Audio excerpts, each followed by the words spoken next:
told of the great heroes of their world, who were also called the embodiments of perfection and the masters of an entire era. They confidently raised their sharp-tempered swords, signifying their own enormous weight with just their names. Among those glorious heroes was the founding emperor himself, who was located in the center of the capital in his high palace. And along with him was the leader of the mass of people, who stood tall above the crowd and enthusiastically instructed them. In fact, who has not left their mark there? A long-praised man, a killer of the Demon King, a great healer, and a man of honor with a bloody sword. One boy heard all these legends all the time, but every time he rolled his eyes at the mere mention of the so-called heroes. To him, the mere fact of their existence seemed ridiculous, and he did not understand why people liked to praise anyone and everyone. His name was Davy Ol Ron, and inside he began to feel anger at the very thought of supposedly righteous people. According to him, one of them was a 2-meter savage Hercules, who immediately began to break and smash if he didn't like something. The mere thought of the bully made the boy angry, and he clenched his teeth so tightly that it seemed as if steam could come out from them. So this thug was also ready to beat him with all his might, still a child who was not even 10 years old. The boy recalled that even after becoming strong enough, his body, exhausted and wounded to death, could barely move itself to a new place for training. There he was met by another girl, Yuriana, who looked at the poor fellow in amazement and seemed almost filled with sympathy. So she gave him therapy in the form of throwing him into a hot pit. This was another training under the wing of the so-called heroes.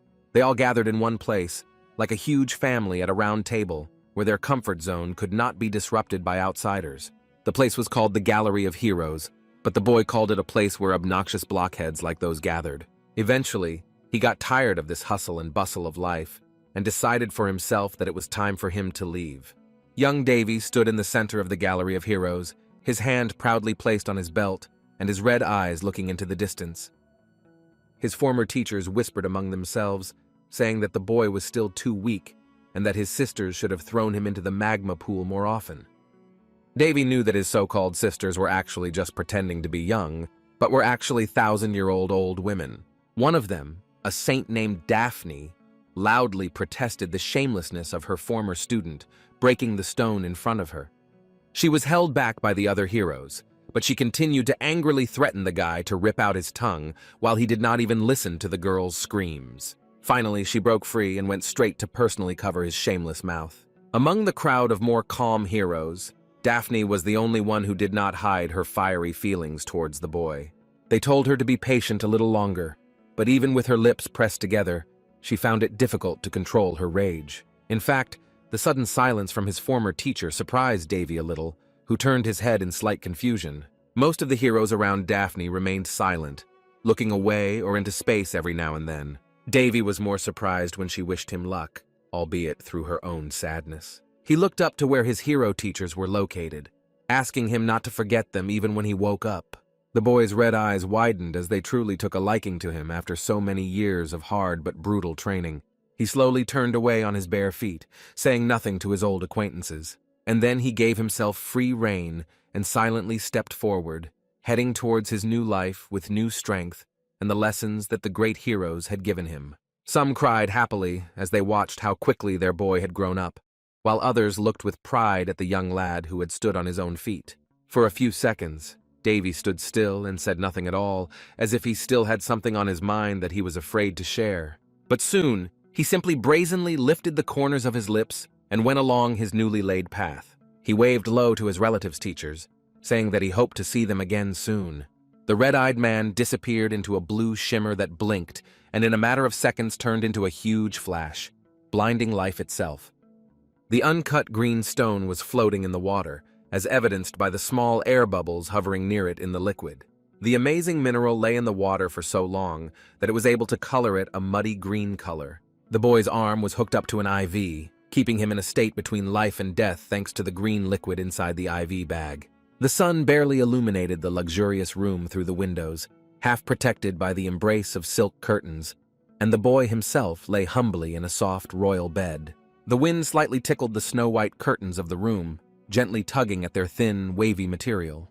The young man was conscious, so he tried to raise his weak hand, which seemed to be chained to the soft bed, only slightly trembling from his attempts to take possession of it. The boy with the long hair clenched his teeth tightly, realizing that his body was completely numb, and even opening his eyes was a real test for him. With an effort, he tried to coordinate his gaze, randomly directing his eyes to the golden chandelier on the ceiling. Realizing that he couldn't even move, he let his head fall softly onto the pillow and gave up on his attempts to wake up normally. One thing the exhausted red-eyed man knew for sure: he returned to his real life, which he had almost abandoned long ago. His eyes were too tired to calmly analyze everything around him, but he couldn't help but notice a familiar sight at the entrance to the room. The painting depicted a family of 3, and on the left stood the powerless and abandoned red-eyed prince, as the boy called him. And this prince was none other than young Davy Olran himself, as he was solemnly nicknamed in royal circles. In his second life, he belonged to the kingdom of Raun, which stretched across the east of the continent of Tionis in its own small and extraordinary country. And the prince of this completely ordinary country was Davy himself, lying exhausted on his bed, in which he was carefully placed when he fell into his almost eternal sleep. He thought about it, realizing how much he didn't value his life in the palace, where he enjoyed luxury that he had never even dreamed of in his past life.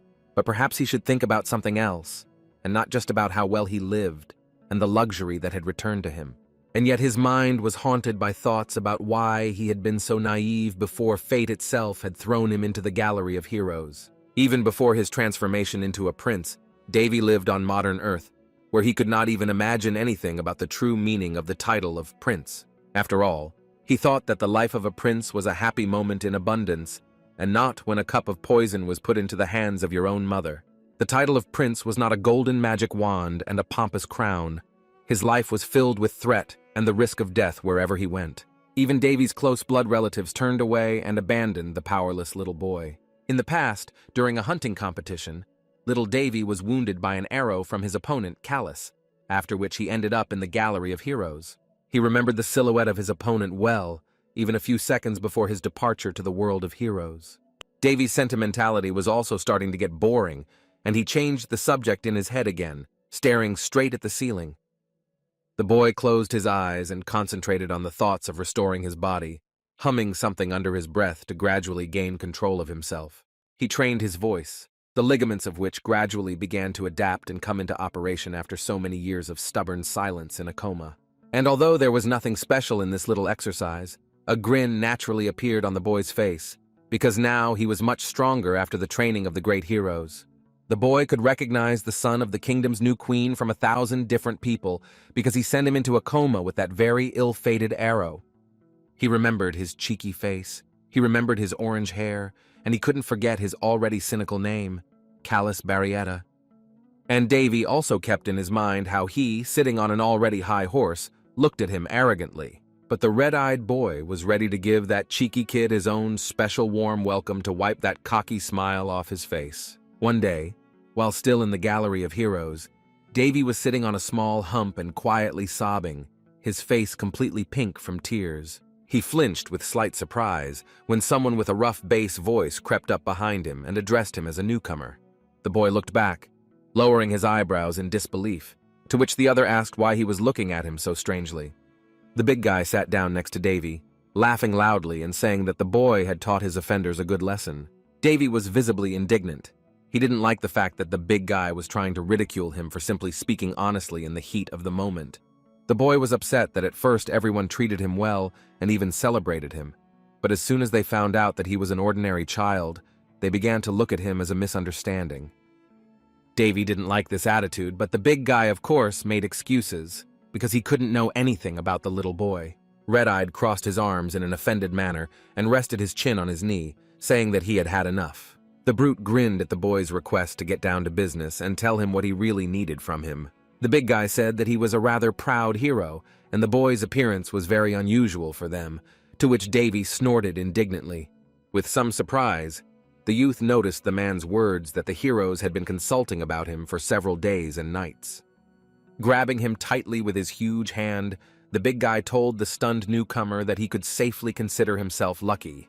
The thug's voice was so loud that it could be heard throughout the entire location, saying that it would be very wrong for the heroes not to forgive the boy for his trifle. He grinned at the boy and announced that Davy was now part of their family, and the little boy floundered and was perplexed by the speed of their relationship. The muscular man leaned towards the boy hanging on his arm, calling himself Hercules, master of survival. For a second, Davy thought he had heard Hercules' middle name somewhere before, but he continued that he was going to train the boy's body. The boy looked at the thug for a few more seconds in bewilderment, as he continued to hold him and wait for an answer, as if he were prey. However, Hercules did not wait very long and declared the boy his beast student without even asking his opinion. Remembering his training in small fragments made it easier for Davy to navigate and even gain some control over his body. He moaned under his breath, looking around to train both his body and his ligaments sufficiently. The substance in the dropper was slowly running out, and the green stone inside began to peek out of the water. Davy was breathing heavily. After all, his exercises were somewhat difficult, so small beads of sweat were running down his face. He took a breath, closed his eyes, and whistled through his nostrils, relaxing slightly in his bed at the thought that he was indeed back. Every day the kingdom of Round was sunny. Graceful buildings stood out under the incredibly clear sky. At the top of the castle was a single conical peak, rising above the dome of the castle of the royal capital. The marble doors of Davy's luxurious room slowly swung open, and a pure white light entered. The tired boy lay motionless. He could only guess how many days he had been lying like this, trying to get himself moving. During these few days of futile attempts to fully wake up, Davy noticed that only his personal maid came into his room, tending to his IV and medications. On the one hand, it was quite clear to the boy why the maid had been his only guest for probably several years now. Davy had been in a coma for so long. Everyone had probably given up hope long ago, and the girl was just doing her job, changing the stone and filling it with the substance every day. But still, the blue-blooded boy couldn't help but be outraged by the fact that his status only deigned to give him one guest housewife. In truth, after a few days, his own room began to seem oppressive, cold and lonely. Davy thought about it and decided that he was lucky that someone cared for him in his critical condition, even if it was just a maid. After waiting for her to leave his room with a quiet knock on the door, the boy carefully opened one eye, making sure there were no witnesses left. Davy's body was still shaking violently, but he managed to rise and support himself with his own hands, albeit with great difficulty. He couldn't yet move on his own or wiggle his limbs, but he could at least stand up, which was enough for him. Next to his bed stood a round glass calendar, which he wanted to check first to clarify something. Davy reached out his trembling hand to the surface of the multicolored plate and slowly lifted it. The boy looked at the calendar, examining it with curiosity to find out what year it was. He ran his shaking finger over the surface, where in the middle was the bold year 278 according to the Baldy's calendar. For a second, it seemed surreal to Davy that he had been in a coma for 6 years after being injured during a competition. His hand relaxed, but it seemed as if she might just drop the calendar in his hands right at his feet. 6 whole years had passed, and Davy still remembered the bloody trail on the ground created by the wound in his chest. This was clearly not an accident, because after one arrow came a second one, digging into his back with its sharp blade. He remembered how he tried to turn his head through the pain, only seeing out of the corner of his eye the boy who had allowed himself to stick an arrow into his back. Davy's eyes narrowed, and he realized that the 1,000 years in the Gallery of Heroes were only 6 years in the world of the Ron Kingdom. The boy concentrated. Even though it wasn't for a long period of time, it meant that he was already a teenager. He needed to come to his senses and recover as soon as possible to prevent such incidents from happening in the future. Davy looked at his hand and closed his eyes, beginning to concentrate on his recovery workout. He clenched his hand into a light fist due to lack of strength, and tried to begin the process of his rehabilitation. This technique was taught to him by Daphne herself, and it consisted of saying the word of restoration out loud. The boy released his fist, opened his palm, and extended his open hand forward, as if expecting something. However, nothing happened even when he said the word and began to wait for some miracle, which caused him to sit in an awkward position for a few seconds. He looked at his hand in bewilderment. It seemed to him that the restoration should have appeared pompously by itself, through the power of anger. As Davy recalled, in the Gallery of Heroes, the power of restoration was directly linked to the sacred power. Daphne herself told him about it, commenting on Davy's skills, calling the volume of his sacred power painfully average. The boy always listened attentively to the instructions of the one who, due to her character, always found a reason to complain about the youth's skills. Despite this, she mentioned that the boy had great potential to become the best, although Davy understood that Daphne just wanted him to cleanse her hall of evil spirits. The sacred power is quite difficult for ordinary people to understand without diligent training, especially since Devi was born without it. It was God's power of healing and cleansing that was often bestowed upon God's favorites as a blessing. Daphne went down in history as a heroine who accepted God, so thanks to her diligent training for hundreds of years, Devi mastered the sacred power. The problem with Devi's wooden body was that it had become completely ossified in a comatose state over the course of 6 years, and had lost the ability to concentrate easily. Initially, the boy was afraid that he would lose his powers once he returned to his real body, but fortunately, his body was simply letting him down. The only dilemma left was that now the boy would need a little time to stir his body and return at least the original sacred power. He clenched his teeth tightly, repeating the word of restoration, but the sacred power stubbornly stood its ground and did not want to come out. The boy repeated the phrase over and over in his mind, not giving in to the stubbornness of the energy and roughly trying to release it. The young man exhaled heavily, lowering his head and wondering if he would really have to break down in order to activate the technique. He clutched his hard yet cozy blanket tightly, not giving in and determined to force the sacred power to come out even by force. Speaking with a strong will, he decided to manipulatively ask his sacred power to come out before he beat her up. And then, he felt as if the energy above his palm opened up into a pair of huge sacred wings, and he felt a flow of energy above his hand. This immediately amused him, and Devi realized that he should not miss his chance to reveal as much power as possible. He mentally exclaimed the word again and again, saw a flash before his eyes, which slowly and pleasantly began to envelop his body like a warm blanket. The golden feathers from the wings of sacred energy fell down and hovered above the ground for a few seconds, and the young man was delighted. He slowly stood up, carefully leaning on his trembling legs so as not to accidentally put too much strain on his own body. Leaning his weak hand on the nightstand, Davy exhaled softly under his breath, even though he shouldn't be straining his vocal cords just yet. Limping involuntarily, the boy walked through his luxurious room, relieved to realize that he had been able to restore the main thing. He was going to fix the rest a little later, but his gaze suddenly fell on the half-open windows of his room. The curtains of one of the windows seemed to open on their own with a slightly noticeable whistle and opened up in front of the boy who had come to his senses. Davy leaned carefully on the balcony, looking out the window with his red eyes, the fresh air dancing in front of his smooth face. Before the young man, his enormous capital gracefully blossomed in the middle of a sunny day, which he had not seen for thousands of years, so bored was he. There was not a single cloud in the sky, just fluffy clouds and the morning sun shining in the middle of the blue blanket of the day. Although the spring sun was not the warmest sun in the world, it was enough for Davy to enjoy its rays. The boy was still in a state of phantasmagoria, so some strange and funny ideas came into his head, which he could not refuse. He waved his hands through the air furiously, both of them flailing and piercing the space around him with his palms, as if inviting someone into an embrace. Young Davy opened his arms in a ridiculous manner and shouted loudly in praise of the beautiful sun above him, feeling like a real princess in a fairy tale. He jumped on his balcony and blessed the sun in front of the entire capital, as if his inner child had never outgrown itself. The boy would have continued standing there if he hadn't awkwardly heard the loud creak of the door behind him, and then the ringing sound of glass breaking on the floor, and the plate's miserable death cry was followed by a loud scream from the maid, who entered the room at the most inopportune moment for Davy. The boy froze like a mossy statue, which comically put its hands up and now looked like a petrified starfish. The red-haired maid began to stutter at the mere sight of the resurrected prince. Her hands trembled, and her eyes instinctively began to fill with tears. Davy felt like he wanted to sink into the ground, and he fell to the floor, inadvertently thinking that he would rather die again than live with this shame for the rest of his life.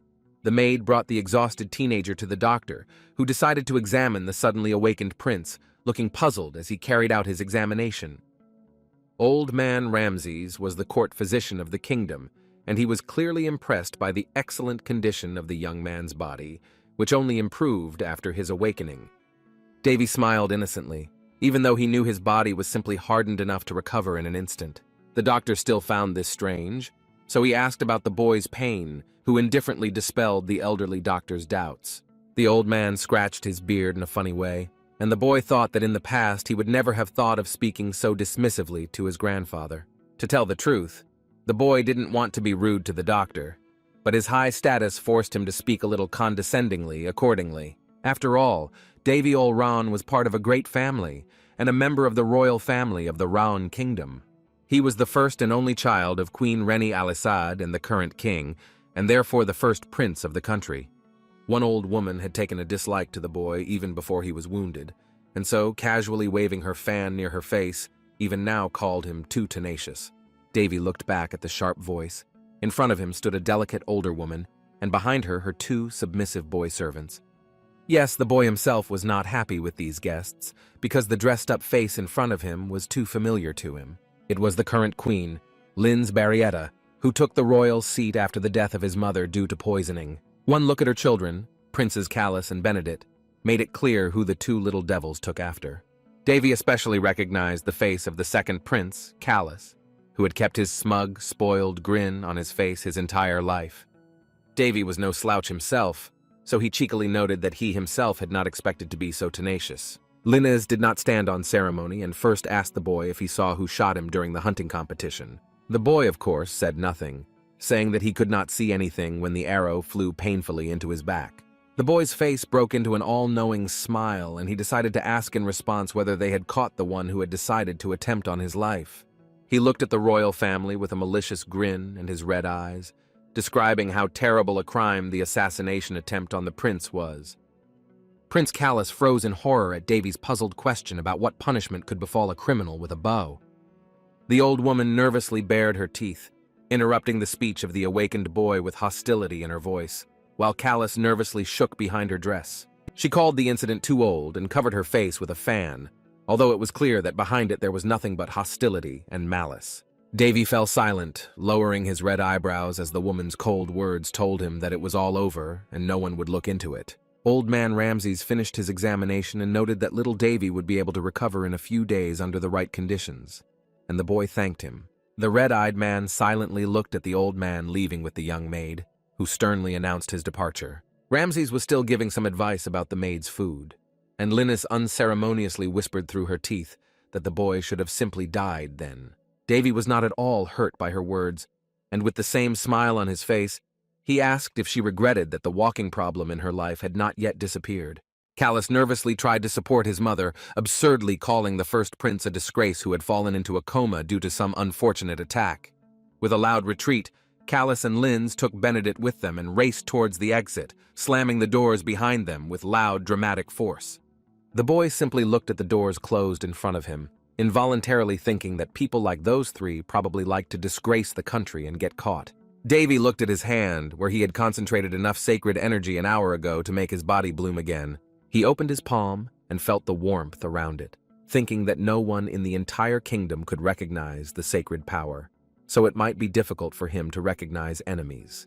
The boy fell down on his back with a playful exhalation, whistling slightly with his mouth barely open and relaxing his body with his arms. Lying on the bed, he recalled how, before their personal meeting, he himself wanted to kill Linus, the eldest daughter of the Barrietta Duchy, and along with her, her son Callus. But now all these feelings seemed too naive and petty, as if they had no negative relation to him at all. His time in the gallery had dulled his feelings for the queen and made them seem insignificant in comparison, though he still intended to take revenge. Davy let out a small breath of relief and looked back towards the window, trying to focus his thoughts on his recovery. He was so focused on his speedy recovery that his first thought was to wonder what they were going to give him to eat. Half a month had passed since the awakening of the sacred power, and Davy decided to cut his unkempt long hair, which now adorned the floor. But since he had activated the restoration of strength in himself, it meant that there was no point in reducing his training, so the boy trained diligently day after day. Yes, even though Davy had trained for thousands of years before this, he still had trouble controlling his shaking legs when he threw them up at a right angle. At least he was slowly starting to move and could move around his room without having to lean on anything or limping painfully. The training bore fruit, but time still dragged on very monotonously, although the boy was always slightly tired. His recovery was going smoothly only thanks to the circulation of Necromancer's mana with sacred power at its core, which swirled around his hands. In many ways, he was able to perform such an effective cure not only thanks to the magic of restoration, but also thanks to the knowledge of necromancers and the healing art of his sister Hai. Using the knowledge he had acquired, with just a snap of his fingers, the boy was able to initiate the so-called cleansing of his entire body. As if from pure air, a whole stream of babbling crystal water was created, which shrank and headed towards the boy. The cleansing water embraced Davy's body and gently cleansed him of sweat, starting from his exhausted feet and ending with his tired arms. The boy landed on his cleaned feet, which still had a slight blue tint to them. Davy looked down at his own body happily, examining his cleaned limbs and commenting on how convenient the magic was. His moment of self-pride was interrupted by the arrival of a solicitous maid, whose name, it turned out, was actually Amy. The young boy's lunch was a gourmet's dream and consisted of a whole, barely deep bowl of hot soup, without even any filling in the form of vegetables or meat. The boy looked at his snack with a disappointed smile, because he had worked up an appetite and was waiting to eat something good. The maid Amy noticed her master's displeasure and apologized. He really did feel as if he was being treated not as a sick person, but as an old man. She looked awkwardly at the unfortunate prince, as if she had somehow offended him and was asking for forgiveness. Davy began to eat quickly with his mouth full, saying that one plate was not enough for him and that he needed 5, and the maid nervously asked again. In a few miserable seconds, the plate, which had recently been filled with warm broth, was emptied without a trace of food on it. After thinking about his words for a moment, Davy realized that 5 plates wouldn't give him that much satisfaction either, so he asked for 10, surprising the girl even more. She looked worriedly at the boy, who assured her that so much soup could easily fit inside if you stuffed it well. The 10 plates were thoroughly cleaned, but the boy still felt like he wanted more, even after being completely full, perhaps due to the restoration magic. He hugged his stomach and closed his eyes contentedly, feeling as if energy was flowing throughout his entire body. He was the most satisfied prince in the whole world. Of course, after a good dinner, the stomach itself asks to rumble unpleasantly and announce news that people don't really like to feel. The maid was still in his room, and he couldn't even run to the toilet normally because he had to play sick. His good digestion was failing. Having suppressed his war with his stomach, Davy was soon sitting peacefully in his chair, carefully putting on his glasses, as if he had really grown old. The maid brought him a small piece of paper, which he examined as if it were some kind of homework. And even though their awkward moment had already passed, his stomach growled over and over again, and Amy awkwardly apologized to Davy each time. She bowed low before her master, who told her that she was not to blame for the way his digestion worked. He had no idea that the kingdom would be so concerned about what the prince ate, holding in his hand a piece of paper with the incredibly small royal food budget. Davy rested his cheek on his hand indifferently and asked Amy how many servants and maids there were in their palace. The maid Amy stuttered awkwardly and was afraid to answer, but from her appearance alone, the boy could tell that she was the only maid in the kingdom. And she began to apologize again, as if the number of maids was her fault, and the boy exhaled heavily, fully aware of the sad state of the state. Davy looked around. He wasn't living in some crown prince's palace, but it was still a fairly old place, the ownership of which had been dumped on one maid. Even in the floor of the palace, small chutes had already begun to appear, surprisingly making their way through the thick layers of tiles. Everything was that bad. Davy hadn't had it all that smooth with his house in the past, but he certainly hadn't been swimming in nothing but soup for lunch. So he looked sadly at Amy and asked what the budget for the palace was. The girl blushed awkwardly and looked down, saying that they were allocated 6,000 gold pieces a year, but only 10 remained. The boy thought about it, asking how much money had come in over the last month, since that budget could have been enough to solve the food problems. He continued to look seriously into the lowered eyes of Amy, who admitted that of the promised 500 zlotys, they had received no more than 100. Of course, his kingdom was being robbed of its money, and for some reason his maid took all the blame for it, being the closest person to the prince. The maid Amy was even more surprised when the boy asked her what her salary was. The prince repeated whether she had received enough, but it could have been as if this very phrase was foreign to the girl. She began to play with her fingers and mumbled under her breath that she had decided to take only a third of her usual fee. Davy simply couldn't believe that she would allow herself to be so humiliated, but at the same time, he suddenly realized something. He looked at the shy girl in front of him, realizing how kind, yet naive and clumsy she was. Amy had been a maid in the palace since the beginning, which meant that those hands, worn out by intense work, belonged to a girl from the barony. The boy assumed that young Amy had probably been demoted for the slightest mistake and was assigned to the prince in a coma while she took on the entire palace. For 6 whole years, The poor maid took care not only of the sleeping prince, but also of the entire palace, where she also decided to cut her own salary. Davy clearly liked people who were that responsible. Even if they didn't always succeed, he respected that kind of effort. The boy took a pen in his hands and began to write something on a piece of paper, telling Amy to take not a small part of her salary, but the entire amount, which seemed really surreal to her. The boy asked not to make him repeat himself, but the maid still tried to object, to which he reminded her of her own experiences about the lack of food. Unceremoniously, the guy began to write something on a piece of paper, telling the girl to address him without unnecessary formalities. Otherwise, he was so bored. Davy was in his prime and in a clearly good mood, so he didn't care at all about the objections of the shaking maid in front of him. He looked at her with his relaxed red eyes and said that when she called him prince, he felt as if they were strangers to each other. The maid Amy raised her head with an embarrassed look, and the boy felt as if there was a person in the palace who was on his side. The boy had a small idea, but to do this, he and Amy had to go to the luxurious palace treasury, the entrance to which looked more like a church. Davy told the maid that the prince usually came to that place to solve financial problems, no matter how much his ancestors turned over in their graves. The girl wanted to mumble something tenderly, but the boy interrupted her, saying that his father had never looked into the treasury, which made her immediately turn her attention to the boy. The maid looked at the prince in horror, as if he had just said something forbidden or dangerous to the life of the entire kingdom. On the other hand, the boy understood where such a reaction came from, because if the queen heard something like that, he would immediately have several more enemies. Amy's maid nervously turned from side to side, checking if anyone had heard the boy's sinful words, who himself felt embarrassed to let the poor girl down. Davy smiled and asked the maid to stop turning her head because they were heading inside the treasury. In fact, the boy didn't even want to show respect to the man who didn't lift a finger to prevent the boy's mother from being poisoned. The maid's eyes seemed to light up with some kind of enthusiasm when her master decided to selflessly lead her inside.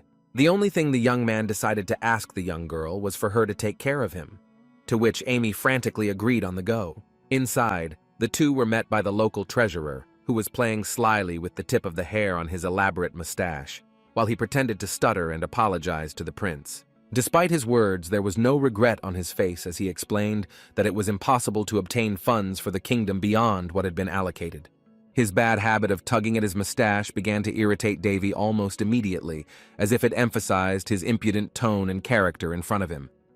And the boy and the maid were clearly not the only ones of their kind, because the young man clearly heard people whispering behind him about aristocrats like the mustachioed man. Some strangers discussed the contempt shown to the poor by the treasurers, while others were surprised by the arrival of the prince, who really had only one servant. The aristocrat snorted at the local guest's impudent remarks, rolling his eyes in slight irritation on his face. Davy didn't give in and decided to beat him with his stubbornness, so he fell loudly onto the chair in front of the treasurer and threw his feet up on the table. The boy took his hoarse breath and tried to squeeze out a scarier voice so that he would definitely feel weaker. His red eyes bored into the mustachioed man's face, and the youth asked if he had allowed him to play a cruel joke in front of the prince of the kingdom himself. The mustachioed merchant did not expect such impudence, so he fell silent and simply made an awkward sound instead of a professional answer.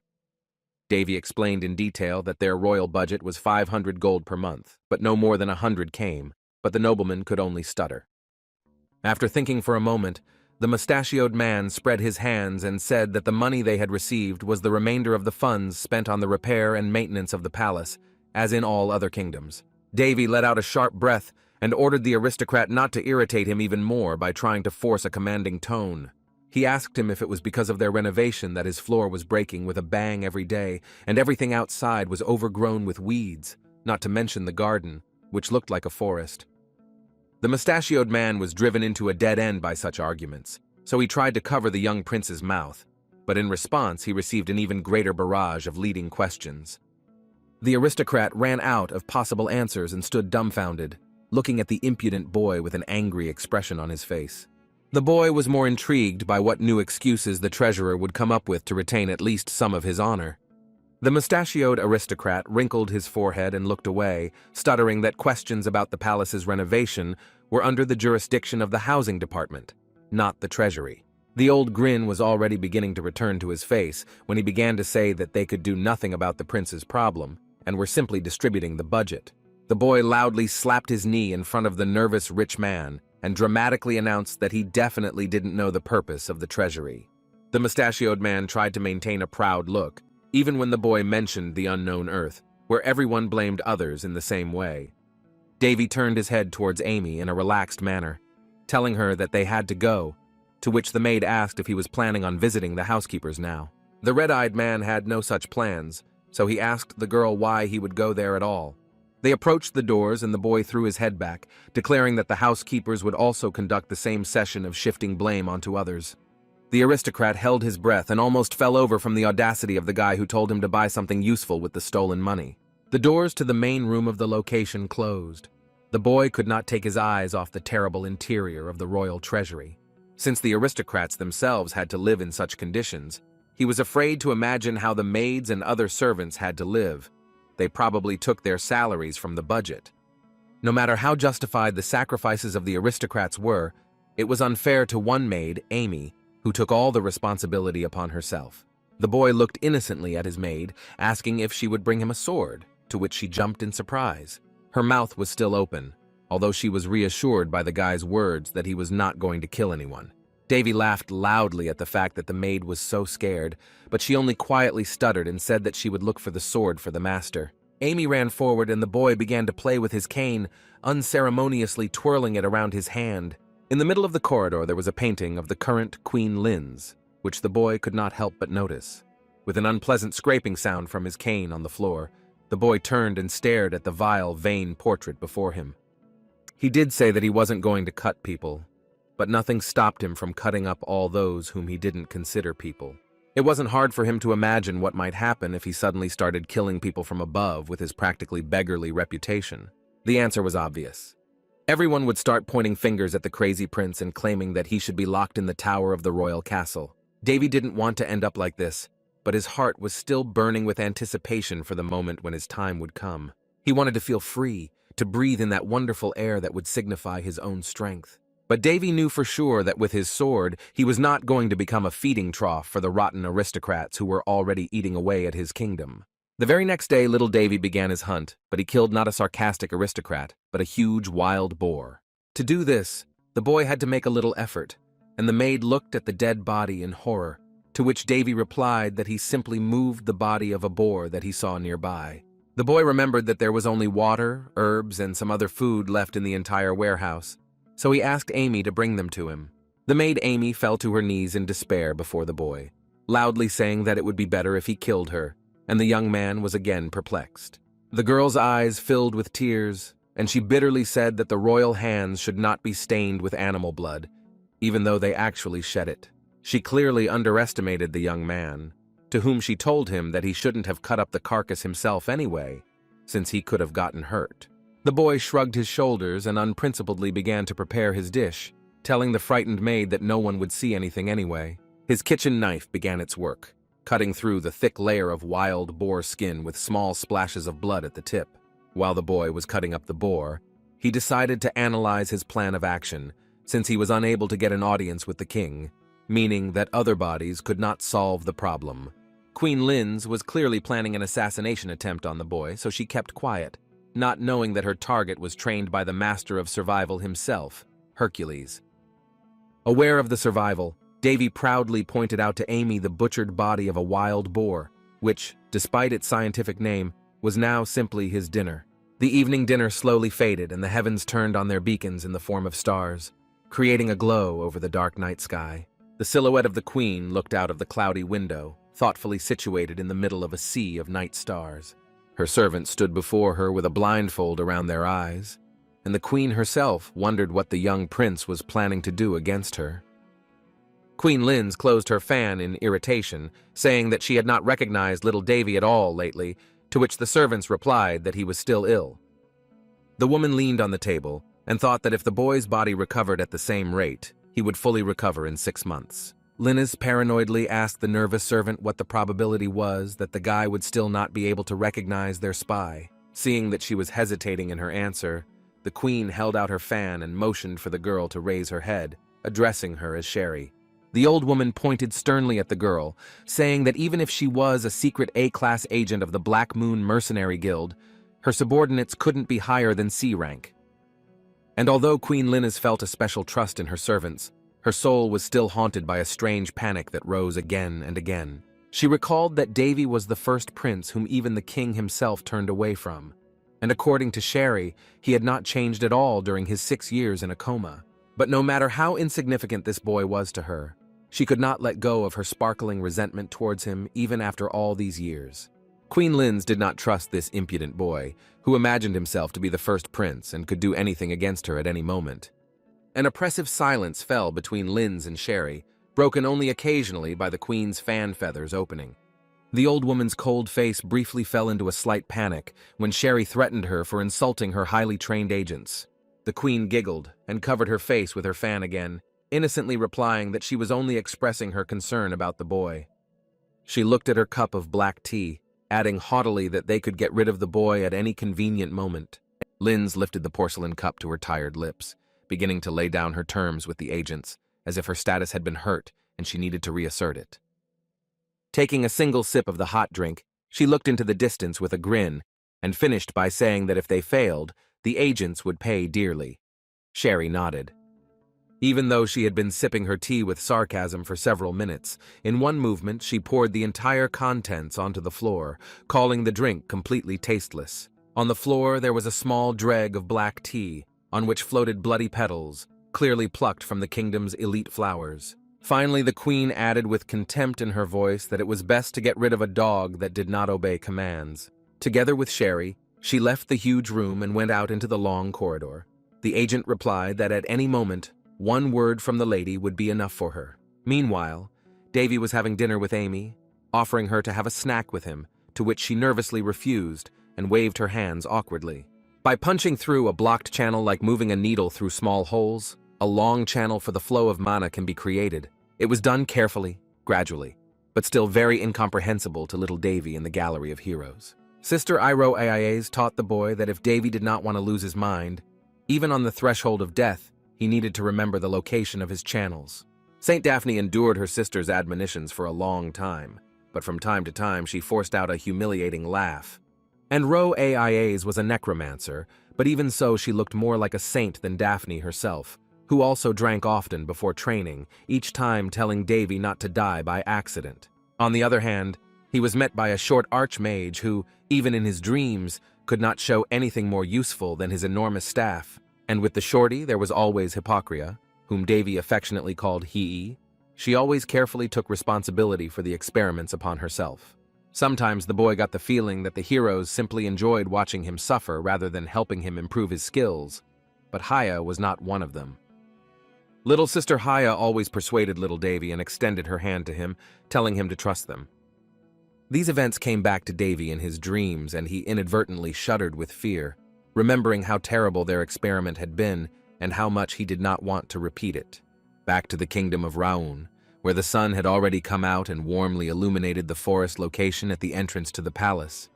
Davy started off his day by making his way through the thickets in the area of the kingdom where there were the most nasty weeds. Amy's maid quietly asked if the boy was going to search the garden again for prey, but the young man was in his own little world and joyfully exclaimed in her direction. The boy stretched, describing how warm and comfortable it was under the warm sun in their jungle as he described their overgrown garden. The maid was pleased to see her master relaxed as he said that she could go to work but not say where he was. Davy smiled at the girl's request not to overwork himself, thinking that the relationship between them had changed a lot in recent days and that she herself had warmed up to him. They had even already had lunch together, which meant that the boy was able to get closer to her and create a more equal relationship. And so the boy's peaceful days passed, when he could relax and continue his rapid recovery. Soon the boy set to work again and cleared the bushes, through which he entered the jungle garden. It was very spacious inside, even for a beautiful garden that had seen no cleaning or care for years. So Davy sat down peacefully and decided to begin the process. He sat in the lotus position, relaxed and with his eyes closed, and then spoke the magic words, invoking the so-called operating field. Hexagons began to appear around him, joining together with flickering lights that floated across the surface of the dome of figures. A circular roof of hexagons began to form above the young man, completely enveloping him in its safety. The golden lights were mana that gathered around him and swirled in a graceful dance, warming him fleetingly with its mere presence. The boy compared his absorption of pure mana with oxygen, which entered the human body through the respiratory tract and contributed to the vital functions of the organism. The guy described this technique as a mana absorption method created by the hero Odin, the god of magicians, or just a mischievous shorty. However, mana was different in that it had its own limit, and its storage required careful control and thoughtful use. The advantage was that, thanks to Odin's method, mana could be collected in just a few days, which was nothing compared to months of aging. Of course, Davy had no intention of sharing his method with others, as it would have caused enormous damage if the entire continent had used it. And what's more, this technique was much more complicated than it seemed at first glance, which made Davy feel proud of himself. Behind him, he felt a strange breeze that made the grass nearby play slightly on its green strings. It was suspiciously familiar. Petals fell from the trees, and someone in the tree behind the boy was clearly watching him, although not very well hidden. Davy smirked, looking back with his all-knowing red eyes, preparing to meet the intruder. The back was empty, but the petals of the trees that suddenly rose into the air testified otherwise. This was not the first time Davy had recognized this spy of the queen, but he always let him go, because he was constantly spinning around and could not hide from his eyes. The boy began to pretend to look around his garden, as if he didn't suspect the presence of a spy nearby, but his status as a weakling and an idiot didn't seem so bad to him. Thanks to the boy being surrounded by a dome of mana, the spy's presence did not interfere with his training, and Davy himself accumulated enough energy. He was not very pleased to admit that this moment had come, but it was time to take up the magic circle that he so despised. The boy approached a small, overgrown gazebo with the thought that no saint could use magic, just as a magician could not use sacred power. He placed his small hand on the column, mentally adding that necromancy actually worked against both sides. But despite these simple laws, Davy was properly trained to use all three forces simultaneously. And all this was thanks to a few not very kind girls, two of whom were crazy. They were Daphne and Odin. And the other two were real eccentrics with their research. It was said about Sister Haya and I row AIs. The mere thought of the terrible experiment made the boy feel sick, as if his wild boar from yesterday was trying to break out. The prince quickly looked around to make sure no one was nearby, so he could begin using the mana rotation technique on his body. Davy let out a nervous breath, then immediately took another, collecting his thoughts. He felt a strong concentration of mana in his legs. Its pressure on his blood he could feel even through his shoes. Normal mages would usually create a circle in their heart to use mana, but with Davy's three powers, his heart would simply not be able to withstand the pressure and would burst. Channels through which mana flowed began to appear on the boy's face, so he created a clear circle for himself and drove the blood through his body in the right places. In this way, the entire body, including the heart, became one huge circle for the flowing mana and helped to avoid the clash of different types of power. It was a dangerous stunt even for Davy, as one wrong direction of the blood could be enough to cause him to bleed to death. But the worst was yet to come. So the boy very carefully raised his palms and tried to put them together. Even during his training with experienced heroes, he barely managed to cope with mana and survive, and now he had to use this technique again, this time on his own. He began to be tormented by doubts again. He could not even come close to imagining whether he would cope or not, especially when panic began to overcome him. The boy's hands were shaking slightly, but he soon felt a familiar chill on his fingertips. The young man turned his gaze in surprise and saw the silhouette of his little sister He, even if it was only a fleeting figment of his imagination. Haya, Daphne and I row AIAs would probably say that it was not his style to worry and beg someone for help. He was already an adult and capable. For several years at the gallery, he had been constantly falling over and clinging to other people's shoulders like a lost puppy, but now he had to stand on his own 2 feet. Davy suddenly felt a wave of confidence and was able to collect his thoughts, calmly washing away his anxiety. Without hesitating for a second longer, the boy moved his hands around his chest and began to use the bloodletting technique, at least to try. Davy collected his thoughts, and by evening a huge ring hung over the garden. Davy managed to create one successful circle and conduct mana through his body.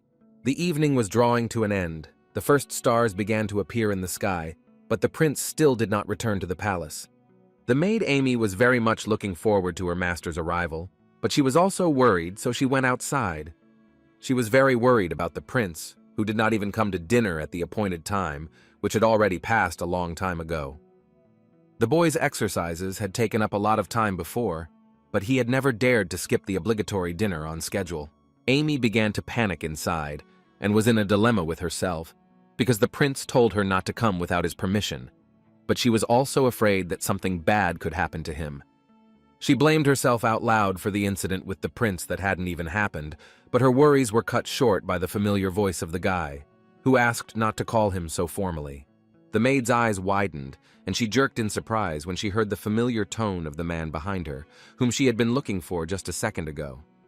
She shouted loudly the name of her master, who was barely shifting from foot to foot, and his eyes were literally stuck together. Davy forced out a question, afraid that the girl had really been standing under the garden the whole time, waiting for her prince, but she couldn't put two words together.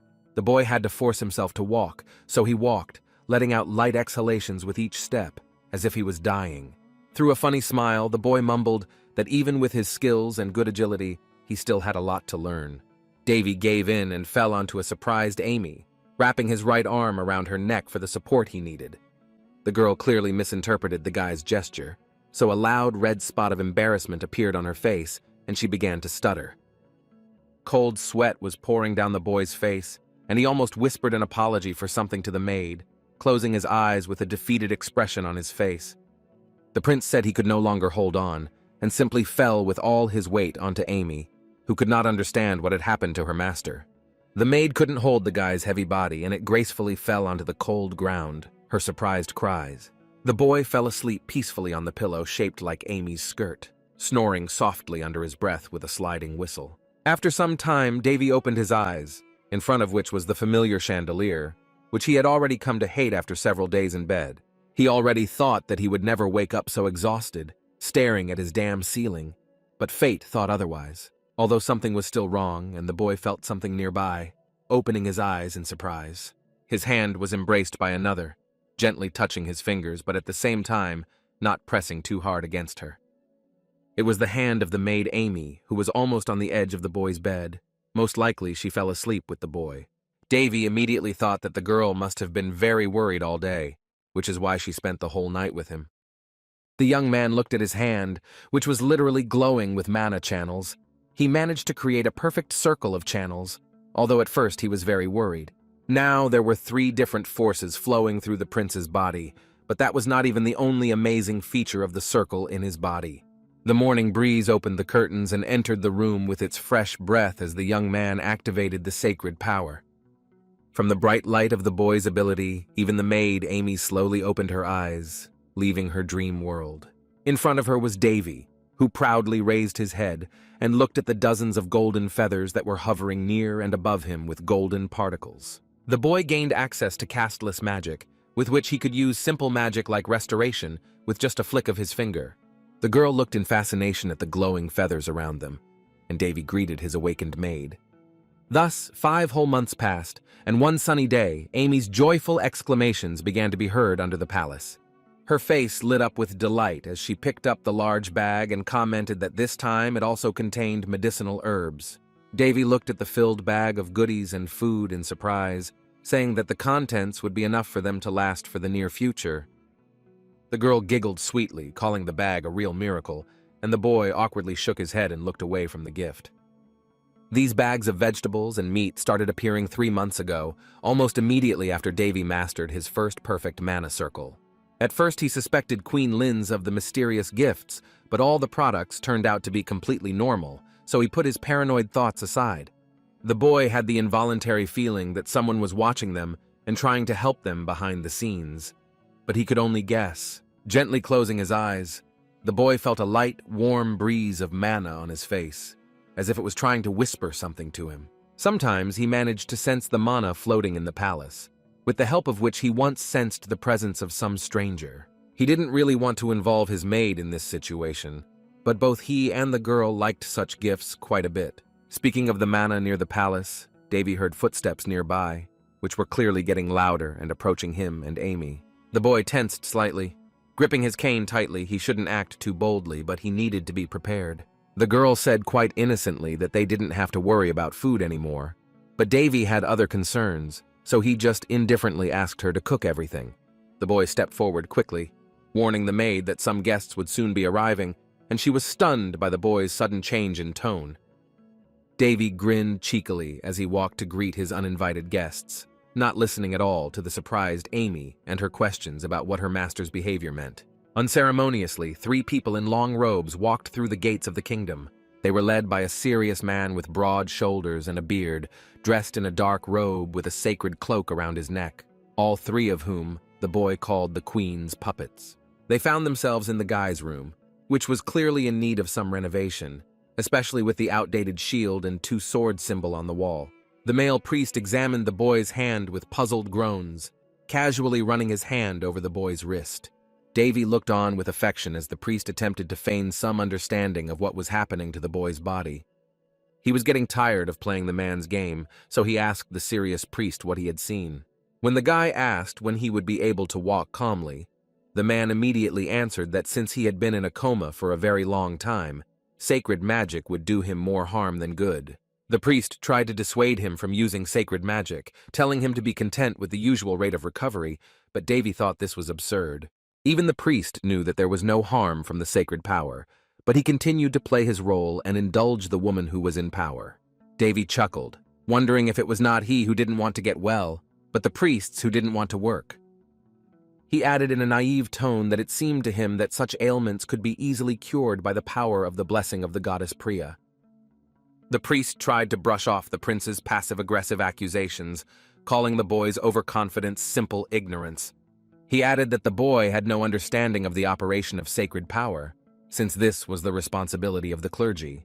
The man chuckled, provocatively mentioning the intelligent and extraordinary Prince Callus, who was superior to Davy in everything. Amy's maid loudly protested, calling the priest's words ignorant in front of the prince himself and telling him to watch his speech. The priest's face tightened with anger at the mere sight of some maid so shamelessly trying to teach him a lesson in life. He quickly approached the girl, and with all his strength ran his palm across her cheek, leaving a noticeable pink mark on the girl's face. The sudden impact caused the table clock, which had probably been standing straight in the young prince's room for decades, to fall to the floor. Davy looked indignantly at the man who was getting away with too much in his own room. The priest pretended to lecture the prince that his maid should not interfere in the conversations of adults, because this could affect his authority. Amy was clutching her cheek. She was clearly very angry, shaking, and not saying a word to intervene in those conversations. The man came closer to the girl and grabbed her tightly by the chin, with one gesture ordering her to look at him. He glared at the poor maid and made a shameless comment towards her, calling the girl a beauty. Davy wanted to jump out of his bed and teach the bastard a lesson in front of him, because he was only used to being bullied, not his people. The priest smirked and looked back at the boy, telling him to at least go outside for a walk sometimes. The next inspection was scheduled for half a month later. Due to the sharp fall, the clock involuntarily struck the seconds with greater intensity. Davy asked Amy to lead the priest to the exit, trying not to break down and grab his sword to wipe that greedy smile off his face. Amy only raised her head slightly, her pupils were shaking, and her face was red, not from tears, but from the boiling anger that she was forced to contain. The evil priest looked back insolently, glancing provocatively now at the maid, now at Davy. Davy didn't look in his direction, pressing his lips tightly together. He didn't want to endure the humiliation of either his person or the person of his maid. There was silence in the room, interrupted from time to time by the ticking of the table clock and the boy's dragon-like breath through his nostrils. The large hand of the inverted clock stopped at the Roman numeral 12, slowly signaling the onset of the second half of the day. Davy hadn't taken his eyes off his doors since they slammed shut with a loud bang, and the priest and the maid walked out. The entire corridor was empty, as if all the life inside had evaporated into nothingness and left behind nothing but dust in the air. The priest approached the maid and pressed her against the wall, asking in a threatening voice if she understood him. He repeated in a low tone to her that she should definitely come alone the next night, but the girl did not even want to look the scoundrel in the eyes. The girl's heart beat nervously and painfully when she heard that she should not forget her place while Davy's life was in the hands of the priest. She wanted to object, but on his face there was an unwavering, self-confident grin with which he was not afraid to say that he was ready to threaten the life of a member of the royal family. Amy's maid stepped back in fear, as the man hovering over her called the boy nothing more than a dim-witted prince. In the corner of Davy's room stood an old sword that his maid Amy had thoughtfully brought to him several months ago. The boy's room was in disarray, things were scattered everywhere, the table was overturned, and the boy felt a strange chill inside. It was hard for him to describe his mounting feelings, especially looking at the time-worn corridor that was crumbling and collapsing before his eyes. The first thing the boy thought he saw was anger inside his heart, which was slowly flaring up and turning from a spark into a flame. As soon as he thought about it, he again felt the familiar frostbite all over his body. Davy didn't want to believe it. The Gallery of Heroes had taught him to look at anger as something sinful, something forbidden and vile. St. Daphne always said that if you let anger get the better of you, you simply turn into a dog or a pig. But Davy thought otherwise, so he drew his sharp sword and walked out into the corridor to meet the other two priests. Both priests looked in horror at the suddenly recovered prince, who was also strong enough to swing his blade. For the boy, anger was a real source of energy and a light that pointed in the direction of the right path. He thought so because irritation was considered the basis of development, which meant that anger could be considered its full-fledged engine. Within seconds, the exhausted bodies of both priests covered the floor after an unsuccessful scuffle with His Majesty. It was at that moment that the priest's voice could be heard from the other side of the corridor, threatening his victim. He was much taller than the poor maid and used every second of his time for his impure passions. The priest pointed to his heart, telling Amy that Davy was just a prince, and the queen would even praise him if he got rid of the boy. The girl listened with contempt to the scoundrel's words that soon no one in the kingdom would support the young prince. The priest clearly considered his title to be an excellent description of his own beauty, saying that without it, the queen was as if without arms and legs. The boy crept up from behind and had been listening to the priest's ravings on the balcony for several seconds, calling the current events very appropriate. The man in the cloak spontaneously turned to the prince, who continued to say that the scoundrel had given him a good reason. The boy swung his sword unceremoniously and drew the blade of his sword across the priest's cheek, leaving only a cutting flash there. In just 1 second, the boy stood in front of the maid with his sword extended forward, the tip of which looked menacingly at the confused man. Amy's maid tried to understand where her master got so much strength from, but the prince, with a smile on his face, asked her what the punishment was for insulting the royal family. The priest's cheek was dripping with a thin layer of blood, and he clenched his teeth angrily, calling the boy's ideal condition impossible. The man became furious and demanded an answer to his question, but the boy rolled his eyes indifferently, as if there was nothing surprising in his smooth movements. The prince pointed his sword towards the priest's face, saying that was why he was of such a low level, since he couldn't even figure out how he stood on his feet. The boy once again spoke loudly to Amy, who suddenly flinched at the mention of her name in such a situation. But instead of continuing in his commanding tone, the boy reminded Amy, almost in a relaxed tone, of his request not to force him to repeat himself. The maid immediately understood what the guy was talking about and tried to remember what the punishment was for personally insulting a member of the royal family. In fact, she knew the answer very well. She was just afraid to initially answer that the punishment was execution on the spot. The prince did not hesitate and with one deft lunge forward cut his way through the priest's throat, leaving behind a barely noticeable crimson trail. A dark red stain of blood formed on the snow-white floor of the palace, falling in drops from the throat of a man who had choked on his own blood. He tried to growl something in anger, but the cut near his head turned out to be fatal. The priest wheezed and fell dead. In his dying seconds, he managed to say that the queen would not leave the guy's actions alone, nor would the sacred kingdom. Davy slightly widened the corners of his lips, feeling a small sense of satisfaction that he had managed to punish not only his offender, but Amy's offender as well. The boy looked out the window, thanking his victim for his dying wishes, but he had something to say himself.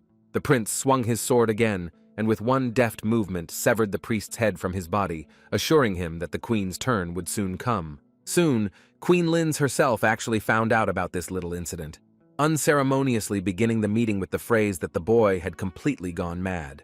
The boy's face bore the mark of a harsh slap, while she emotionally said that the boy dared to kill their holy man.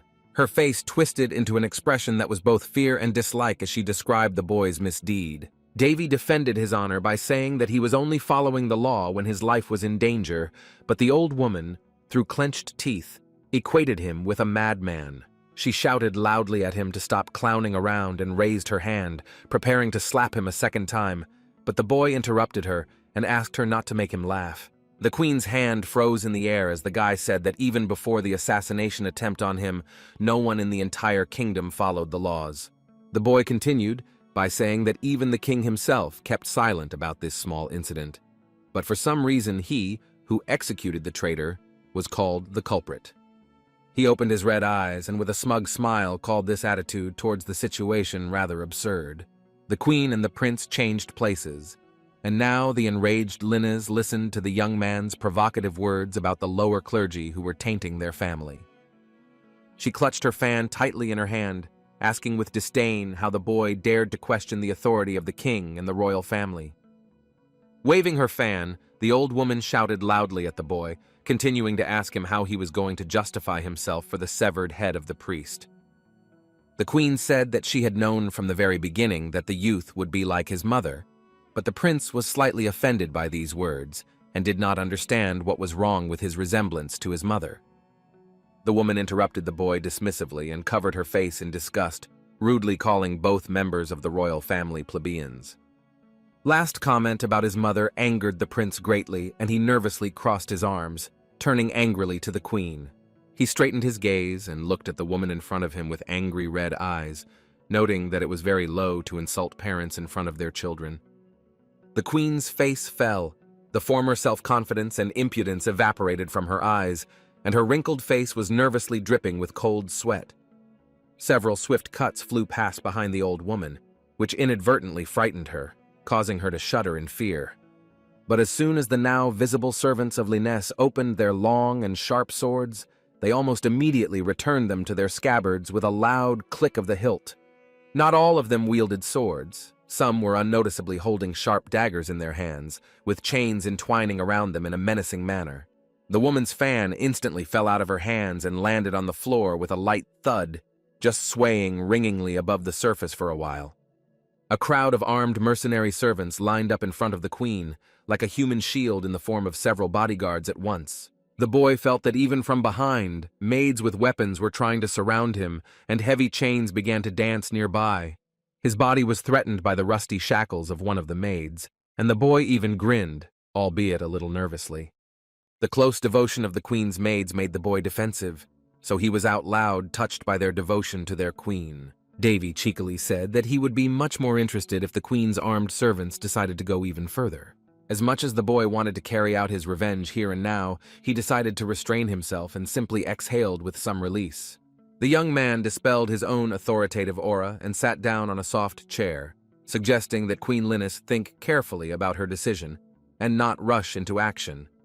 He tilted his head innocently to the side and smiled brightly at the woman, telling her that an attempt on the lives of members of the royal family should also be punished by her own members. The queen turned pale. With just one phrase, the boy had revealed something to her, and she looked at him with a twitching lip. Her pupils shrank, and she stared at Davy warily, slowly beginning to ask if he knew that Callus was trying to kill him. As if he had just been told the funniest thing in the world, the boy cheekily lifted the corners of his lips and broke into a sly smile. The boy remained silent, but inside he was playfully jubilant, because the queen had just dug her own grave, revealing what he already knew well. Having cut the conversation short on such an intriguing note, the boy yawned tenderly and invited the guests to leave, saying that he had learned of their incompetence when they tried to kill him. The old woman was furious as she listened to Davy's words about how they should keep quiet, and how it was only because of them that the whole kingdom was upside down, with emphasis on the queen. The boy had a smug smile on his face, through which he advised the queen to deal with the servants who had fled from the palace and who had become desperate at the time. It felt as if every word the boy said made her even more angry, because now he began to wonder what the loss of her reputation could turn into for a woman. Davy himself was not against letting Queen Linnes rot away, but he simply had to give her a second chance, so he advised her to think carefully about her decisions. And although this time a whole army of mercenary maids lined up behind the old woman, he warned that next time no one would cover her. When she returned to her chambers, the woman could not stand such humiliation and decided to splash out her anger on the first flower pot she came across, knocking it over with a splash. She screamed at the boy for daring to treat her as if she were beneath him in status, angrily knocking over the contents of the table. The hired maids could do nothing about their mistress's sharp hysteria, so they simply silently listened to her outburst of emotions, interspersed with insults to the boy. She grabbed her head in panic, tearing her vocal cords in a loud scream at the way the poor puppy like a prince treated her. Her knees weakened and she fell down exhausted, trying to calm down the rest of her anger while the room was a mess that she had made herself. But Linus was not going to give up, and this little incident only made her even more eager to get rid of the Prince of the Round Kingdom. A crazy, uncontrollable smile began to appear on her face, through which she whispered that she would gladly tighten the noose around the impudent guy's neck. Soon, as expected, new rumors spread throughout the palace about a boy who had gone mad and started cutting up priests. Busy with the new load of work that had fallen upon her, the maid Amy ran through the corridors of her master's palace. As she ran past, she constantly heard people whispering around her, discussing in horror the rumors about what the young prince was doing. The girl sometimes looked back questioningly at the gossiping strangers, innocently looking at them in bewilderment. But she simply shrugged her shoulders and silently ran ahead, because she had too many days every day to give in to the desire to eavesdrop on someone. And this only played into Davy's hands, spreading rumors after the murder of the priest and warning the queen was part of his plan. For some reason, they brought him great pleasure and did not at all interfere with his peaceful reading of books in the alley, as if the people outside did not call him a madman. He didn't care that more than half of the palace were on Queen Linz's side and were working even harder to burn his reputation. Davy would have continued reading his book if he had not been interrupted by the loud, joyful exclamations of his maid, whose eyes seemed to glow. She pointed to another huge bag with all the necessities, which again appeared at their palace like a lost treasure. The boy found it a little funny when Amy came and started fussing, almost jumping up and down, enjoying something like a miracle bag. In fact, she dragged 2 whole bags with her, carrying them on her back and exhaling proudly, although the medicine inside Davy was definitely not needed. Amy had heard about the rumors, so she tried to support the boy and said that someone probably thought he was good, but the girl's words slightly surprised the boy. Davy quickly closed his book and asked with a warm smile if the maid thought he was a good man. The girl jumped up on one leg and solemnly confirmed the young man's question, playfully adding at the end that her answer was obvious. Sometimes the boy had a hard time comprehending that she had seen him decapitate another man, and at other times, she reminded him of a faithful little dog. From time to time, the girl innocently tilted her head to the side and looked at her master with a puzzled expression. He wanted to protect her. Their animated conversation was interrupted by the arrival of an unknown man in a formal suit, who apologetically greeted the little son of the kingdom, the prince. Davy replied that he had been eagerly awaiting the arrival of a man who turned out to be the Lord High Chamberlain of the royal palace, named Vespos. Vespos had a stern and tired face. The tips of his aged eyebrows covered his own eyes. He told the boy that, by order of the queen, he had found the culprits. On the grass sat Davy's familiar, annoying treasurer, and behind him were other representatives of the palace who were illegally appropriating the kingdom's budget. The boy thought about it and asked about the punishment for appropriation and escape, to which Vespos replied that such a thing depended on the prince himself, although beheading was often practiced. Upon hearing of the cruel punishment for their misdeed, the heroes of the occasion immediately began to scream and beg the prince to spare them, causing him to smile smugly. The guy didn't think for long and slightly adjusted his glasses on the tip of his nose, as if suddenly remembering something important. He did not take his eyes off the thieves, and began thoughtfully to mention that lately very unpleasant rumors had been circulating about him. The crowd of criminals froze in horror at the boy's mention of gossip that he was supposedly obsessed with bloodshed and had gone mad. The boy smiled broadly, ran his fingers over his glasses, and answered his own question with words that would match his image as a psycho. But as soon as he said this, the crowd literally began to scream on their knees again and beg the boy to have mercy on them. They shouted at the top of their lungs and tried to make the young prince think about his decision before doing anything. Davy didn't want to listen to all this shouting, so he calmly turned to Vespos, who needed only the mention of his name to start acting. The boy turned away in disgust and silently listened to Vespos's order to lock the criminals in prison without food or water and to execute them in 4 days. The young man was not very happy that all this was done by order of the queen, but the moment was so sweet that he wanted to savor it a little. Vespos said that he would assign new employees to positions, and Davy asked to promote Amy to head maid, as well as add incentives.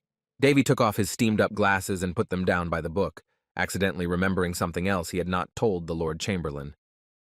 He was still interested in the question of the audience with his father, which he had been denied when he had not yet sufficiently recovered. Vespos apologized and lowered his eyebrows sternly, giving a very obvious answer to the boy's question, who was wondering if this was an order from the king or the queen. The businessman remained silent and replied that he only had the right to transmit orders and not to disclose information about them, at which point Davy had to give in. Vespos asked the boy to be patient, but the prince interrupted him, already knowing what he was leading to and what he was trying to advise him. The chief chamberlain let out a barely noticeable breath with an incredibly slight nod of understanding from the boy. Having already bowed and was about to leave, Vespos froze slightly in place when the young man decided to interrupt him for the sake of something else.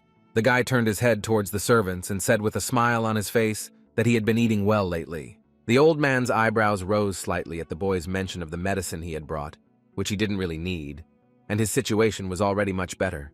The butler tried to appear unperturbed, but his slightly raised eyebrows told a completely different story.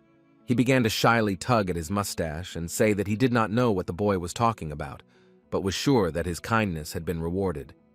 But now Davy himself was surprised, to whom Vespos reported his imminent meeting with a certain very important guest, and then abruptly bowed out. Mana enveloped the finger of the guy who jokingly called old man Vespos a real klutz. Davy had all the evidence that the servants were involved in the magical bags of food that kept appearing under the palace. The boy recalled that he remembered Vespos from his childhood, but he could not even guess that in the entire palace he would have another person on his side, besides Amy. The mana that was hugging the boy's fingers suddenly glowed amber, causing Davy to be slightly surprised.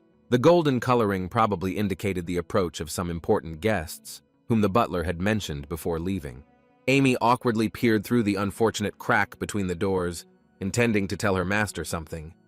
She was a little nervous and hesitant, starting with the fact that the fourth prince and the second princess had come to visit them, but she was immediately interrupted. As it turned out, the doors were too thin to support the impatient brother and sister, who burst into Davy's with a bang. Davy looked up in a little fear at the man who had jumped so high that even he felt in danger. In a second, both the book and the boy's glasses flew away, scattering around the room in a disorderly manner. The first intruder was the prince's green-haired sister, Winry All-Round, who was absolutely delighted to meet her brother. Perhaps she slightly overestimated her little brother's strength and accidentally crushed him under her dress, but she did not realize this right away. She cried out in horror at her brother lying on the floor, and the boy realized that he had been unable to identify his sister because she was constantly with Amy. Winry felt very offended and even started to sob, but her slightly irritated older brother picked her up and said that she was always in a hurry. He was tall and proudly held a pair of shiny glasses on the tip of his nose, and Davy recognized him immediately. The eldest brother, Varys All-Round, or the fourth prince of the kingdom, smiled Telpo and calmly told Davy that he missed him very much. The current king of the Round Kingdom was a distinguished man named Crianes All-Round, also known as Davy's father. Besides the current queen, Lyns Barrietta, he had two other wives, Ellis and Anisha, who usually kept a low profile compared to the first. The second concubine appeared more often in public and was even recognized as the queen's heir, while Anisha remained neutral, receiving the status of an outcast. It was Anisha's children that Winry and Varys were, who were also Davy's half-brother and sister. The twins apologized for the noise they made in the palace, but Winry only seemed untouchable at first glance and was already planning to do something. Varys addressed his brother kindly and was about to say something, so he didn't even notice when his twin sister jumped out of his grasp. She turned her body the other way and swung her leg at Varys as hard as she could, shaking her brother's brains thoroughly. Her innocent look turned into a truly fierce one, and the guy screamed in pain towards her, asking why she suddenly decided to fight. Winry slid slightly across the floor and landed on her feet, telling Varys that he was being very shameless in trying to pretend to be noble. She waved her hand in an offended manner, reminding her twin of how he had bragged and boasted that he would see Davy first, but Varys had denied everything. The prince recognized the two twins well, who clearly did not know that it was possible to live peacefully, so they constantly quarreled and decided which of them was the main one. Unlike the Lyns children, the two of them didn't even try to act like kings, so Davy wasn't surprised by the rumors that the twins had once defeated an entire gang of robbers. They would have continued arguing if they had not turned to the prince and asked him to tell them which of them was right, so that his brother could judge them. They might be a bit of a weirdo, but Davy thought they were good guys who trusted him, and he trusted them in return. They sat down to drink some warm tea to ease the slightly tense atmosphere between them. Varys mentioned that when Davy fell into a coma for 6 years, they decided to send them to the outskirts, which the prince himself had heard about in general terms. The boy fell into a coma when Varys and Winry were only 8 years old. Such young children simply would not have been able to survive calmly in difficult conditions. At that time, concubine Anisha had already sent her first daughter Tanya to another country by Queen Linus's trick, so she wanted to protect the remaining children. Davy reassured the twins, who were still emotional about the situation and didn't fully understand the weight of it. The prince picked up a mug of tea from the luxurious collection, sipping the drink and trying to change the subject to something lighter. He faked a smile on his face and started asking questions about his father, whom the twins saw when they went to meet their brother. Varys noted that the king looked a little tired, but Winry interrupted him and asked in surprise why Davy hadn't met his father yet. Davy awkwardly drawled and replied that he would still visit him sometime, but his sister found this something unimaginable and unacceptable. The awkward atmosphere between them was beginning to bloom again, and Varys noted his observations with concern on the way to the palace. Varys immediately noticed the deplorable state of the entire mansion, which was already bursting with cracks and seemed about to fall into the ground. The boy generously noted that people from the treasury were stealing money allocated for the repair of the palace, but he had just dealt with them and was going to improve the condition of the estate. This answer did not satisfy Varys, and he loudly slapped the table indignantly, saying that it meant nothing. What upset him more was that people of lower status had allowed the palace to fall into such a miserable state. The twins began to insist that the three of them go to their father, but Davy tried to dispel their doubts and asked them not to interfere without reason. Varys tensed even more and glared at his brother, about to object again. But as soon as the boy with glasses tried to protest, he stopped, watching in confusion at how calm Davy was. Smiling like a ray of sunshine, Davy asked the twins to forget about little things like repairs, because he himself could deal with all the problems. The boy was in a good mood, and he felt that more and more people were appearing under his wing. Davy noted that he was very surprised when he learned about the incident with the bandits and the discovery of Winry's talent for magic, and she smirked arrogantly, saying that thanks to her, her foolish brother did not get hurt. Vannis was indignant and angrily asked the girl to repeat it, but Winry sighed arrogantly and reminded him how he confidently rushed towards the group of bandits like a boar. Not even an hour had passed, but they began to argue again, Vannis bragging about his invitation to a fencing competition, and Winry asking him not to rush to conclusions. The twins fought awkwardly, as if they had never outgrown their 8-year-old selves, but Davy inadvertently became curious about the so-called competition, causing them to fall awkwardly silent. Winry was furious at her brother for letting slip an event that was supposed to be a surprise for the prince, but Vannis yelled back that they would have told anyway. Vannis raised his hand and cleared his throat loudly, preparing with a little intrigue to tell what they had prepared for the boy. The guy with glasses carefully pushed a small envelope with a red seal towards Davy. The young man opened the message inside and read with interest about a fencing competition that was held every 6 years. From the outside, such a competition was more reminiscent of something like the Olympics, and was held in the Principality of Felsty with the aim of maintaining harmony on the continent. He analyzed in amazement all the possible participants in the competition, which were quite diverse, from mercenaries to the royal family. The boy turned his questioning gaze to Varys when he turned to him and interrupted his curious reading. Varys, with his hand on his heart, sincerely asked the boy not to refuse the invitation, since he hardly ever left his palace anyway, and therefore sent a request to his father. Winry interrupted her brother and decided to invite her little brother to go with them, brightly lit up with enthusiasm. She added that the Principality of Ferris was probably very beautiful because of its symbolism with water, and Varys offered to carry the prince on his back. The young man closed the envelope, and Winry meanwhile noted that her brother was only good for carrying things, which made them look like two wild dogs again. The twins glared at each other, unable to share even a moment of shared happiness without arguing and calling each other names. The boy had to agree, which immediately ended another argument between the two and attracted their attention. Davy said that there was no way he could refuse the twins, and they began to exchange glances, secretly happy with their brother's choice. But they couldn't remain silent for long either, so they loudly rejoiced and raised their hands in joy, throwing expensive porcelain dishes into the air, which made Davy indignant.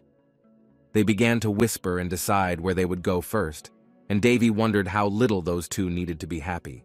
Varys was also right about the state of the boy, who really did not leave the confines of his palace and was a kind of homebody. He looked out the window, where fluffy clouds were floating again, thinking that sometimes he really did need to unwind. The boy began to twirl the envelope between his fingers, and his heart slowly began to be overcome with intrigue. Perhaps it might even be interesting to go there, so the prince was all in anticipation of an exciting event. The king's tableware was even more stunning and impressive, because he even drank wine not from ordinary glasses, but from precious goblets decorated with sapphires. The butler reported to the king that Davy himself was already old enough to go with Varys and Winry to the coveted competition. Vespos added that Davy had just had a meeting with his brother and sister, but the king only mumbled briefly at every word the servant said. The servant placed the silver teapot on the table with a soft click to maintain a peaceful silence throughout the royal hall. Although it was difficult to tell what was on the old man's mind through his gray eyebrows and mustache, a warm smile obviously spread across his face when he said that the prince had matured. He recalled how the boy easily identified him as the man who brought him gifts. Vespos appreciated the prince's insight and admitted that he was impressed by the young man. The king frowned, raising his silver cup with an ambiguous groan, emotionlessly surprised that the butler was so impressed by his unrecognized son. The ruler sat right in front of the window, sipping wine from his precious glass and sighing heavily before each of his sentences. The gray-haired man looked at his glass with tired red eyes and said sadly that he was sad to hear about Davy. Over the past few days, Davy's room had continued to blossom, becoming cleaner and cleaner each day, and there was now a picture of his mother on the nightstand. She looked at the guy with proud, kind eyes, and although it was a very ordinary photograph, it created a pleasant, intimate atmosphere in the room. Davy always glanced at his mother's photo when he was preparing for something, as if he needed the approval of the person closest to him. Not only the boy's room blossomed, but the entire palace, which, as the boy himself noted, was 2 steps away from turning into a haunted house. Thanks to the energetic work of the chief chamberlain Vesper, the servants were replaced with new ones, and the young man's palace took on a more royal appearance. The maid Amy herself was in a frantic delight and on cloud 9, looking at the guy's well-kept palace. Davy should have gotten used to her maid's emotional reactions, but she couldn't stop admiring the boy's beautiful quarters, as if her dream had come true. Sometimes she would even shed a few small tears of happiness, and the boy couldn't understand whether he had treated Amy so badly that she was overcome with such joy.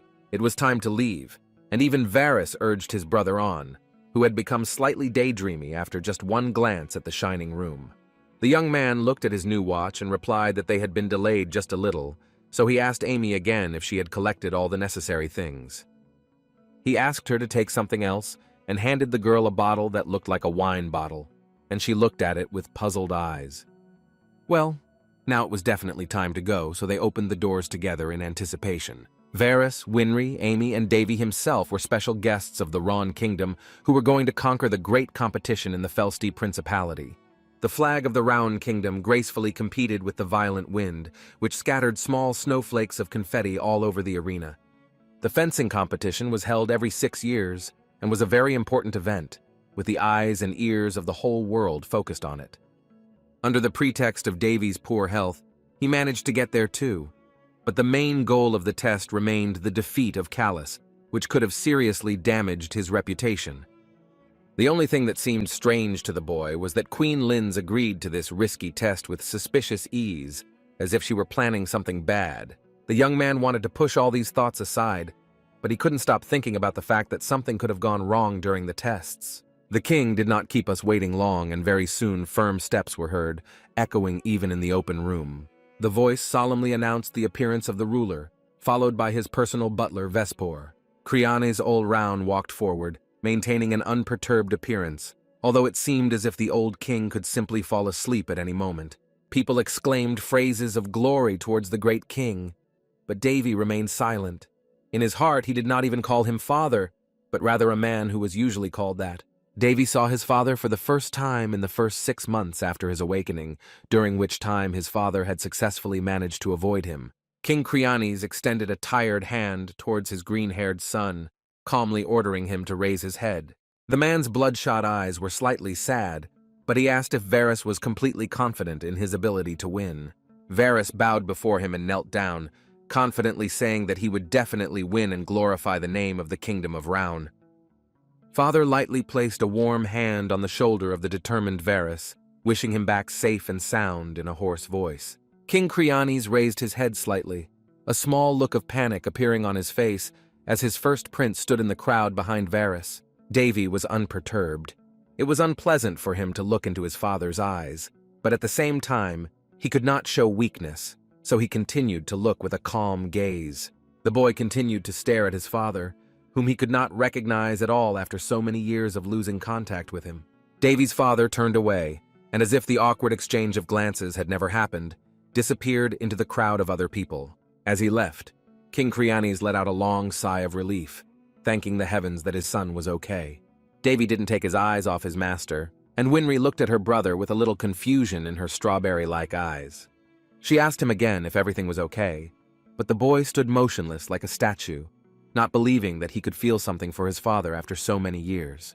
The host of the Olympics ceremoniously announced the representative of the Kingdom of Raun, introducing the fourth prince, Varys, to the public and announcing the festival in honor of the solemn day.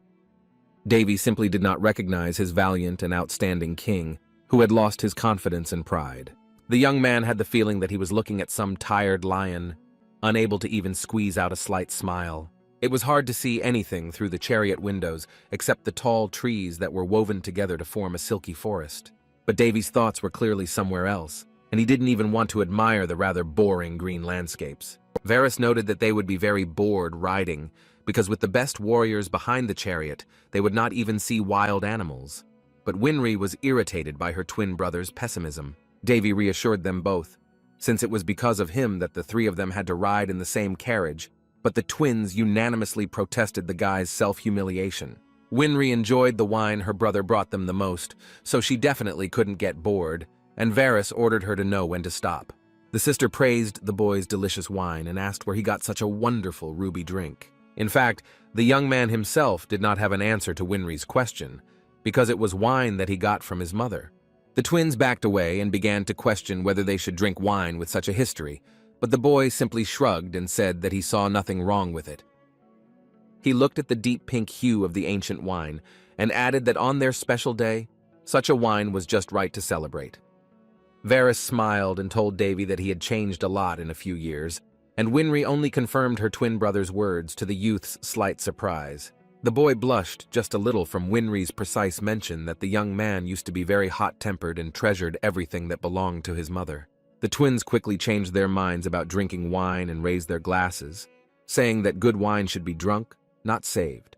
Time passed much faster in the chariot, so the three certainly could not get bored while drinking a whole bottle of wine to the very bottom. The night crept up unnoticed with 2 moons in the sky. In that world, this was the most common occurrence. For the night, they decided to stop and set up camp in the forest, lighting a bright fire that turned the tips of the sticks into small coals. It was still a whole day's drive to the principality, so Varys worriedly asked if everything was okay with Davy, who was spending the night in the camp for the first time. Davy was more interested in finding out how Winry experienced the overnight stay, and Varys replied that he had barely been able to dissuade her from sleeping with the prince and force her to sleep in a tent. The boy laughed awkwardly and apologized when Varys noted with disapproval that his sister should not get so drunk on wine. Varys reminded Davy of his childhood dream of going into the woods and setting up camp there, like some kind of traveler. Of course, he remembered, the boy had deliberately taken only 3 people with him because he wanted to feel a comfortable family atmosphere. They were all forced to travel in a carriage, although the same twins usually set off on such a long journey on horseback. The young man couldn't get the changes that had surrounded him since he woke up out of his head. Even his father had become completely different. But at the same time, he still had his brother and sister with him, who remained just as good and continued to support and trust him. For the first time in a long time, the boy felt that he really liked everything and that there were sparkles of happiness inside his soul. Davy gazed dreamily at the star-filled skies until his maid reminded him of his scheduled bedtime. But the boy put his hands behind his head and simply told Amy offhandedly that the moon was unusually beautiful tonight. The boy picked up one of the branches that had been used to start the fire, but the tip of it still had flames and could easily burn. Davy made several swings with his wooden branch sword, leaving smooth cuts in the area and lifting up floating leaves around him. His branch glowed a pleasant blue light from several successive swings, gracefully cutting through the air in front of him. The boy decided to take a final walk under the beautiful moons, commenting to himself about his wonderful rehabilitation. He came across one of the commanders, who decided to show off his knowledge, and told the boy that the moons were called Syros and Crius. The commander continued to tell that the blue moon spoke of the beginning, and the red one of the end, while the prince in the bushes sarcastically called him very smart. The man placed his hands on his hips and laughed loudly to himself, saying that even an uneducated child knew about the meaning of the moons. He sighed heavily and looked at the sky, romantically saying that it was better to talk about such things with women. Another guard crept up to the man, not understanding why he was talking to himself so loudly and animatedly. He looked at the second commander in surprise, because he thought that it was he who was hiding in the bushes and talking to him, and at that time, the invisible Davy was smiling sarcastically. They began to suspect in fear that they might be haunted by a ghost, but in fact, it was the prince himself who, out of boredom, decided to use illusion magic. The boy walked through the overgrown forest, waving a stick and arguing that the twins had taken 4 strong guards with them, which would be enough to protect the camp. At least those 4 would be enough until the first serious trouble happened. The young man climbed up the tree to do some surveillance, because he already knew that danger was right under their feet. While they were sleeping, they were supposed to be attacked by approximately 20 mercenaries from a local group. The naive mercenaries jumped out of the bushes, although the boy admitted that they had hidden well until the very end. It was obvious that Queen Linz was behind this organized attack, and she could not miss the chance to kill 3 birds with 1 stone. The boy jumped from the tree branch, although he was not very keen on demonstrating his abilities in his suffering state. But on the other hand, he didn't care at all, because there would be no witnesses to his battle anyway, so he swung the branch in his hand. Blue energy, which the boy had been fighting with the air with shortly before, began to concentrate around the tip of the branch. It only took 1 huge cut for the boy to cut up several mercenaries and paralyze others. The boy was taught fencing by the devil Dokujun, who always spoke in pompous phrases and proverbs. One of these instructions was that if you don't have teeth, you need to bite with your gums, but since the boy didn't have a sword, he had to lean on a branch. Devil Dokujun also said that any object could become a weapon in the right hands, even if it was an unfortunate branch. As the saying goes, in war all means are good if they bring the desired result, and weapons were just an offensive extension of the human body. The boy had heard that the most important thing in mastery was ingenuity, with which any weapon could become a sharp sword.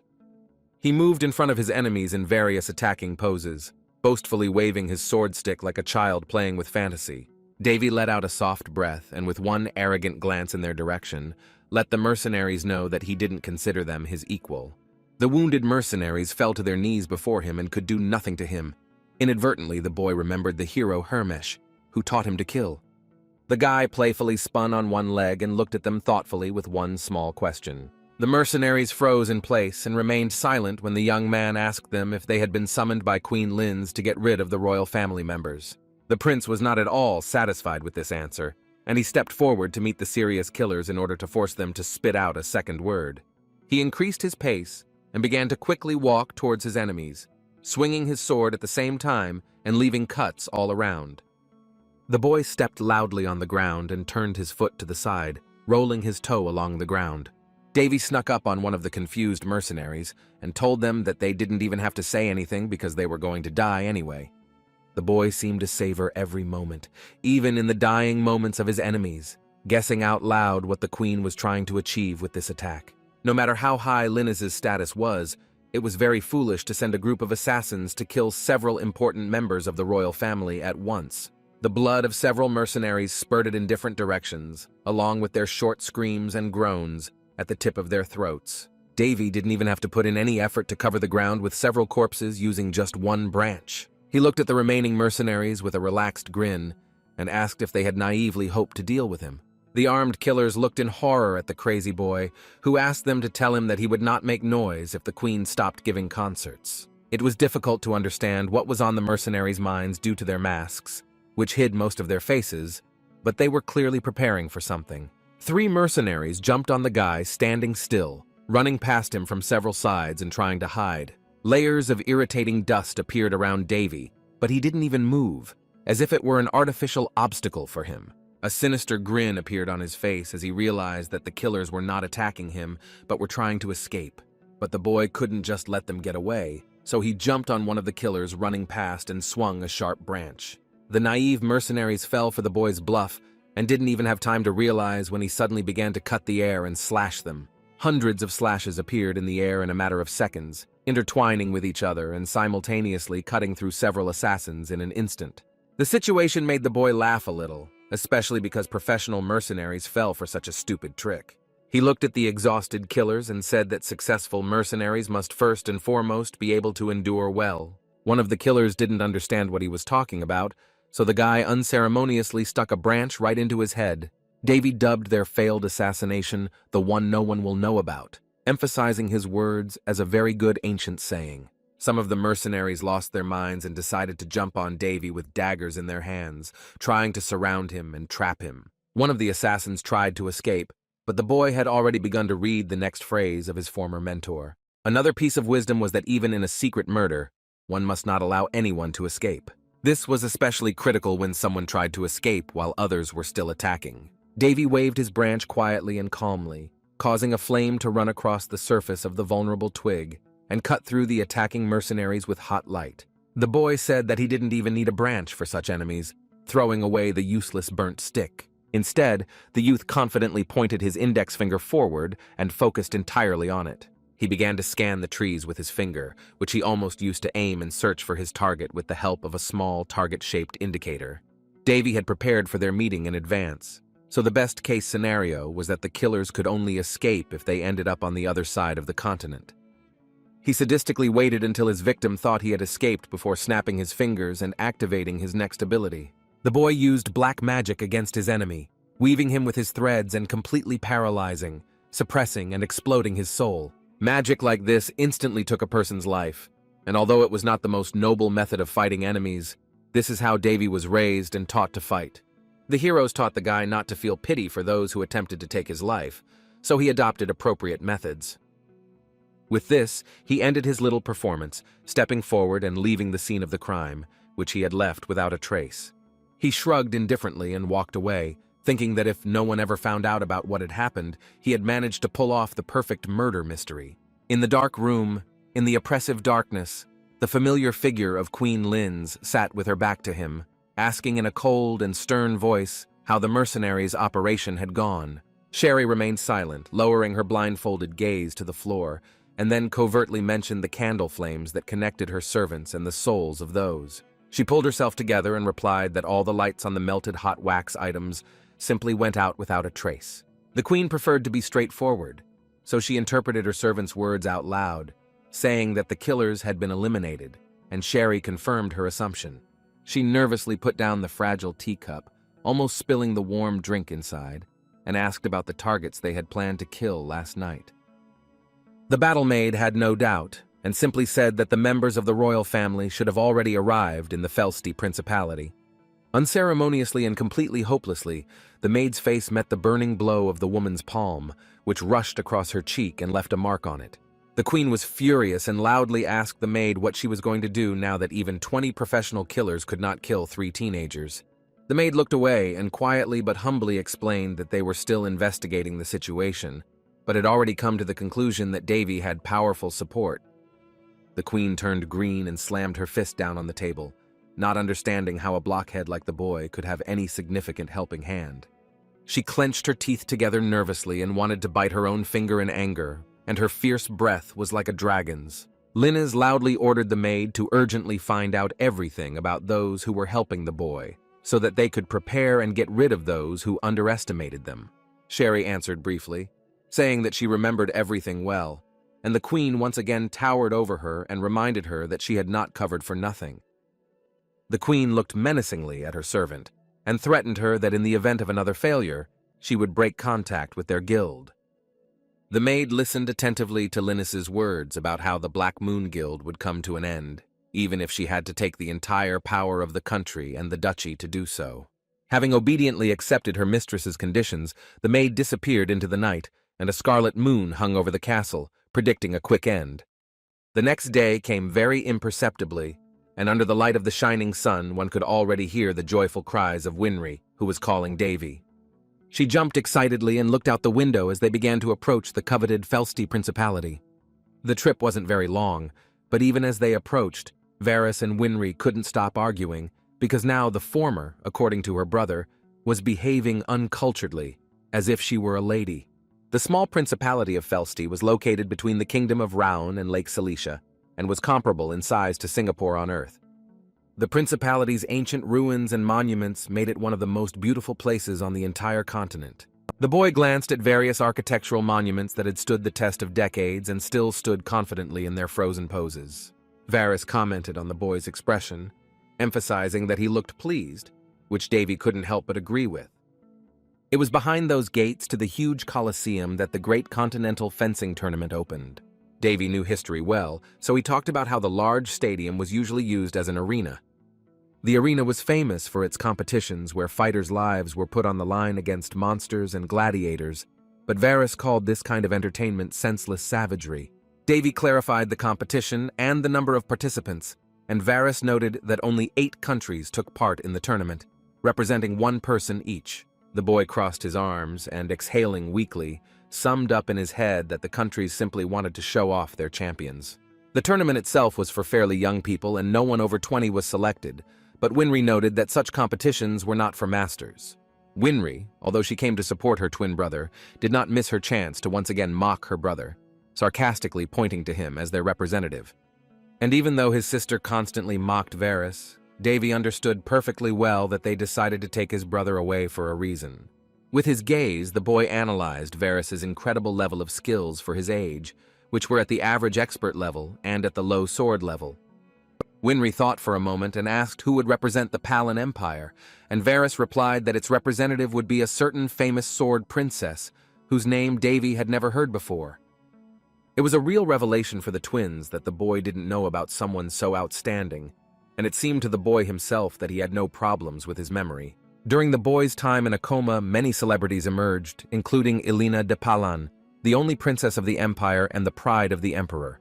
However, Varys noted that, although she was the only daughter of a great empire, the princess's popularity was due to various factors.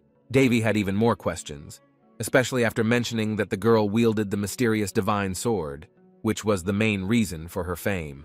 Winry added that the sword was called Calderas, and was the favorite blade of the ancient hero, the sword god Hares, and was also one of the masterpieces of the 1001 Nights.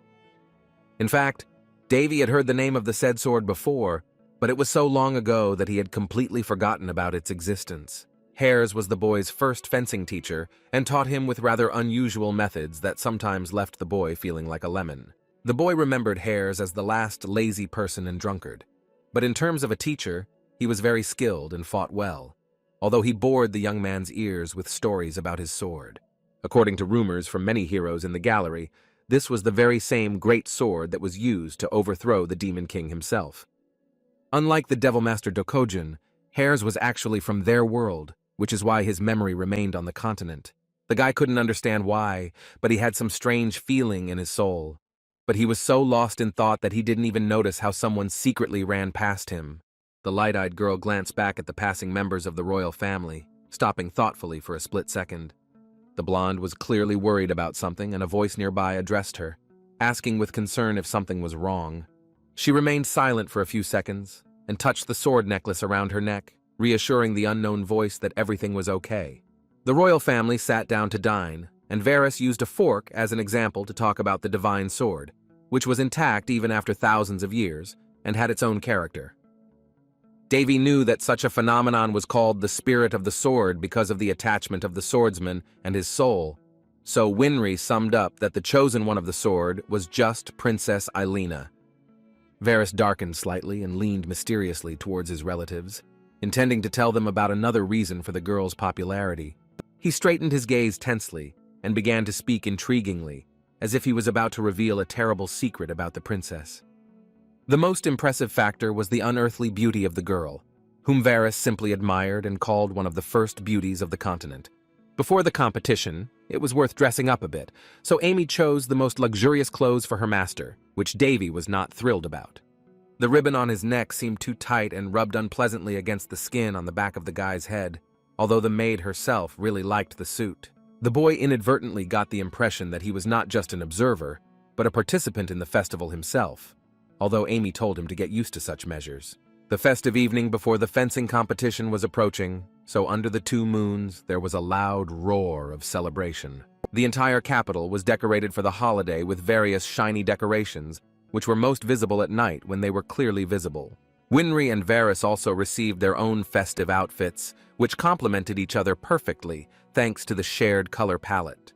Davy looked at the twins generously, saying that his sister reminded him of a fairy, for which she praised the boy in return, and Varys quietly asked not to overpraise Winry.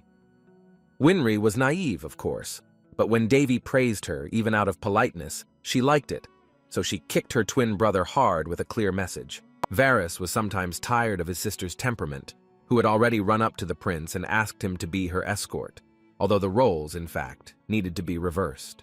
In the banquet hall, some were already dancing and enjoying the festival. One guy was offering his hand to a girl and saying that it was an honor for him to accompany her. The red-haired girl in a long dress offered her hand to the guy but remained suspiciously quiet, which made him nervous. She was silent for a while and then finally said briefly that the room was a bit noisy, but the escort assured her that she needed to socialize. For her, words about her peers were alien and seemed strange, so the guy, looking at the decorative roses, asked about her trip to the village and her impressions of the capital. She didn't listen to the rest of his words and immediately called her impressions not bad, releasing the wilted tulip from her hands. The red-haired girl chose to pick up the rose and clarified her own words, saying that it was good only for their senseless wildness. The pre-tournament ball was in full swing, and it was held in a luxurious golden hall, which could easily blind a casual passerby with its brilliance. Representatives from different kingdoms greeted each other, creating an atmosphere of friendly hostility before the start of the competition. As strange as it may be, they really treated each other with respect, fully in keeping with their statuses. The boy sipped sparkling white wine, which shone beautifully against the golden walls of the pompous dance hall. Davy recalled Varys's words about participants over 20 not being invited, and was convinced by looking at the rather young people inside. Of course, there were plenty of adults among the young participants, but they were a minority compared to many young men and women. The boy couldn't get enough of the beautiful scenery of the location, which beckoned with its red roses and shiny walls. He would like to have a palace like that. The most popular guy at the grand opening was the nervous Varys himself, who was approached by girls one after another. The green-haired guy was a huge heartthrob of the public, and he was especially popular with women from other kingdoms, although he himself did not know how he became such a magnet. At the same time, Davy was not at all surprised that fans were flying to Varys like bees to honey. But on the other hand, this was how he could test out his competitors. He looked the other way at Winry, who also took advantage of the chance to make new acquaintances, although the noise was slightly annoying to the young man. Varys would occasionally glance nervously at his older brother, so Davy would play the lottery in his head and decide whether it was worth going to save him or not. He despaired and jumped, trying to attract the attention of the first prince, who decided to ignore him and let Varys rest. In order not to be distracted by Varys's unspoken cries for help, Davy hugged Winry's hand and led her out to dance for a while. Davy grinned wickedly, mentally telling his younger brother to enjoy all the joys of being a brilliant young man. Winry whispered in fascination that she never thought the day would come when she would be able to dance with her older brother. The boy praised the girl's dancing skills, to which she giggled briskly and replied that she had been dancing for a long time and could now consider herself a real lady. With her eyes downcast in a smooth dance, the sister sadly asked if the boy was upset that the incident had forced him to end up in such a situation. By situation, she actually meant his inability to take part in the competition, since she knew he was good with a sword. Davy laughed awkwardly, feeling that his sister was praising him too much, and replied that he could not have become a master of weapons by the age of 14. For him, talent did not exist. The main thing was persistence, because it took the boy a whole 1,000 years to achieve everything. He added that in any case, some competitions were not at all interesting to him and faded into the background. The boy ended up saying that he just wanted to live in wealth and prosperity, and Winry laughed generously and compared him to some old man. The young man's sister was happy, but there was nothing surprising about this, because she was still a child who had to adapt to a harsh world. Their dance was interrupted by the sweet voice of a young man from behind, who obviously recognized the young princess and suddenly crept up on them. The red-haired boy stepped forward with solemn words that he was really looking forward to meeting Winry. In the boy's memory, he couldn't remember Winry mentioning any such acquaintances, and her silence made the boy even more distrustful. Winry looked at the guest with disdain, and maybe even some kind of fear mixed with disgust, which was not at all like her usual reaction to friends. The gallant stranger intervened in the conversation and pushed the first prince away, floating on his shoes closer to the princess. He grabbed the frightened Winry by the hands and offered to join him in a dance, but she was trembling and could not utter a word. The girl awkwardly refused him, carefully letting go of his hands and saying that she had just been talking with her brother and was busy. The red-haired guy clicked his teeth in annoyance, and for a moment his arrogant smile disappeared from his face. He quickly returned to his role and dramatically spread his arms, loudly asking himself where his manners were. The red-haired man extended his hand forward and introduced himself as the 7th prince of the Boltese kingdom, Belishan de Boltese. Davy looked at him with disdain, and with a distrustful voice, introduced himself in response only by his full name. Belishan continued to stare at the boy with his hand outstretched, as if waiting for the first prince to give a full, graceful performance. The red-haired man asked what Davy was doing in such a place, to which he replied that he had come to support his younger brother, slightly surprised by Belishan's disrespectful tone. Belishan smirked smugly and rolled his eyes, as if that information told him everything he needed to know. Shrugging his shoulders, the red-haired man wished the first prince a good rest, and Davy began to seem stranger and stranger with each passing second. Belishan gracefully dropped to one knee in front of Winry, loudly saying her name in a dramatic manner. He looked the girl in the eyes and sweetly sang that he was going to dedicate his unique victory in the tournament to the young princess. Winry let out an irritated breath and wiped the nervous beads of sweat from her forehead, saying that Belishan's behavior was very inappropriate during such an event. He did not take his eyes off the princess, and said that there was no point in being embarrassed about anything, because he was speaking the truth, and from the bottom of his heart.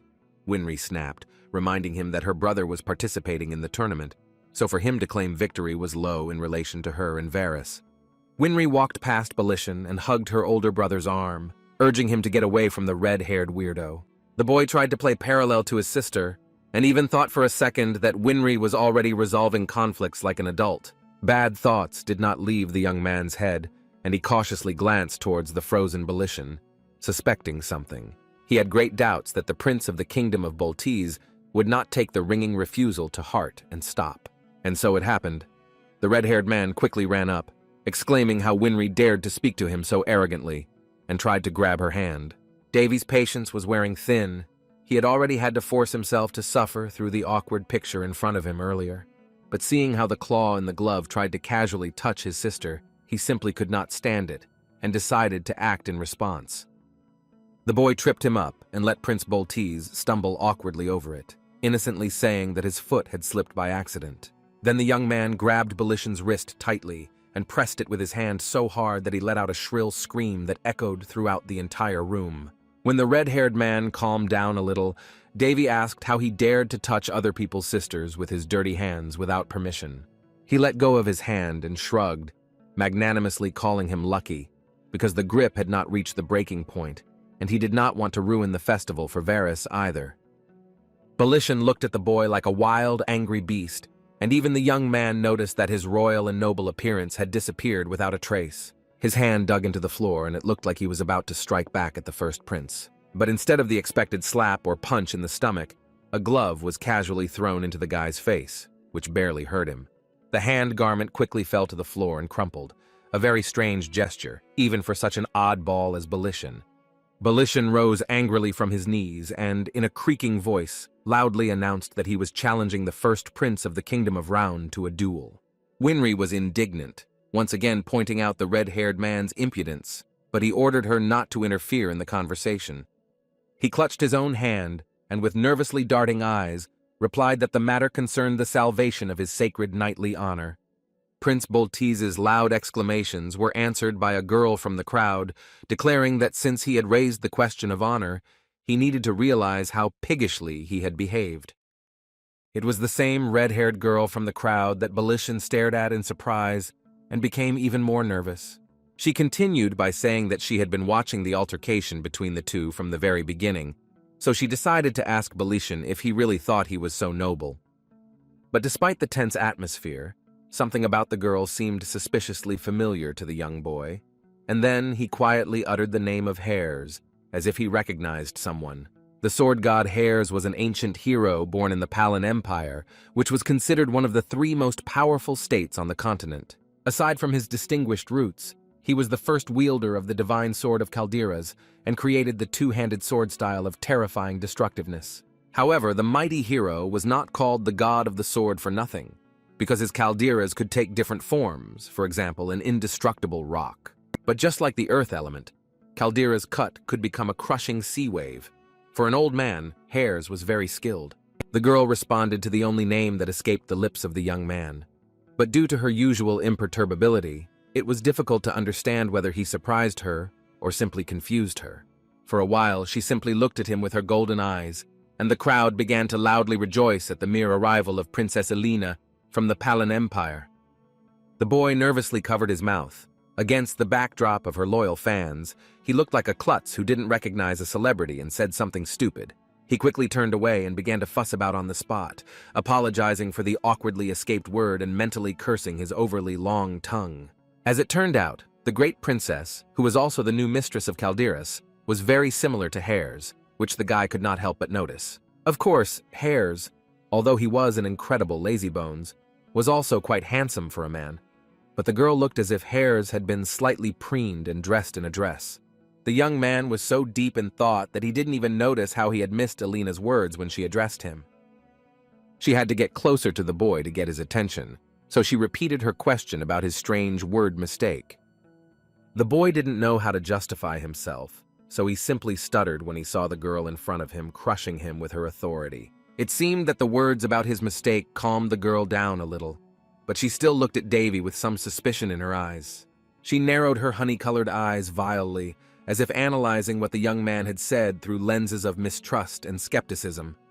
Elena accepted the guy's answer and indignantly apologized to him, to which he had to play hard to get and awkwardly scratched the back of his head. The boy let out a sigh of relief at how he had evaded the answer, and in the meantime, a worried Varys, who seemed to have already been released by the girls, ran up to him. The green-haired man asked what kind of brawl was going on in the middle of the banquet, but Davy couldn't get the thought of the new owner of Hare's sword out of his head. Elena's calm voice changed into a stern tone, through which she began to condemn the behavior of Prince Belishan, and the boy began to understand the rumors about her charisma more and more clearly. As Davy suspected, people like the arrogant Belishan and other aristocrats were simply overwhelmed by the young girl's influence. Elena suggested another solution to the situation, saying that if one followed the true code of honor of a knight, Prince Belishan should have apologized to those two. Belishan stared ahead nervously, unable to utter a single word of apology, since he had no intention of humiliating himself like that in front of the crowd.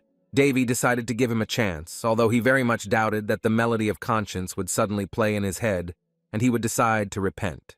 The red-haired man remained silent and simply turned away, preparing to leave the hall without any extra eyes glued to him. The boy was not at all surprised by the behavior of the arrogant prince. In a sense, it was touching for him to watch his resentment. But as soon as he turned away, Davy loudly announced that he accepted the red-haired man's challenge to a duel, which greatly surprised the latter. Belishan looked at the boy with both interest and surprise, while Winry tried to dissuade Davy. The guy crossed his arms haughtily, inadvertently thinking in his head that he couldn't let the pompous prince just run away without a trace. Even Elena was outraged, calling such a battle useless and stupid, but the young man tried to calm the girl down, saying that it was his choice. Davy picked up Belishan's thrown gauntlet, clarifying his desire to challenge him to a personal duel, and the latter even rejoiced. The boy raised his head proudly and said that since he had been challenged to a duel, as a prince he was obliged to accept it. The duel was rather sham, so even the swords were wooden, but Davy was fine with that, even though he hadn't used something like that for a long time. Varys was very worried about his older brother because even though he had recovered, Belishan was still a participant in the elite test, but the boy was confident in himself. Winry was also very afraid and mumbled her older brother's name under her breath, but Davy calmed her down and stroked her head, telling her not to worry about him. Belishan stepped forward gracefully, saying that the young man looked like an inexperienced blockhead with a club, and suggested that he surrender on the spot. He arrogantly placed his hand on his belt and smirked at his own request for the young man to fall to his knees and apologize, in exchange for which he would turn a blind eye to what had happened. The red-haired man's pride angered Varys the most, and he already wanted to go and sort things out personally, but Davy continued to convince him that this was unnecessary. The young man stepped forward to the smug, red-haired man, saying that only a one-on-one duel could settle the matter. Elena watched the painting with an emotionless gaze, carefully analyzing the movements of both princes. Belishan's smile widened once more, and he made a condition that if he lost, he would definitely fall to his knees and apologize for his behavior. Davy tilted his head to the side in a relaxed manner, throwing his sword over his shoulder and warning him to keep his word. In a way, they could both be called self-confident, as they stared so convincingly into each other's eyes, even when they were given the call to begin. Davy was more wondering what technique he should start with to create a beautiful and effective performance.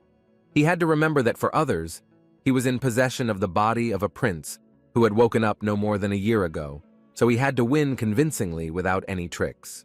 He had no need to hurry, so he stood there hugging his sword and pondering what he should do, which for some reason made Belishan laugh a lot. The boy was slightly offended by the red-haired prince's harsh accusations of fear and excitement before the duel, which caused him to interrupt his train of thought for a second. Prince Boltese spread his arms theatrically and said that he had given him the opportunity to attack first, but he had not even taken advantage of it, calling the battle between them shameful. While he was shouting at him not to waste time in attack, Davy suddenly had an idea. He remembered one good way to win quickly and quietly. The boy jumped low several times and, as he exhaled, asked his opponent not to give in strength. Having swung sufficiently from the long jumps, the young man quickly landed on the ground and concentrated his strength in his legs. He rushed forward with his arms wide open and the same fat grin on his face, closing in on his opponent in a matter of seconds. Belishan didn't even have time to realize it when the red-eyed boy's smug grin shamelessly appeared in front of his face. Davy slightly let go of the wooden sword in his hands, but still swung with all his might before striking. The proud smile on the guy's face suddenly disappeared, as if something had suddenly gone wrong. Although his attack was mesmerizingly fast and sharp, Belishan easily dodged it with one deft step back. Trying to crush his enemy with all the strength in his hands, the boy, unexpectedly for himself, dropped the wooden sword from his hands due to the sudden force of gravity. The red-haired man might have been able to win if he hadn't used such moments to feed his ego and call the young man a fool once again. In one graceful movement, Davy swung his fist at his relaxed opponent and struck him with one precise punch. Belishan took a painful blow on his chin and was sent flying under the playful tone of the boy, with whom he claimed that his hand had slipped again. The red-haired man's wooden sword spun through the air and did a few elegant pirouettes before landing loudly on the floor in front of the crowd. He landed with Belishan, who flew back with such force that in a matter of seconds he found himself on the ground with his arms outstretched. Despite the simplicity of the fight, Davy had to catch his breath a little, but he didn't miss the chance to mock him, asking why he didn't even dodge. Belishan was furious and took no pleasure in the taunts of the boy, who had the audacity to ask why he had let him attack first. Those watching the duel began to whisper and compare the skill of the opponents, obviously not in favor of Prince Boltese. All this made the red-haired man very angry, and he tried with all his might to restrain himself so as not to inadvertently explode from the anger that was boiling in his soul. He stood up abruptly and raised his wooden sword, tearing his voice and telling the boy that he was going to kill him. Davy adjusted his hair and grinned, saying that with Belishan's predictable style, he didn't stand a chance against his brilliant improvisation. As unpleasant a man as Belishan was, he fought well, so Davy could only nervously fend off his precise and sharp attacks. The boy blocked the attacks of the fierce red-haired prince, who was much more fierce and dangerous when angry. Davy watched him fight with all his anger, taking mental note of Belishan's shaky stance and thoughtless method of attack. As he found out, Volition didn't pay any attention to the distribution of force or the spacing of his attacks. He simply attacked with all his might, which still left its mark. But Davy, being a true master of the sword, simply could not forgive himself if he lost to someone who simply knew how to swing well. Every now and then the red-haired man would run out of breath for a short while, and then would begin to hit the guy again with another flurry of cuts. But at such moments, Davy tried to take advantage of his chance and attacked when Prince Boltes did not have the opportunity to swing first. For some reason, the boy felt a strong determination and continued to strike, drawing the first blood in the duel. The crowd fell silent. This duel was gradually beginning to tire them, because this was not the first time they had seen the picture of Davy standing over the stricken body of Volition. This time, the red-haired prince's Achilles' heel was his eye, which the boy aimed at precisely and confused him. The young man grinned, looking at the exhausted prince and asking if he had accidentally hit him again, but he continued to mutter insults under his breath towards the enemy. The red-haired man didn't want to give up and looked at the prince of the Round Kingdom with a savage look, as if he could pounce on him at any moment. The crowd behind them began to discuss again the latest defeat of Prince Boltes, who had fallen like this for the third time already. He grew angry and growled in rage when he heard people question his initial expert level and devalue his skills. Volition angrily slammed his clenched fist onto the cold floor and ordered the crowd to be quiet and not to say anything they did not know. But this time he didn't get up, but simply sat on the floor and tried to catch his breath after the sudden surge of emotions inside. Davy grinned, the thought flashing through his mind that Volition himself didn't know what he was doing, and was so nervous he couldn't even concentrate. Davy's strange and slightly bluff-filled fighting style was, of course, also borrowed from one of the gallery's outstanding heroes. This technique was called the intoxicated sword, and was created by alcohol. So true to its name, with this fighting stance, the fighter moved with the sword as if he was drunk. This style was created thanks to two gallery heroes, one of which was the last drunkard of the gallery heroes, Dokujun, and his drinking buddy and co-author was none other than Hares himself, who simply became terribly interested in seeing what he had in mind. Even Davy considered such swordsmanship to be sheer heresy, especially when someone tried to teach him something like that in all seriousness. During training, Dokujun would sometimes hiccup, looking at his own style and proudly calling it the most stupid technique. At such moments, he would cover his face with his hand and begin to giggle vulgarly under his breath, right in front of the boy who actually came to study with him. Hares would also often intervene in the conversation and tell the boy never to use the bad drunkard style unless he was a complete jerk. The sword god pointed his finger at the boy and said that if he had a conscience, he would obey him.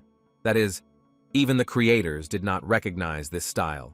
The style itself was not heavy or crude, capable of destroying entire broadleaf forests with thick trees in a matter of seconds. And you can't call the technique invincible either, even through clenched teeth or tightly covering your understanding eyes with both palms. Volition rose again and tried to break through another block from Davy, who thrust his wooden blade forward. The red-haired man looked at his opponent's movements and did not understand what he was doing, swinging in a completely different direction and barely standing on his feet. Davy literally spun around in place and still tried to fight back, swinging at him in an unprofessional stance. The true forbidden credo of the technique was that every move and attack was accompanied by deception and trickery worthy of damnation. This style was not for great feats or cold-blooded murders. It was created solely to humiliate your enemy and make them feel like trash. In words, everything was simple. You had to force the enemy to lower his guard, dodge his attacks, and then respond with a counterattack, a very effective method. Davy did exactly the same, starting the first 2 rounds by humiliating Volition mentally, and then continuing to hit him time after time. Thus, even the enemy himself sooner or later stopped delivering too precise attacks and became much more tired than usual. And considering that they were now surrounded by a crowd of spectators, the effect of the red-haired man's humiliation was many times stronger. Davy smirked as Volition wiped the floor with his body once again and rolled forward in front of the crowd. The boy exhaled, wondering out loud whether he was just lucky today or whether his opponent was completely stupid, but he asked if the dejected guy was okay. In fact, the guy got special pleasure from such a battle. He simply found it much more fun than killing in cold blood. Princess Elena remained silent. She was not surprised or amazed by the guy's fighting style, because she most likely understood that he was simply skillfully bluffing. But Volition didn't want to give up and again tore his vocal cords, tightly clutching his wooden sword and directing mana there. A blue light began to spread throughout Prince Boltiz's entire body, whose pupils narrowed and his entire face wrinkled in anger. He stood up and turned furiously towards Davy, once again declaring that he would finish the boy off on the spot. Varys and Winry were horrified and shouted at the red-haired boy that he had completely lost his mind if he was ready to fight with a deadly weapon. A mad grin appeared on Belishan's face, and he ignored the words about them agreeing to a duel without deaths. The redhead shouted that it was too late for regrets and rushed straight towards Davy, who the twins screamed at in fear to dodge. The boy tried to quickly analyze that if he now supposedly accidentally reflected the attack with mana, he could cause a lot of unnecessary suspicions. Moreover, he felt someone's cold gaze on the back of his head, directed at him directly from the crowd with obvious distrust. Instead of safely dodging, Davy decided to go forward, straight at his opponent. So he almost immediately collided with Belishan, who was already bursting into nervous laughter and swinging at the boy. There was no thought in his eyes. Now he just mindlessly pointed his blade at the enemy, hoping that the mana itself would solve the problem. A cold blade of shining mana was aimed at the head of the young man, who stood still and waited for Belishan's full attack. Davy vanished out of nowhere, simply stepping back a little and throwing his head back. Where the boy's head had been just a second ago, Belishan's sword was now piercing the air, mana beginning to evaporate from the tip. The red-haired man froze quietly and looked up in surprise, as if he saw something like a ghost in front of him. It seemed like the manic prince was so clouded by his emotions that he simply couldn't focus and see that Davy was right below him. Davy whispered something through his insolent lips so that no one but Belishan would feel the whistling breeze of humiliation. Belishan looked down and stared at the boy who dared to call him a fool, playing such a cruel joke on him. The first prince grinned into his eyes, knowing from his glance that Belishan had clearly heard his foul-mouthed whisper. The redhead ranted as Davy thrust his foot forward and twisted his shin, causing him to fall with a thud. The audience watched in fascination as the battle turned from a sword duel into a fight between two children in a sandbox over their favorite toy. Finally, an oppressive silence fell over the luxurious hall, interrupted only by the heavy sighs of the guys from afar. Davy rolled over and miraculously found himself on top of Belishan, who continued to insult him even as he towered over him. The red-haired prince suddenly fell silent when he saw a wooden blade pointed towards him, almost passing through the tip of his ear. Belishan merely glanced nervously at the wooden sword that was now a few centimeters from his face. Only now did Davy feel the pain in his lower back. And even though he had to act out the part, the unpleasant feeling in his side was real. He scratched the back of his head and laughed awkwardly, embarrassed to say that he had almost fallen on Belishan, who was pinned to the floor. In front of the public, the boy pretended to be innocent, and even asked why Belishan had decided to suddenly lie down on the floor and underneath him. The guy looked at the other wooden sword, which just a few seconds ago belonged to his opponent. He looked back at the crowd, which had become even more noisy, and suggested that this was the point where they should end their duel. The crowd was discussing the humiliating defeat of Belishan, who turned out to be a complete disappointment for the public, in contrast to the pleasantly surprised Prince Raun. There were still suspicions among the public, because they remembered that just a few months ago, the boy lay peacefully in a coma, although they noted that Davy could barely hold a sword. Varys and Winry were incredibly happy for their older brother, who defeated their common bully and put him in his place. Davy was so happy that he didn't even listen to the audience's jokes about how Prince Rana might have wasted all his luck in life in the duel. Belishan was defeated. He sat alone in the corner of the room like an abandoned doll, and, as it might seem, he did not even breathe and simply stared at the wall. The people were pleased with the impressive spectacle, but Elena remained in doubt, pressing her crossed arms tightly to herself in thought. Throughout the entire duel, she never once took her eyes off Davy, and her face remained cold and emotionless. For the first time in a long time, she lowered her eyebrows and looked authoritatively at the celebrating prince with her piercing honey eyes. She commented on the public's delight, casually calling it petty and leaving the festival, whose servants looked in surprise at the mistress's abrupt decision.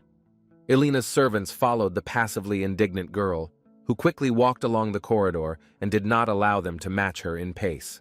Out of the corner of his eye, Davy glanced at Elena as she left, whose coldness and detachment seemed slightly amusing to the boy. Even though the young man had won the duel, Varys was still dissatisfied, so he called his brother's actions reckless, even when they had taken over the carriage.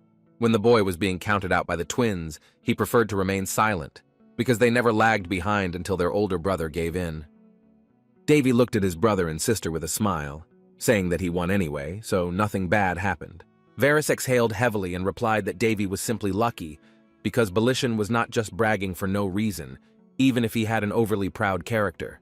The boy even became curious about why his brother thought so Varys told him that he had seen Belishan's skills at some event. He added that it was there that he laid eyes on Winry, who was already completely tired of Prince Bolteze's constant attempts to marry her. Davy had a sneaking thought about breaking Belishan's arm, but he pretended there were no impure thoughts in his head. Varys summed it up and said that Davy better not repeat such incidents, and that it was him who had to break his arm for not being there for Winry. The boy crossed his hand with his brother's, squeezing the green-haired boy's hand so tightly that he screamed throughout the chariot. Varys was almost horrified by the prince's enormous strength, to which Davy chuckled and asked not to compare him to some child. The young man advised Varys not to underestimate him in the future, so there was no point in doubting his abilities. Davy smiled genuinely at his brother, finishing by saying that if something was done, it was done, and there was no point in arguing with what had happened. Winry admitted that she herself really enjoyed the evening, and she never doubted for a second that her older brother could be so incredible. For the rest of the ride, Davy kept smiling as he listened to them describe how he couldn't even handle the weight of the sword, but still won. Davy looked out the darkened window, listening to the comments of those who said that the young man probably hadn't even considered the idea that he could lose completely.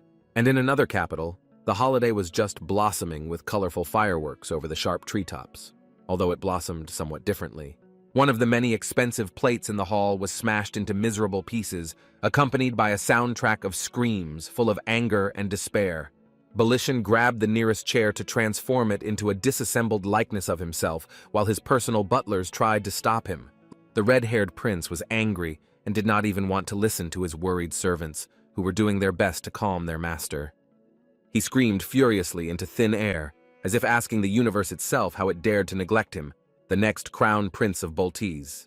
Belishan didn't understand why the world was against him, because he had a brilliant appearance and excellent skills in everything. He had almost everything in the world, but what he hated most was when someone like him was so brazenly denied something. He dreamed of the day when he could hold the Princess of Rana, Winry, who was the one thing that was completely incomprehensible to him. Of course, he liked her for her cuteness, but with her he could also get a talented swordsman like Varys, who had already reached the level of an expert. He even approached the queen to spread rumors of the upcoming wedding without hindrance, but things didn't go as planned when Winry didn't share his feelings. He didn't even care that he was refused. What angered him most was the humiliation that he had undeservedly suffered and that he had become a laughing stock for people. The butlers tried to appeal to the young prince again, but he unceremoniously ordered them to leave before he himself cut them off. He threw an expensive chair after the servants, who loudly closed the doors behind them to make sure they knew he was not happy to see them. His personal palace was in disarray, and he quieted down a little, collecting his breath, mixed with sweat and tears. Chairs and gold ornaments were scattered on the floor, clearly not intended for such rough handling. His voice was more like the growl of a wild animal, and his throat was sore from screaming, but he mumbled in contempt that he would definitely kill Davy. The red-haired man clenched his teeth tightly, as if trying to crush his own jaw to prove even to himself that he was worth something. He would have stood there with a bitter resentment towards the whole world and everything around him, but he heard a strange voice from behind, which sent shivers down his neck. Belishan was alone in the room, but he felt someone's presence and heard a voice asking him if he wanted to get rid of Davy. He asked again who was talking to him, but there was no answer. A woman with red eyes was sitting on the windowsill and looking straight at him. A purple aura began to envelop the boy and the girl, who extended her hand to him and said that she could give him the opportunity to kill Davy. She ran her hand over Belishan's face, who stared in fascination at the terrifying figure before her. There was a flower nearby that instantly withered in the dark fog of the woman who said that she would help to tear the boy's flesh and rip out his bones. The silhouette of a girl in a maid's uniform slowly approached Belishan, who quietly asked what the name of the girl in front of him was. The woman's hair loosened itself and turned into wavy locks of purple shades, and she introduced herself to him as Sherry. A beautiful woman with long, wavy hair and a dress that seemed to be the embodiment of a bloodstain blossomed in front of the guy. Belishan's eyes were empty. He could not take his gaze away from the angelic, no, devilish beauty in front of him, as if just looking at it made his soul calm. The woman came closer and gently placed her hands on the young man's face, carefully enveloping it and moving down along with the hypnotizing purple aura around them. Her voice became sweeter with each passing second, and she slowly called him a good boy, holding the red-haired man's head close to her in a peaceful embrace. He didn't care about the terrifying fangs in place of the woman's normal teeth when she whispered solicitously that he could leave all the dirty work to her. He fell completely before the unearthly beauty in front of him, which continued to embrace him and gently press him to itself. The huge competition arena was already filled with noise from inside. People were jubilant and were looking forward to a special show. Davy was given a small corner where he settled down with just a few plates and a gold scale. The boy was still resting from the previous night when Amy entered the room and informed him that Varys's competition had already begun. Davy smiled relaxedly at his maid and replied that he would be coming out into the auditorium any minute. The boy looked at his hand, above which a small golden flame of mana was circling anxiously. He closed his eyes and quickly exhaled in relief, saying that something was still quite a long way off. The maid Amy was already used to the fact that the young man often said some strange things, so she calmly asked what he was talking about. Davy dodged the question and said that he was just saying his thoughts out loud, so he changed the subject and agreed to go with the maid, saying that Winry was probably waiting for them. Once at the top of the amphitheater, they could see Varys, his head bowed and visibly nervous before the competition. Winry glowed and was incredibly happy for her brother, whom, despite her attitude towards him face-to-face, she supported and worried about inside. Among the 8 competitors was Belishan himself, who had not yet even appeared in public view and was very late. Belishan sat in oppressive silence, his head down, his eyes hidden behind his fringe, but he was not at all worried. This was evidenced by his hungry smile, which was so wide that it made his cheeks wrinkle unattractively. The audience was jubilant. They wanted to see a spectacular show, which was not so much a grand competition as an unusual entertainment.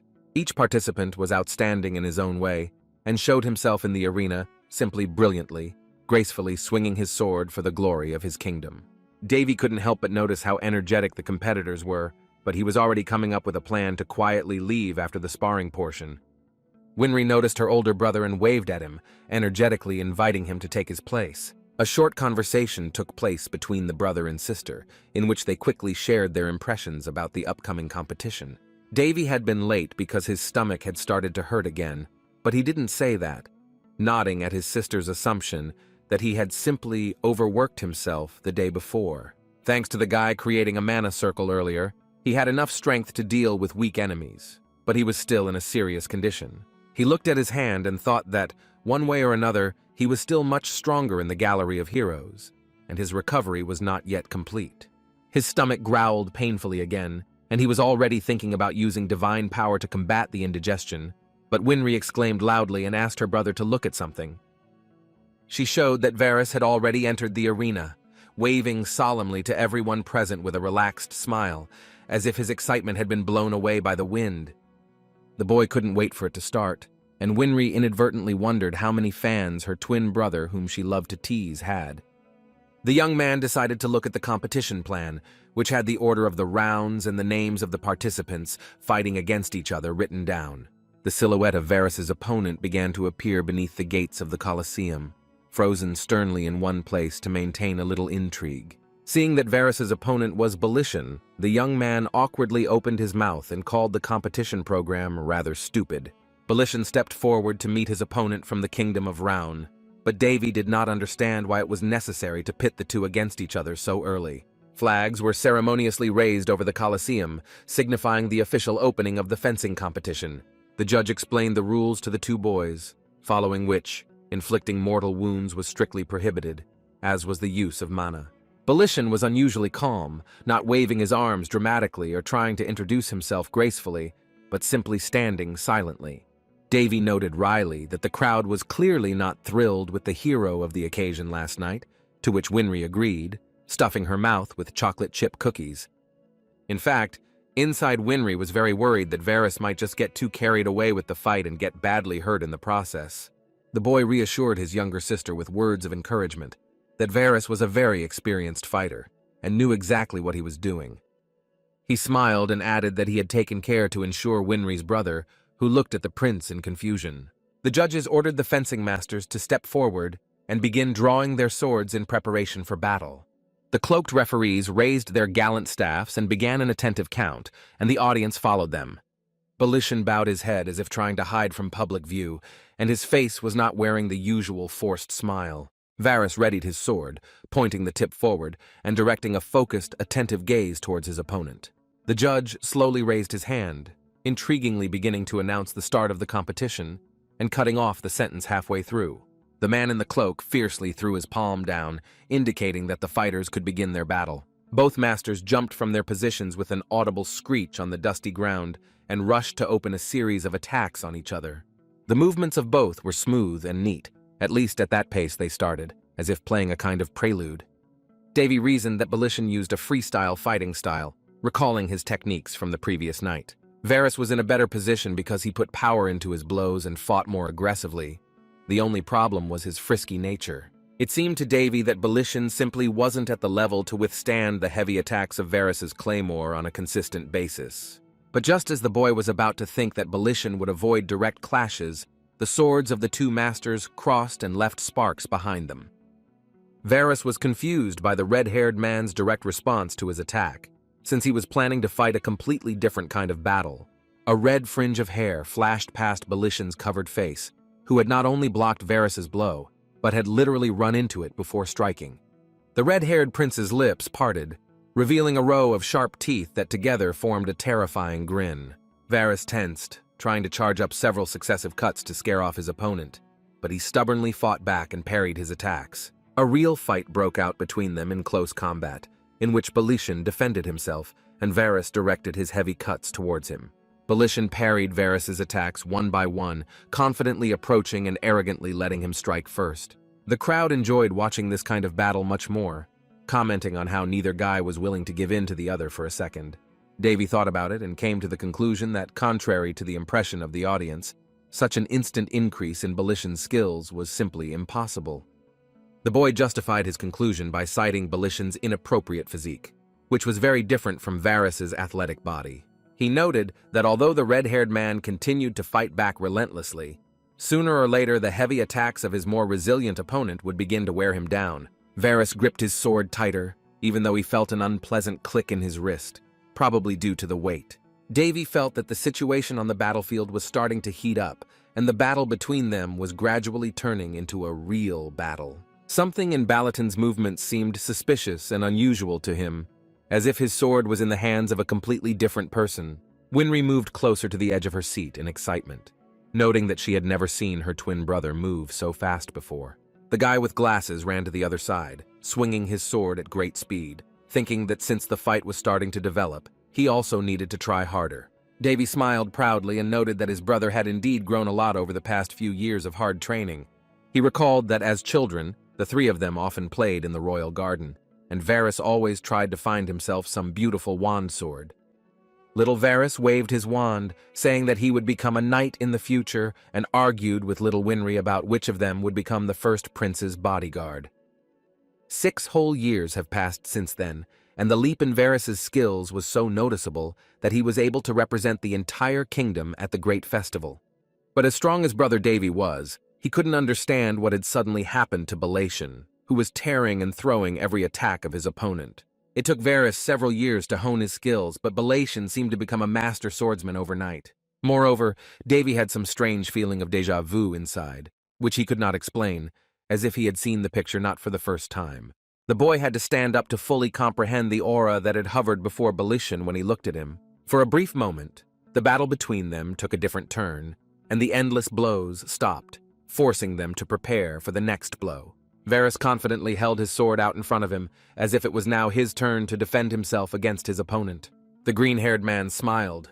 He was enjoying the battle, and he didn't expect Belishan to do so well against his attacks. Belishan continued to smile suspiciously, but Varys liked his stubborn and strong opponent. Varys gripped his sword tighter and prepared for his next attack, which would be his finishing move. The next blow was supposed to be especially heavy, so Varys doubted that the red-haired one would be able to parry it as well. It was a risky move, but Varys was willing to take the risk, so he lowered his sword and ran towards Belishan, who stood still. Belishan was suspiciously calm, as if he had frozen and was not even going to move. his empty gaze straight ahead. Varus began to execute his attack, gradually raising his lowered claymore and swinging it at his opponent. But Belishan continued to stand still, holding his sword out in front of him, as if he was unaware of the heavy attack that was trying to crush him from above. But he saw everything perfectly well, and his crazy look towards Varus's sword flying past was a good explanation for that. The guy with glasses was both frightened and confused by Belishan's gaze, which literally looked ready to have Varus's sword pass through him. Varus suddenly changed his trajectory and rolled forward across the arena with howling movements, stopping his attack that could have easily killed Belishan. The red-haired man was delighted, as if this little incident between them brought him wild pleasure. While Varus was trying to come up with some kind of improvisational move against his opponent, he didn't even notice that a dark aura had begun to appear next to Belishan. But as soon as he noticed the oppressive energy around his opponent, his eyes froze in horror, and bags seemed to appear under them. He saw a bright pink shimmer that could only be the fearsome energy of Belishan's sword. The light was so bright and mesmerizing that Varus was confused when the blade of his opponent's sword pierced his chest. He looked nervously at Belishan's sharply dark sword and panicked.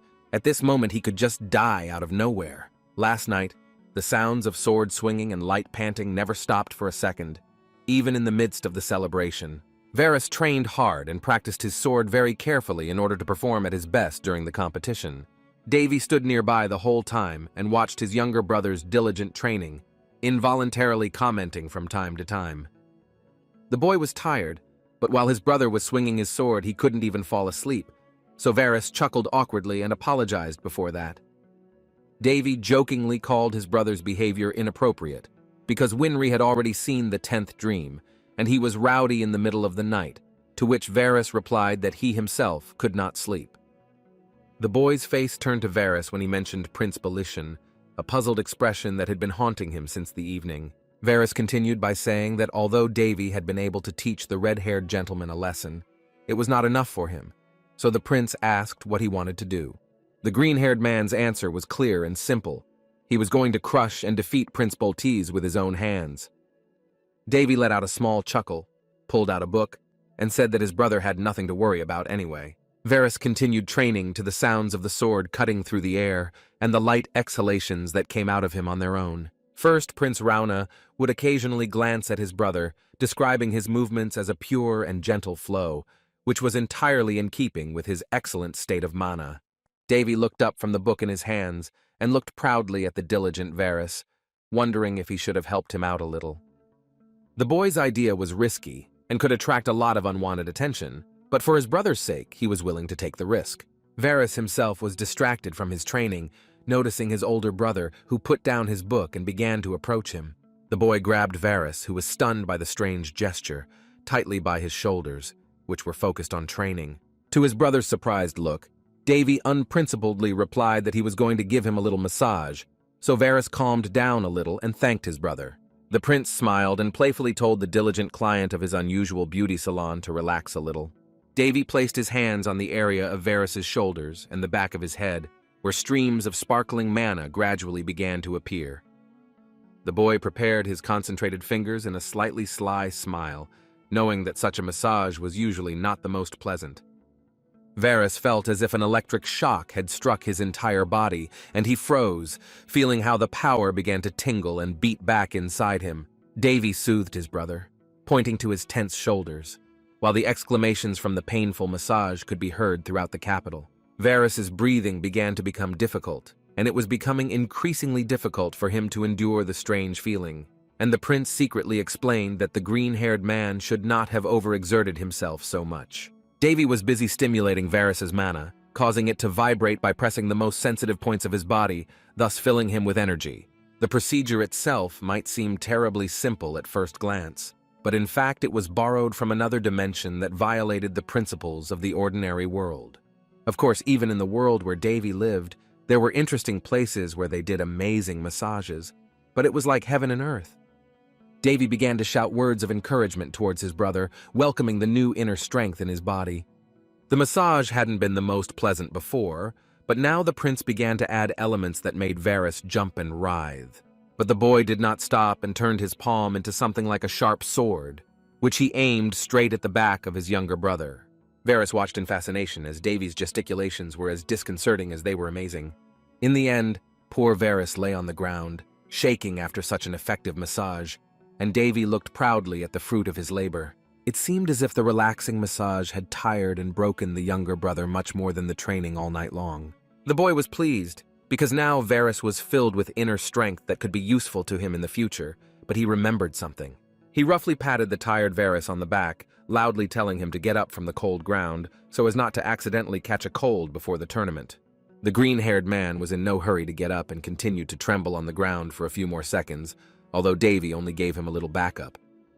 Davy looked at his brother with inspiration, who claimed that if Winry were with him, the prince would even carry her in his arms in front of him. The boy clapped his hands and told Varys to go to bed, who instantly vanished at the mere mention that Davy planned to repeat the procedures. The young man looked back, pleased with the symbol that had appeared on the back of Varys's head after the massage session. The symbol looked like a kind of seal that glowed with a bright green light and was visible even through his clothes. Davy had done his job, so with a satisfied expression on his face he turned away, and with bright anticipation went to his chambers. Then, the unfortunate incident with Balishan happened, when he almost plunged his sword into Varys's heart, around which a protective field appeared. The tip of Balishan's blade made direct contact with the seal, which began to rebound with its own energy and weaken the dark aura around him. From a sharp burst of green energy from Varys, the sword itself tore out of the hands of the red-haired prince and flew in the other direction. Varys, not yet knowing that he had managed to repel the attack, fell to his knees, and the sharp sword of the defeated Balishan plunged precisely into the ground. The crowd suddenly fell silent. They had never seen such a scene in the Principality's arena among such young fighters before. Balishan froze again, his gaze fixed on the helpless Varys just a second ago, while the spectators wondered what had happened.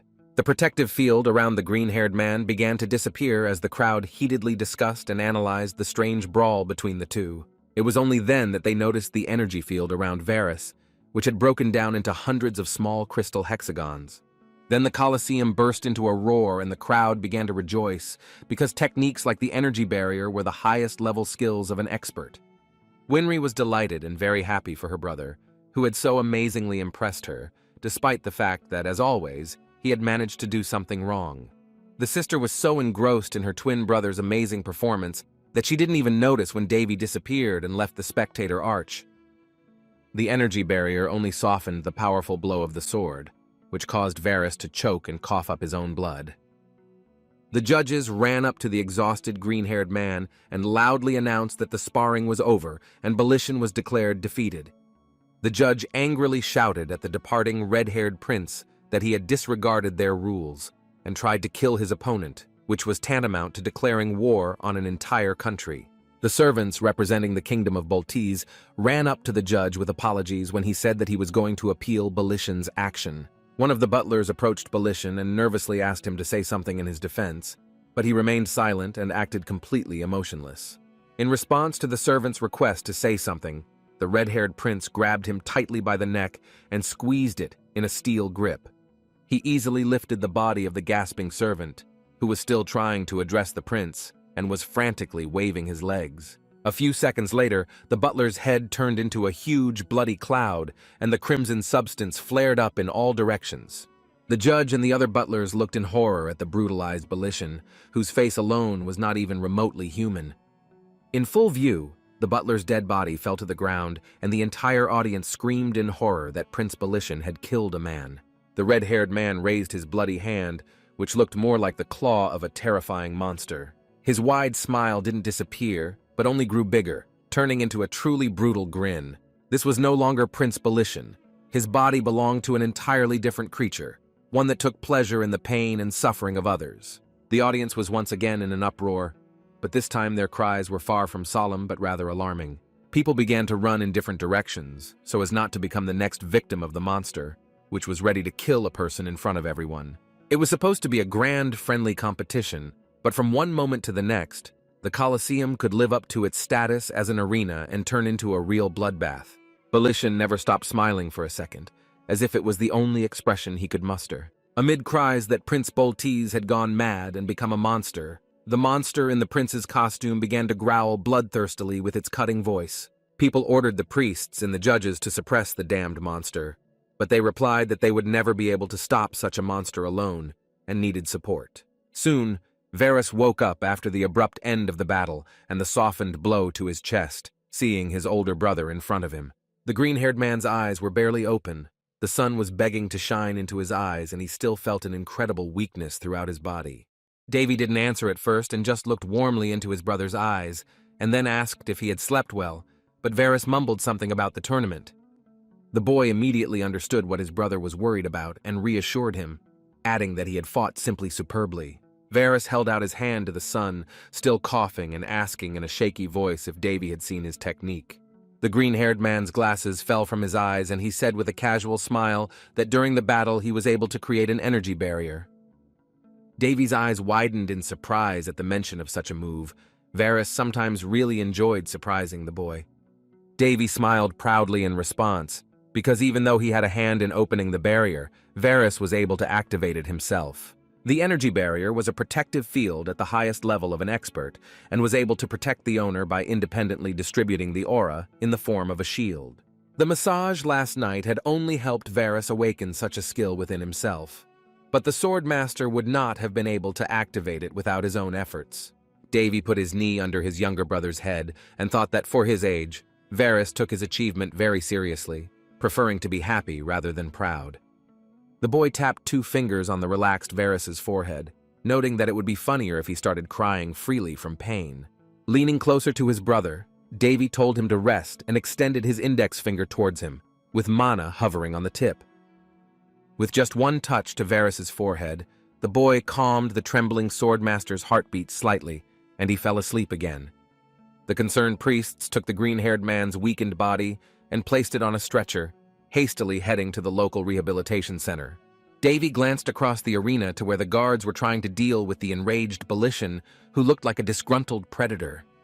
The boy whispered the name of Belition, whom even he himself could no longer recognize and saw only as a monster.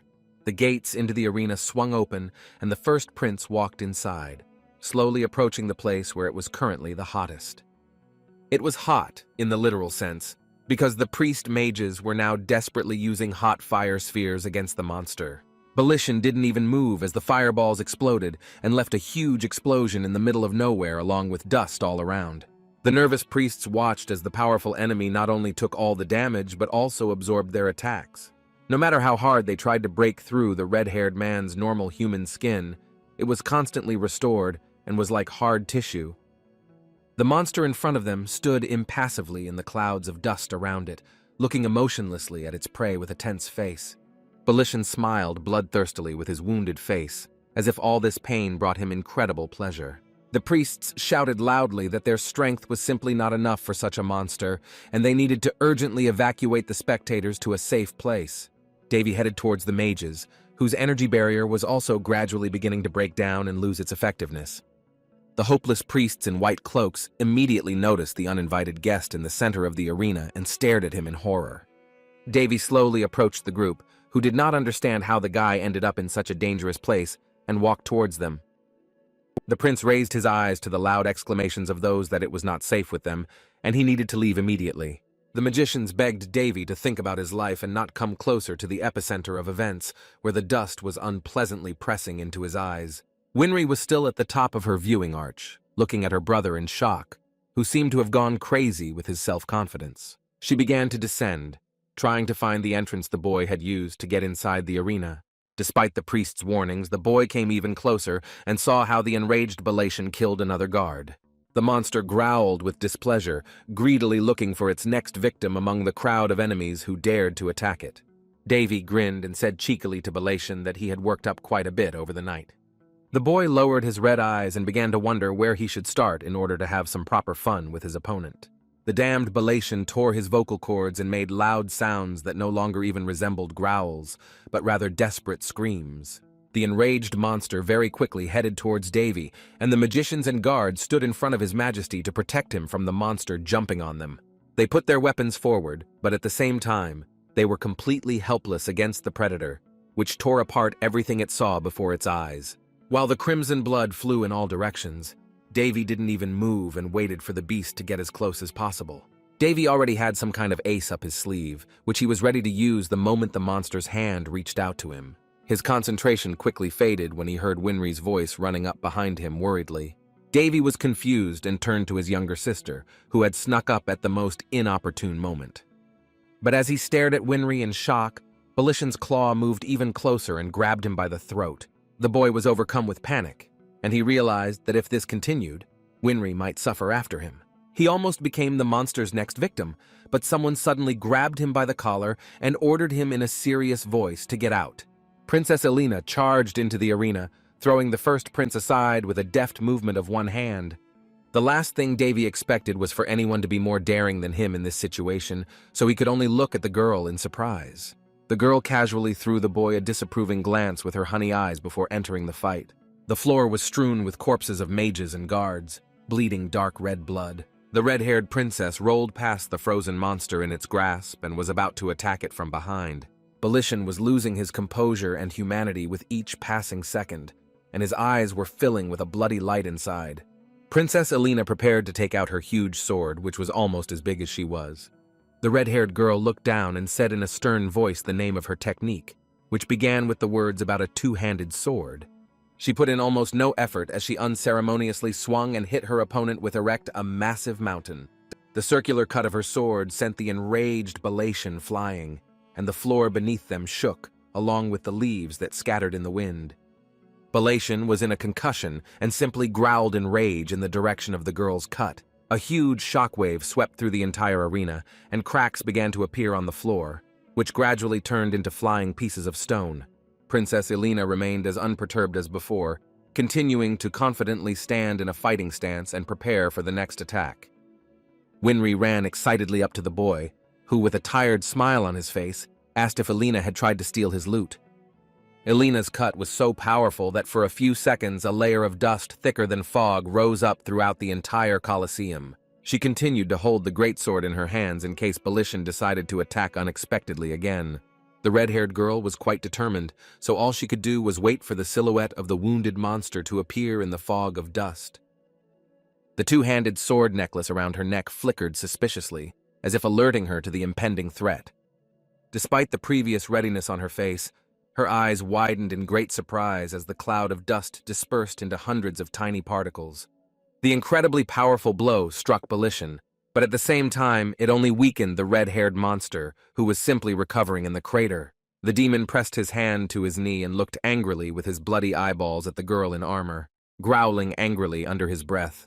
The monster's growl quickly turned into a monstrous roar, and in an instant he became even more wild. The girl's attack only angered him more.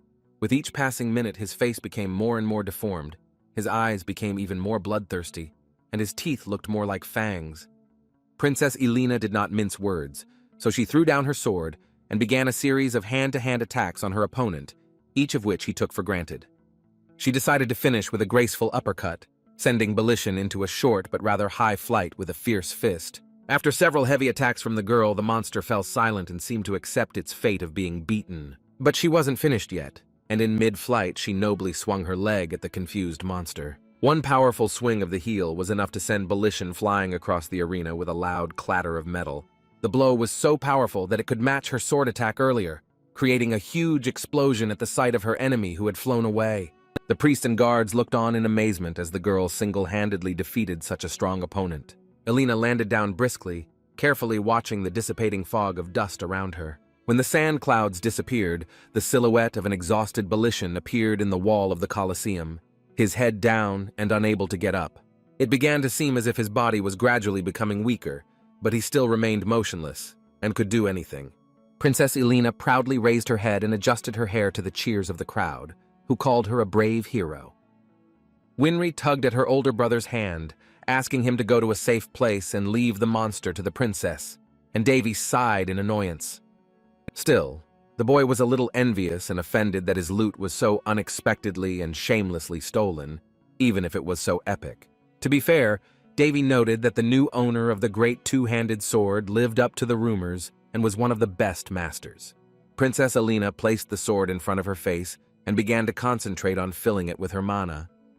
The red-haired girl clenched her teeth and called the monster in front of her a vampire with contempt in her voice. Davy, hearing the nickname that Alina had given to Belishan, was very surprised and immediately felt a barely noticeable alarm in his soul. As soon as the moment of glory ended, the atmosphere inside the stadium began to become tense again, but for some reason, very familiar to the boy. With the help of mana and the help of the priests, Alina tied up the monster in front of her and was ready to decapitate the monster in a jump. The so-called vampire tried to break free from the chains of mana, like an animal that despised being on a leash. Instead of taking another blow from the girl, Belishan directed his own hand with sharp claws in his direction. Davy accidentally stepped forward, the anxiety that was filling him more and more with each passing second, while Winry wondered why he was starting to fuss. The monster instantly plunged his own hand into his chest, and his unusually dark blood splashed painfully all over the place. Princess Alina looked warily at her target as he almost committed suicide. The red-haired monster's face once again took on a sinister grin, and his eyes filled with oppressive darkness. When it broke free from the chains with a bright bloody light around it, Davy's fears were realized. In front of him was some kind of bloody phallus. The red light inside the stadium blinded the priests, who were left completely helpless against the monster's new move. The bloody light began to gradually turn into a thick fog, irritating everyone present. The stadium was empty. People were losing consciousness due to the strange crimson smoke that was eating away at everything around them. Winry fell to her knees in front of Davy, coughing loudly into his shoulder through her raspy breath. The younger sister had difficulty breathing, and it felt like the smoke was trying to get into her throat and interfere with her. She didn't even have the strength to look into the eyes of her older brother, who was holding her close, trying to calm her down in his embrace. The fog was all around, and Winry felt too anxious to think clearly, so Davy had to comfort her. The boy leaned towards his stuttering sister and whispered that nothing terrible had happened, hinting that it would soon be over. Winry could barely make out her brother, who was trying to force some sort of reassuring smile in front of her. Davy put his hand on Winry's green hair and told her to have a good rest, which made the girl calm down a little. The girl fell and peacefully fell asleep on her older brother's lap, who continued to gently mumble to her to be patient a little and dream. For a second, the boy wanted to stay with her in this position and not worry about anything at all, because he needed to hold on for his sister. But there was a terrifying red fog hovering around him, which not only distracted him with its eerie presence, but could literally eat Winry at any moment. Davy mentally called himself a sloth and decided to take action, leaving his little sister alone with the sleepy landscapes. The boy acted quickly, knowing that if he did nothing, the dangerous fog could easily mix with his spirit magic. An enraged monster screamed in the background, making it even more difficult for Davy to concentrate and make the divine energy wake up. When a person reached a certain level, he could connect with a certain mana, and his abilities would gain individuality. As was already known, Davy had 3 types of powers, but each power had its own special qualities, almost like character traits. The spirit magic was quite psychopathic and commanded its use, brazenly bursting out almost of its own free will, but it was effective in this way. Normal mana was more like ice and required a bit of effort, but in return it worked incredibly well, even though it retained its normal appearance. The sacred power was the most stubborn of them all, and almost did not yield to its owner, as if it did not want to have anything to do with him. Such a force was deaf to orders, and forcing it to do something was more like a losing lottery, so Davy suffered every time he tried to awaken it. No matter how difficult the situation or circumstances, the sacred power is simply unable to come out unless it is properly pressed. But soon, he finally managed to release the sacred magic, and a golden light came out from his hand, shining brightly on his face. A golden light with silhouettes of holy figures surrounded Winry and Davy. It was the 4th level of sacred magic and was called Shining Patron. The glow was so bright that it was able to clear a small area near them from the devouring red fog. After finishing using the technique, the boy breathed a sigh of relief and looked at the peaceful Winry, who was now safe from the fog. Davy looked around, admitting that the fog was still very creepy, and even just looking at it made him feel sick. The technique the monster used was called the Blood Phallus, or City of Blood, and it strengthened the owner by drawing on the life force of those around him. The 4th level sacred power was strong, but such power was not enough to save the thousands of people inside the stadium. Davy stepped forward with the thought that at least he could back up Winry, and Varys was in a safe place in advance. A monster who had completely lost touch with his human form and assumed his true form peered out from the fog in a terrifying manner. The boy came closer and grinned, saying that they were lucky since they wouldn't have any witnesses. Princess Elena was stronger than other people and could still stand on her last legs in the middle of the eerie, bloody fog. Her legs were shaking badly, and she had to lean on her sword to keep her balance and not fall to the floor. Davy decided to enter the arena in front of the weakened girl in order to cover her if necessary. The boy looked back and stared at Princess Elena. Her state was somewhat problematic in this situation. In fact, he was a little surprised that inside such a dangerous piece of equipment, someone could still stand on their feet and not lose consciousness. But one thing definitely didn't surprise him, and that was that it was Elena who was able to hold out against such a strong technique, because it wasn't for nothing that she was the owner of a divine sword. Davy even felt a little embarrassed because the princess looked very graceful, even when she was on the verge of death.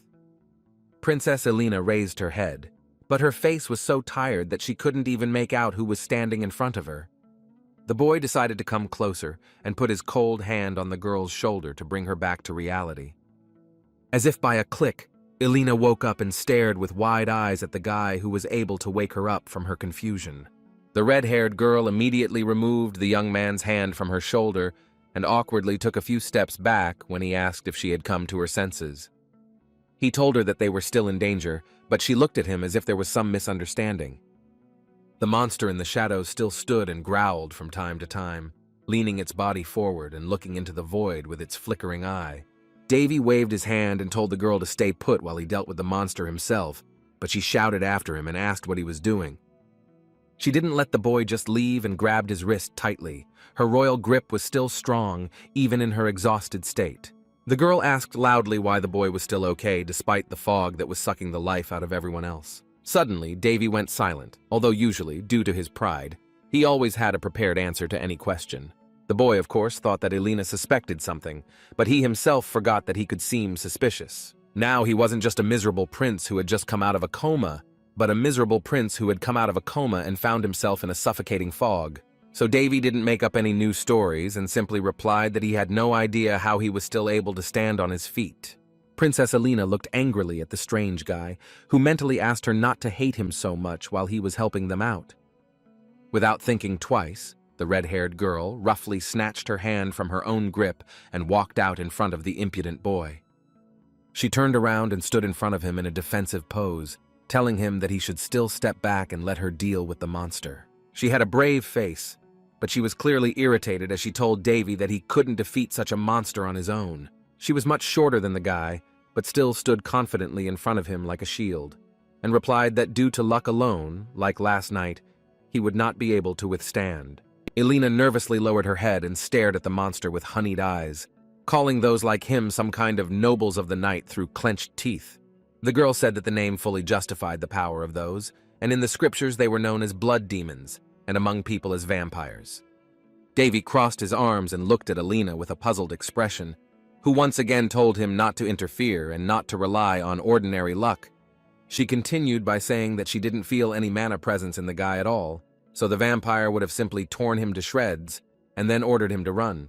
The boy tried to object and say that the monster would hardly let him go after noticing him, but the girl in armor replied that she would try to protect the boy. The young man looked again at the focused Elena, who, although nervous, was still ready to fight against such an enemy. For the first time in a long time, Davy felt like he had a man in front of him that he could trust to protect his life. The only thing that bothered him was that Princess Elena was suspiciously emotional, compared to her usually cold nature. She clenched her teeth in anger, her eyebrow twitched involuntarily at times, her hands gripped her sword tighter than usual, and her legs trembled slightly. It seemed to him that usually such despicable determination and behavior suited those who stood before their mortal enemy. The girl actually had some childhood memories that made her shudder even as she grew older. On moonless nights, her palace was unusually quiet, even the slightest whisper creating a trembling echo throughout the royal corridor. On such evenings, little Elena often could not fall asleep, so she walked around the entire palace looking for her mother. It was then that she saw a vampire for the first time in her life, when she was sucking all the blood out of her mother's body. She still remembered that fierce, bestial look in the night demon's eyes, those insatiable red eyes in the complete darkness. Then she froze in horror at the sight of the blood that was slowly flowing down her mother's neck, and for a second her heart stopped beating rhythmically. She dropped her stuffed animal onto the floor and simply stood there frozen until the vampire dropped her mother's helpless body and vanished. Since then, she was not even able to look at tears with relaxed eyes, because now she associated them with her mother's dripping blood. That day never left her thoughts for a moment, and it seemed to her that these memories haunted her and simply did not want to let go. But from that day on, she turned her fear into anger, hatred, which she swore to get rid of all vampires. The demon growled towards the girl, and Elena replied that she was going to rip everything out of him, right down to his roots. Elena was determined and had no intention of stopping until her death, even if she had to fight endlessly. The monster let out a shrill roar and prepared to attack the girl, who could not give him any peace and was just as stubborn. Elena's golden eyes focused on the enemy. There was a familiar determination in them, but at the same time, there was noticeable contempt and rage. An unjustified blow from behind confused her. For a second, it seemed to her that someone had hit her with a blunt cornerstone. She couldn't understand why, but the impact was strong enough to make her fall with almost no strength left. Davy replied that he didn't know why the girl was so obsessed with vampires, but asked to give him a chance to figure it out himself. The girl was more interested in what strange ability he used to attack her out of thin air. The guy kept the suspense and said he had no idea, then prepared for battle and asked her to just watch him. The young man clenched his fist and began to reason out loud, as if trying to think of something sensible before attacking. The vampire finally moved and began to run towards the two, with a loud roar and rumble under his feet that even made the ground shake. The young man had some practice in the gallery with vampires, but it was relatively early on in his journey, when he was still forced to kill them by the thousands. The huge vampire jumped up and tried to crush the boy with all his weight, but he didn't even intend to move, as he was well acquainted with such techniques. In this case, such a vampire, although of impressive size, was still just an infected victim of the bloody phallus. For Davy, such opponents were more annoying than incredibly powerful, so he had only one strategy against such characters. All it took was just touching the attacking vampire with the tip of his hand to launch the next attack. All the vampires had similar weak spots, and a big guy like that was too stupid not to attack completely mindlessly, so Davy repelled his attack with a slap on the back. The boy told the growling monster that even after yesterday's fiasco, he continued to make the typical mistakes of an inexperienced fighter. Now it was Davy's turn to attack, and he concentrated all his mana into his hand, which began to glow with a dark purple light. He placed his hands on the vampire's chest, in the area where his heart was, and pressed hard with mana, creating dark sparks around it. In a matter of seconds, the monster was immobilized by the demonic blood rupture skill. A huge purple energy beam easily passed through the vampire's heart and instantly struck the monster, creating sound waves around it. Where the giant vampire once stood, now there were only a few broken stones left, through which his body had rushed and embedded itself into one of the statues. Davy was pleased, and Princess Elena looked on in amazement at how quickly the boy dealt with such a strong opponent. The clouds of dust began to evaporate along with the red fog, and the girl quietly mumbled that this was simply impossible. The vampire was completely defeated, decorating one of the amphitheater's title pages with his tortured body. Princess Elena still couldn't believe her eyes, because this was the first time she had seen someone defeat a vampire so easily. The picture involuntarily seemed too absurd to the girl, especially when the first prince stood before her in a completely imperturbable pose.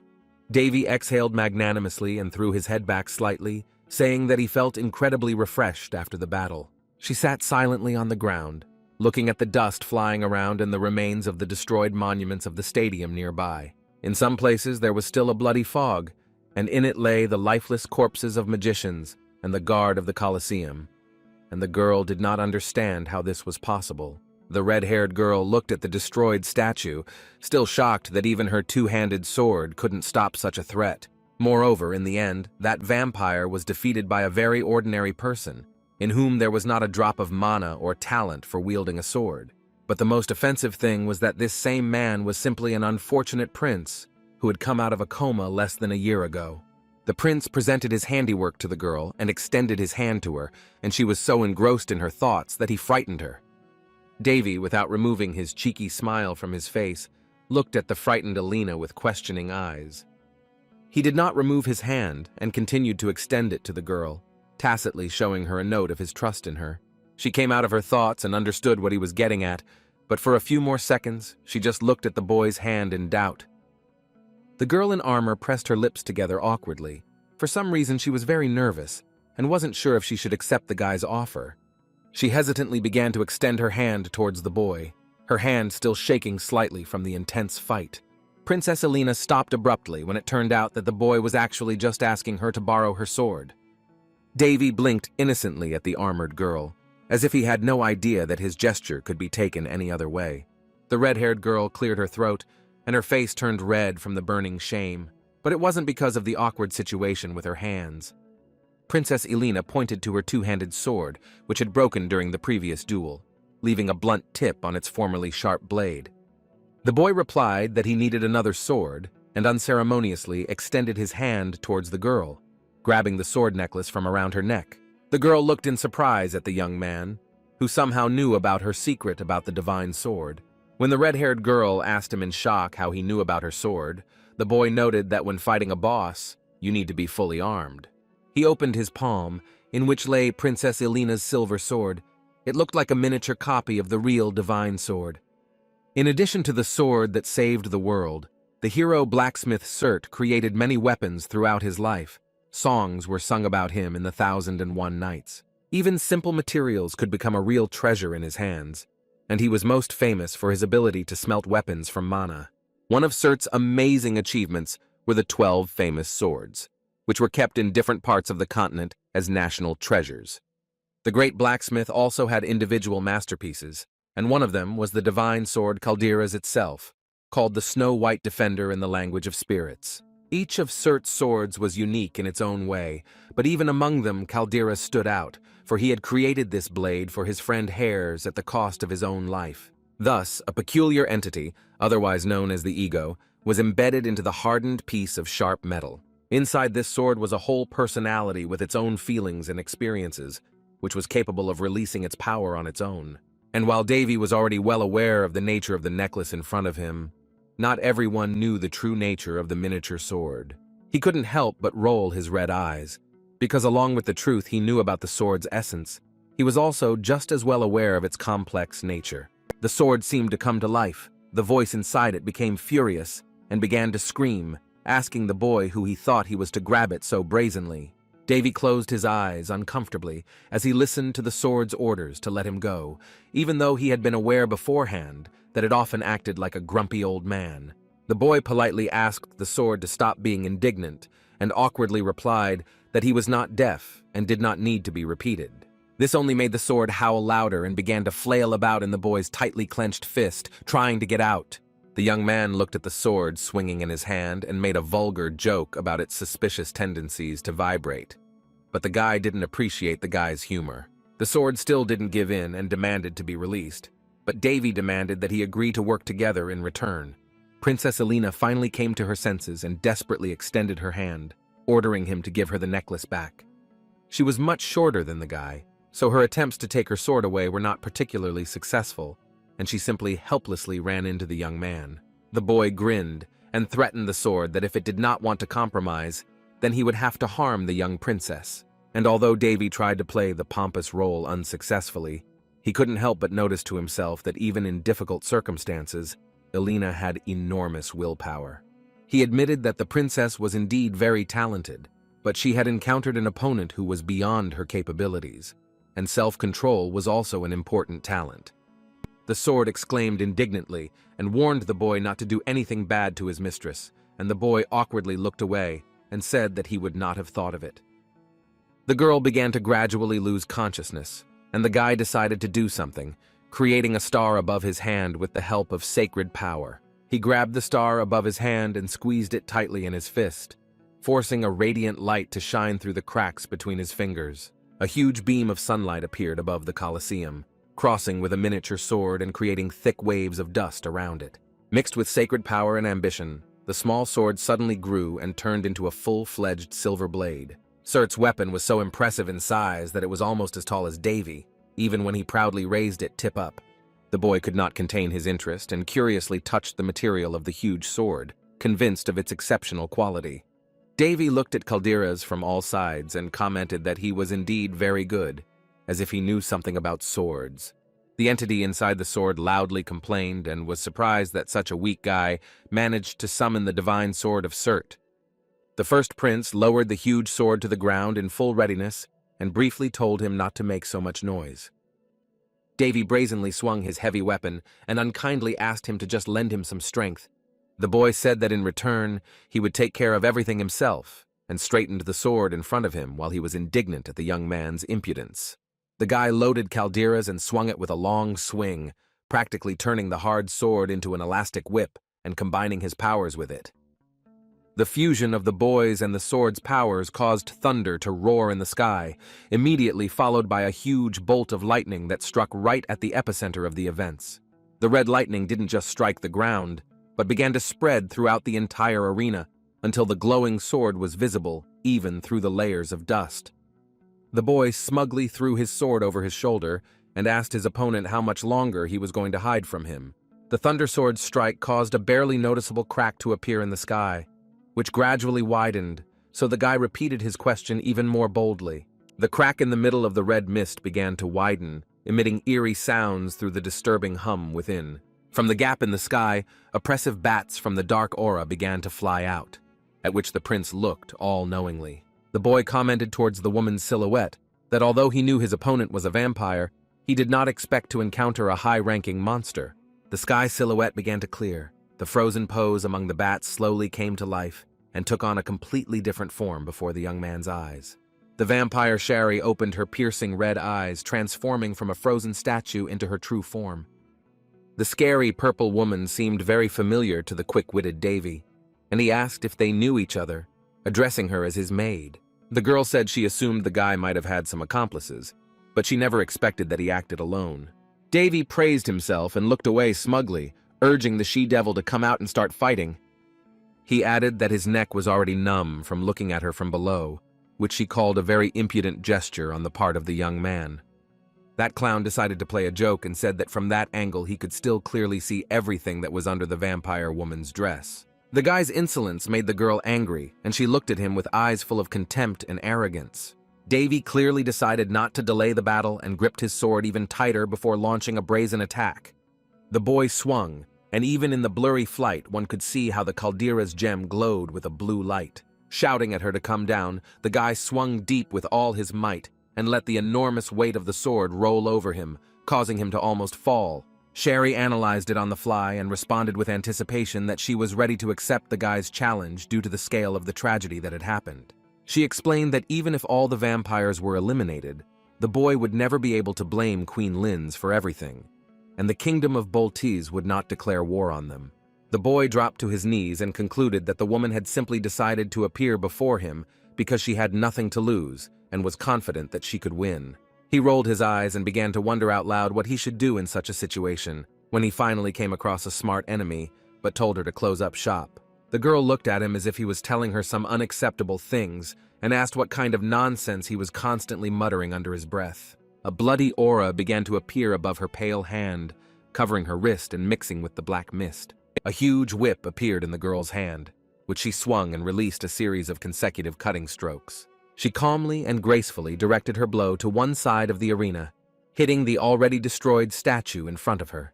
The stadium gradually began to turn into real ruins as several waves of destructive attacks from Sherry passed through it at once. From the shockwave, Davy slightly slipped on the stone statue he had been standing on before accepting the battle with the girl. The red mist began to gradually return and become thicker, indicating that Sherry's feelings were becoming more intense. In the red mist of the sky, flickering lights of bloody color began to appear, staring menacingly at Davy. They surrounded the guy from all sides. The flickering could be seen even in the walls of the stadium, where the fog seemed the densest. The red lights, due to their quadrangular shape, began to turn into bloody fragments in the form of sharp crystals. Davy was forced to jump off the monument and fall head first, watching as the crystals mercilessly dug into the stone structure in front of him. But there were so many of them that no fortress wall could have stopped them all without a direct clash with people.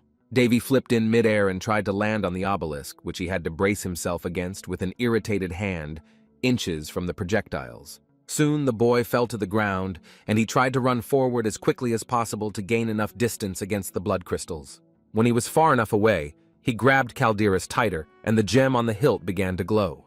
The boy quickly ran his soul across the floor and swung hastily, without looking back, creating a crushing cut around himself. It was a very risky move, but thanks to it, the guy managed to destroy several sharp shells, the fragments of which flew in all directions. The vampire girl snorted and admitted that the guy was much more capable than she initially thought, but she still considered him a pathetic little human. Davy waved it off and lowered his sword for a second, protesting and saying that her words were a bit ironic when she herself served an ordinary person. The woman's eye twitched nervously, and she gripped her whip tighter, warning the boy one last time about his offensive tone. She swung with all her might, so much so that the blow was directed exclusively towards the guy, and not the entire stadium. Hares once said that the vampires of the race were some of the strongest representatives of the race, who were simply born already insanely powerful, and then could become even more terrible. Such vampires were so dangerous that it was almost impossible to defeat them without the help of elves, even for a strong person. Then Hares asked Davy if he was interested in learning how he defeated them by the dozens, and the boy obediently nodded. The sword hero explained that it was enough to anger such vampires enough for their actions to become predictable and less skillful. This technique was especially relevant for vampires, because they were inherently very proud and did not like to lose, feeling how their pride was hurt. The boy often remembered Hares as a complete idiot, but sometimes he wondered how he would have been treated in the Palin Empire, where he was highly respected. The girl continued to unceremoniously direct her attacks towards Davy, each one becoming more ferocious than the last. Davy jumped back from the woman's more predictable blows, while she simply spent her energy pumping out as many swings as she could at once.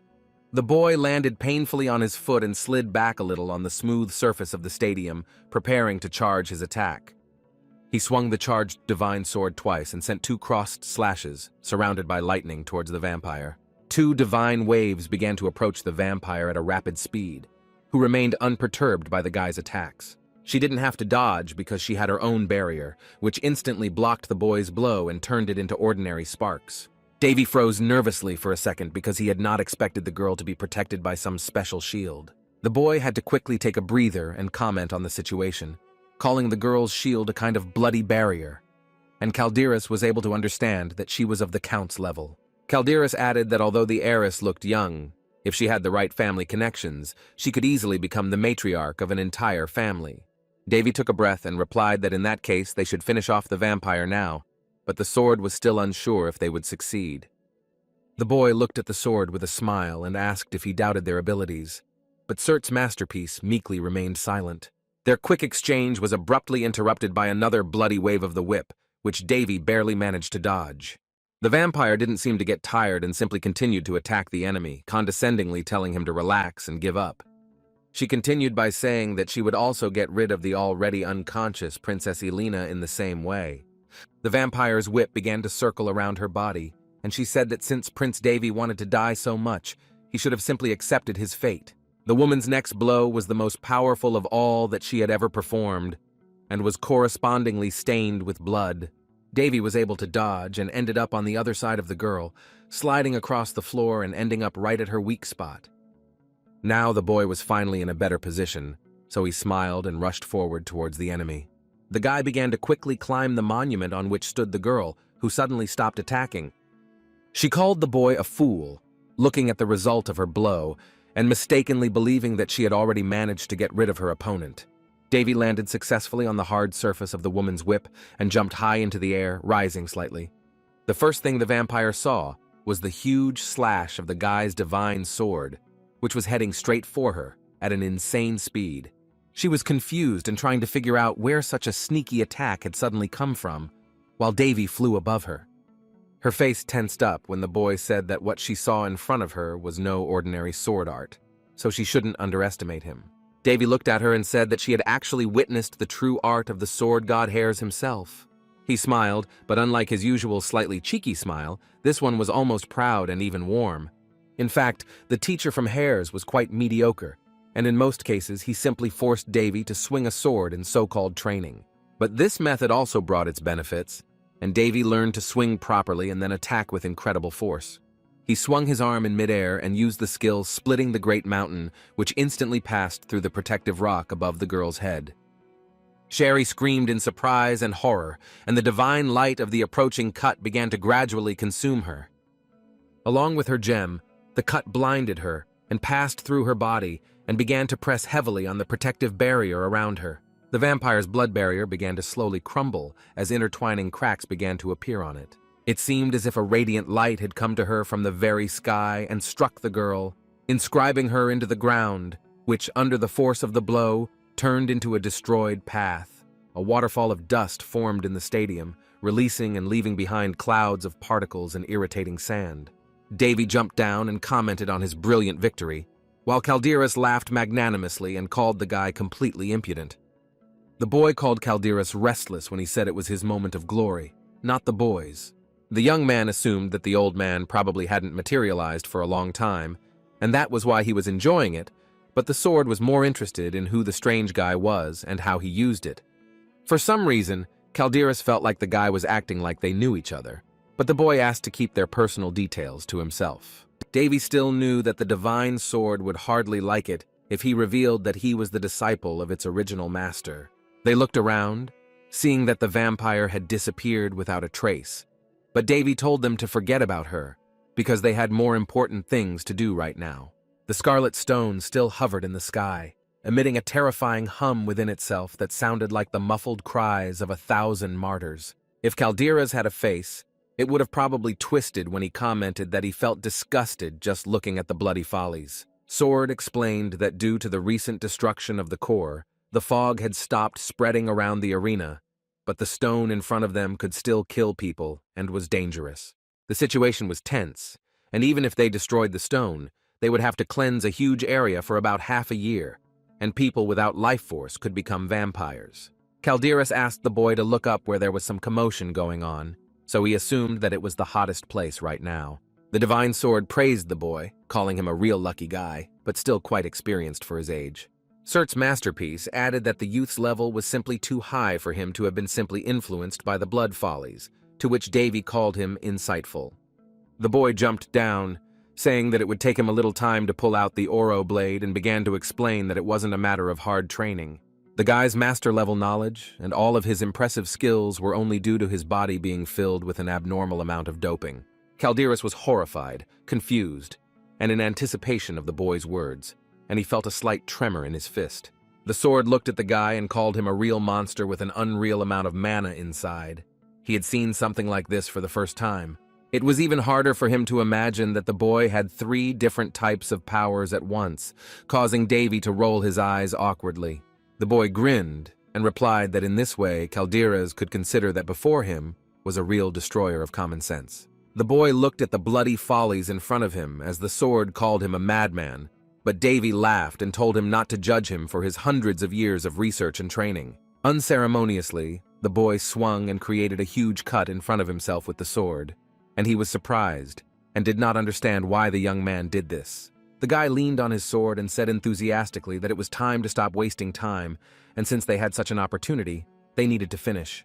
However, the boy noted that his own strength would not be enough, but Calderas did not understand what he was getting at. The boy dodged the sword's question, and once again suggested finishing off the scarlet stone once and for all.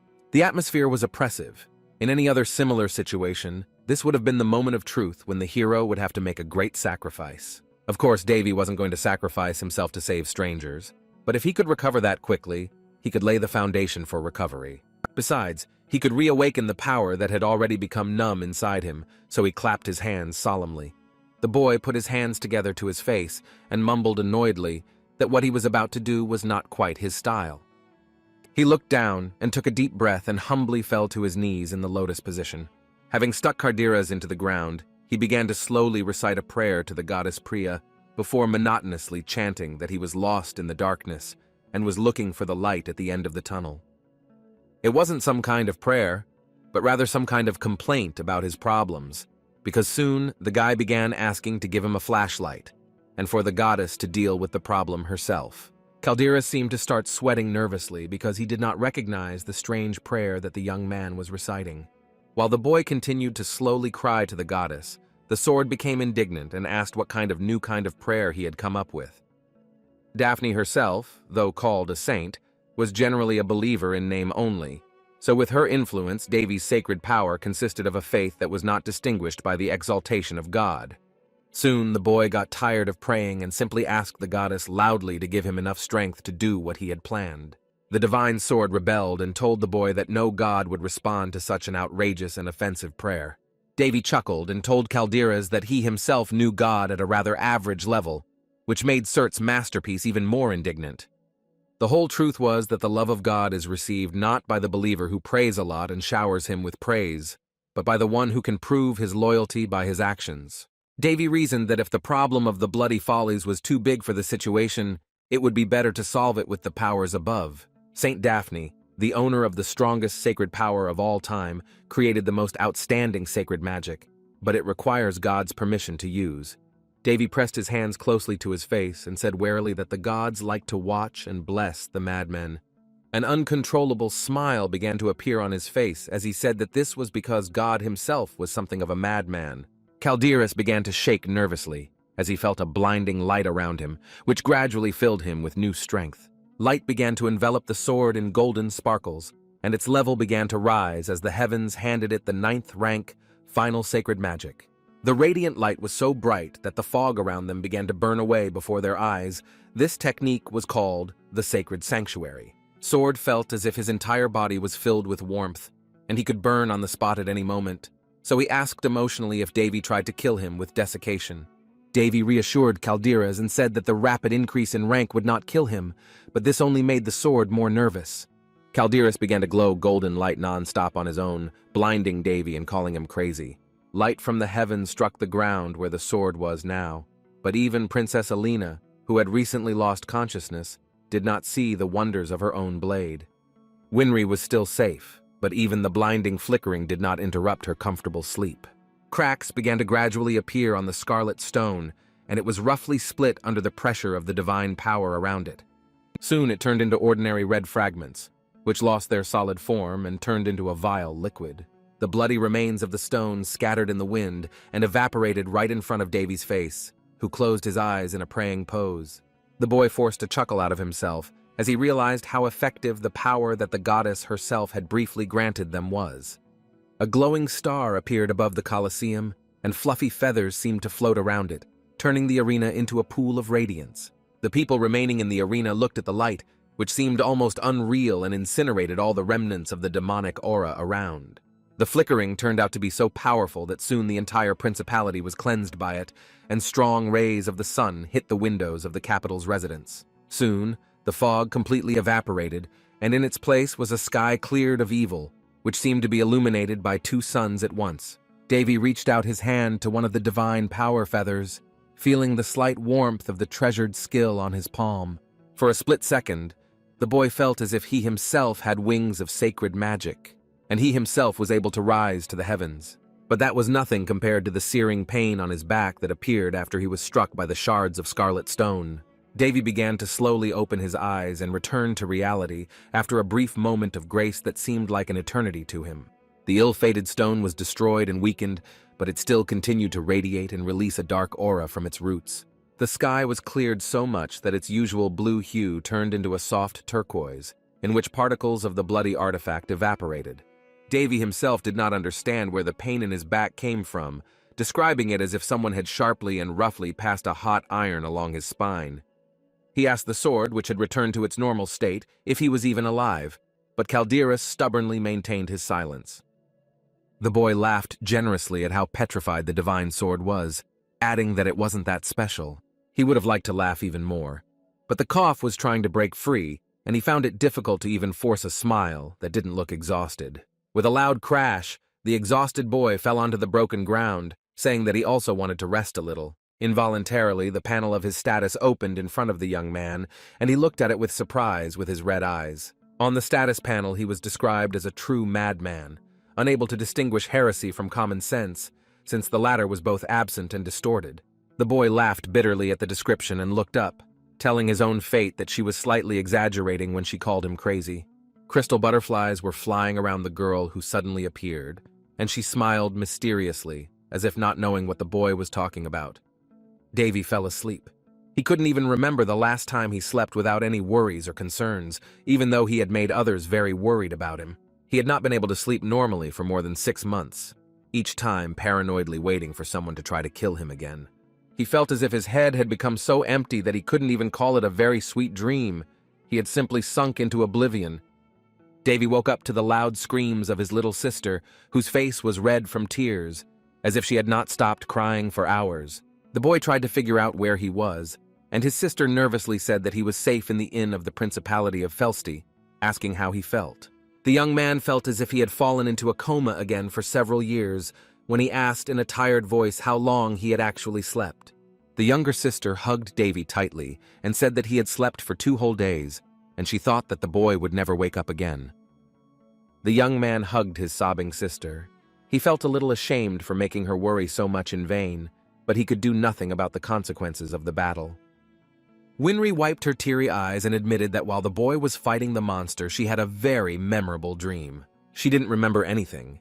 She couldn't even distinguish reality from a dream, so it seemed to her that the red fog and Davy's rescue were just a dream. The boy chuckled, even though he knew there was nothing funny about it, even though it seemed to Winry like nothing had happened at all. The younger sister doubted, but nervously decided to ask the young man if that terrible scarlet fog had disappeared thanks to him.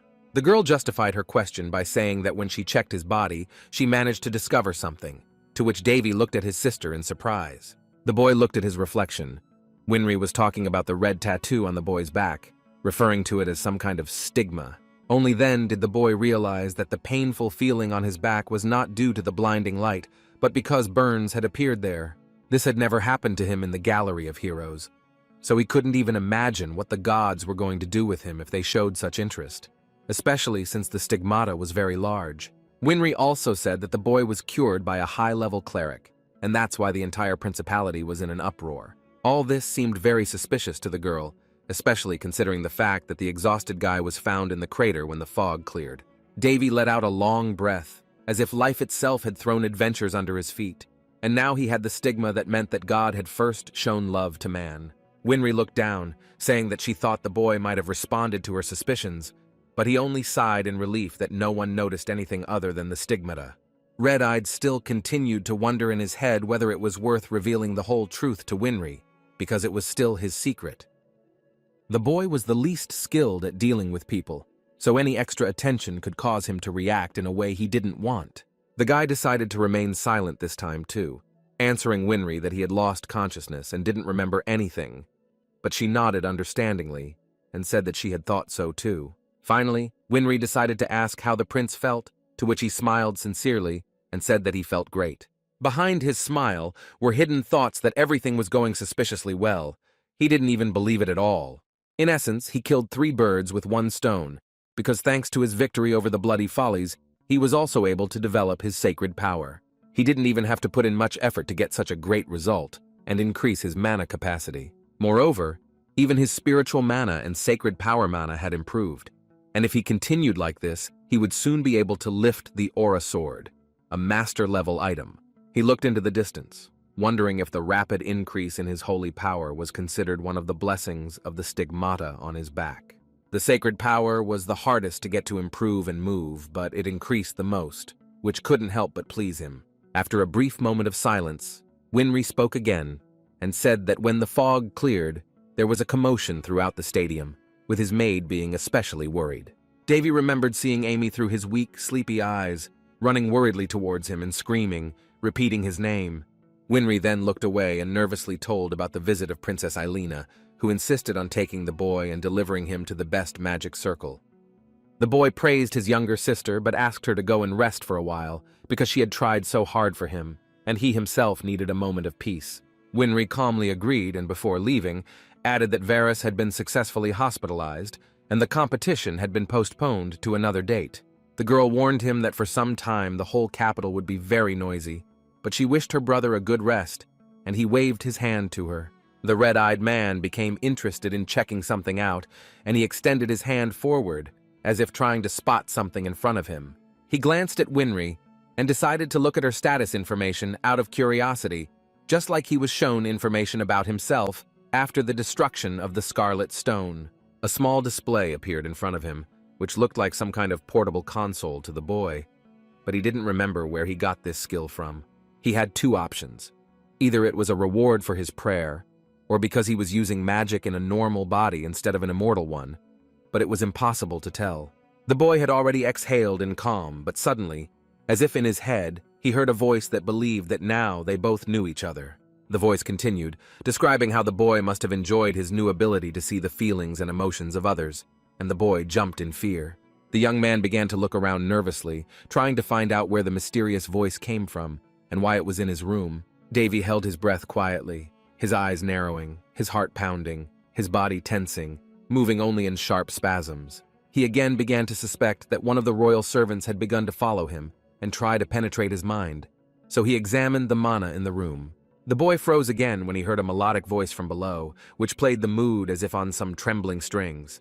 Davy looked down and saw a girl resting peacefully, her body glowing with a blue light and shimmering butterflies flying around her. The beautiful maiden spoke first, saying that he was probably surprised by their unexpected meeting, but since she wanted it that way, the guy would have to come to terms with his fate. The gardens of the heroes' gallery were usually very quiet, and were popular places for local artistic and musical heroes. One of these artists, unexpectedly, was Hares himself, from whom you would never guess that he could be interested in something like this. One day, Hares painted a portrait of an incredibly beautiful girl, so Davy asked about her, but the artist did not reveal his secrets and asked the guy to guess for himself. Davy looked at the painting with a puzzled expression, carefully describing the handles on its head and the red eyes that made him think it was a demon. The boy assumed that such a beauty was probably of high rank, and Hares chuckled vulgarly, saying that only that boy could call horns handles on a head. Meanwhile, in another part of the park, drinking tests were being conducted again, and when the sword god confirmed the young man's words, he asked what it was about the demon that he liked so much. Hares chuckled, replying that despite all the girl's beauty, she was much crazier than the drunks who competed next to them. He said that it was one of hundreds of such portraits, but the beautiful woman lived only in his memory, to which Davy looked at the teacher in surprise. Hares revealed that the woman's name was Perserk, and that he had been her teacher and adoptive father when she was still in human form. But as it happened in any tragedy, one day, in order to prevent war, Hares had to defeat the girl and seal her in the sword. It was then that the queen of the abyssal demons, otherwise known as Perserk von Pallen, was born, and she now sat before the young man. She kept her blood-filled eyes fixed on the boy as he slowly and hesitantly said her full name. Davy looked awkwardly at Perserk as she began to hum smugly about how the youth was very aware of her greatness. She cheekily lowered her eyes, adding with a sly grin that real masters like her never made mistakes in choosing their protege. Davy might have been scared or happy right now if the girl hadn't been the size of a fairy, kneeling at him and asking why he was staring at her so sharply. A confused Davy shouted throughout the hotel that a tiny demon had been slipped into his bedroom slippers. When the young man tied her up with small threads of mana, the woman jokingly said that the boy had strange preferences because she did not like being humiliated. Davy crossed his arms tensely and told the she-devil warily that they weren't in the right relationship to joke about such things with each other. Surprisingly, the girl was completely calm and told the boy that they had not met for the first time and that they had not yet had time to quarrel properly. To begin with, the young man asked her to explain what was happening, but the girl said that she had only come to dissuade the guy from his strange idea since they were in the same boat. When the boy asked for clarification, Perserk said that the stigmata on the boy's back was actually a vessel for her soul. She added that this is why it was of a peculiar red hue and of such a huge size compared to typical stigmata. Davy didn't believe her words, telling her not to make him laugh with tales about some demon queen who turned out to be sealed in a tattoo. When the boy said that he still didn't understand anything, the girl suddenly fell silent and began to speak in a more mysterious voice. She looked at the boy with pleading eyes, tenderly asking him to untie her, repeating that she didn't really like her tied position. The girl quietly mumbled that she was very embarrassed, as if she was ready to burst into tears at any moment. She was definitely a manipulative demon. Davy didn't want to listen to the girl singing either, so he had to give in and free the cunning devil. He casually unraveled the thread of mana and snorted, which ruined the whole mood, while Perserk danced to the guy's question about how the demon queen ended up in the stigmata. When the boy asked her to speak briefly and to the point, she sarcastically covered her mouth with her hand and called him quite seductive, although he immediately began to deny it. The girl agreed to introduce herself to the guy more formally. grabbing her asymmetrical dress and giving a slight nod with her knee. She bowed just slightly before the young man, self-lovingly calling herself Berserk von Pallen, looking down on people from the very depths. She finished by adding her title to her name, and Davy couldn't help but think that if the abyss was looking at him, then he was looking back. The creature before him was the embodiment of the words about the abyss, and was essentially a villain who had started a bloody war between people and demons. The people wrote songs about how Hares, taking with him his divine sword Calderas, defeated this demon queen, but no one spoke about how she was sealed in the sword itself. To tell the truth, the boy couldn't imagine such a woman in the role of the demon queen. She looked too simple. She noted the boy's strange look and asked why he was so puzzled, since he probably already knew about their seal, but the boy simply thought that she was unconscious. The guy's assumption didn't surprise her at all, and she said with a smile that Calderas would never force the soul of a close friend to remain silent. With each passing second, the guy's confusion increased, and now he was amazed that they were considered friends, and the girl added that she regretted not saying goodbye to Calderas. She shrugged and interrupted her fleeting regrets and decided to reveal everything more specifically to the surprised guy. With her hand on her heart, she said that by the will of God she was sent from Calderas to the boy, to whom the words about some kind of will seemed incomprehensible.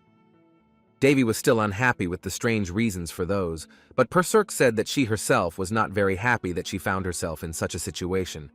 The young man looked away in disgust when she mentioned that the boy's sacred magic was to blame for everything, because of which he would now have to shelter her. But the girl chuckled, saying that she was interested in the boy because he was the heir of the god of the sword, so Davy asked if she was talking about Hares.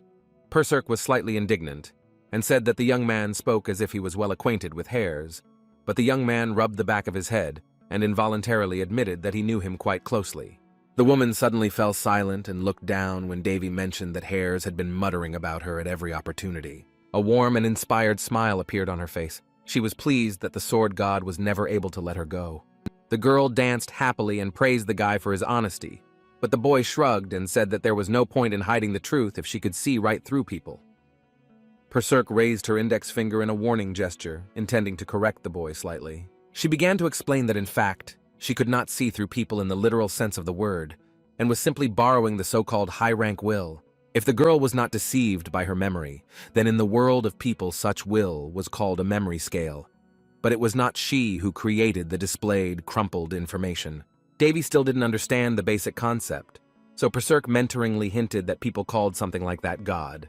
The guy found this system funny because it seriously used expressions like half-mad or the hope of a serious brother to describe people. Although he was not surprised, because God had already granted sacred power to someone like him, so he could calmly use strange pseudonyms. The demon queen extended her hand to the boy and said that she wanted to take the chance and see the world at the same time, but Davy was looking for an advantage for himself. The girl pointed accusingly at the boy, telling him that he had already received his payment in the form of the abilities she had given him. Surprisingly, Berserk was so perceptive that she even knew that the boy played video games in his past life, so she compared her gift to a skill. Davy looked away, realizing how much the girl knew, and that he just had to be vigilant with such a dangerous demon. Berserk gracefully spread her sharp demonic wings and asked if he considered their deal a kind of mutually beneficial symbiosis. The girl smiled at Davy and extended her hand urgently, saying that she was very excited about what the future might hold for them. The boy looked at the tiny hand of the demon queen, and he himself began to think that her power was very tempting in its own way. The boy exhaled lightly and looked at Berserk, knowing that he had no choice anyway and the demoness had him on the hook. He slowly agreed and extended his index finger towards her hands, which she carefully grasped, creating a semblance of an unusual handshake. And thus, unexpectedly for Davy himself, he had a single companion who was on an equal footing with him. A few days later, the situation in the Felsty Principality began to escalate again, but this time due to a sudden attack by a vampire and the discovery of the prince's stigmata. The boy still had to hide in the hotel, where he felt like some kind of criminal who was locked up in a high dungeon. From time to time, people would crowd in groups around the hotel, as if waiting for the prince to leave his chambers and amaze everyone again. The miniature demoness peered out the window, commenting on the boy's tiresome popularity and offering to come up with an excuse, but he resisted and refused to say anything. He called most of the crowd religious fanatics who just wanted to look at the stigmata, but the girl was touched by this, because it was, after all, a symbol of God's love. People with stigmata were so rare that there had only been 3 candidates for sainthood in the past 400 years, so Davy groaned when she suggested he start a cult.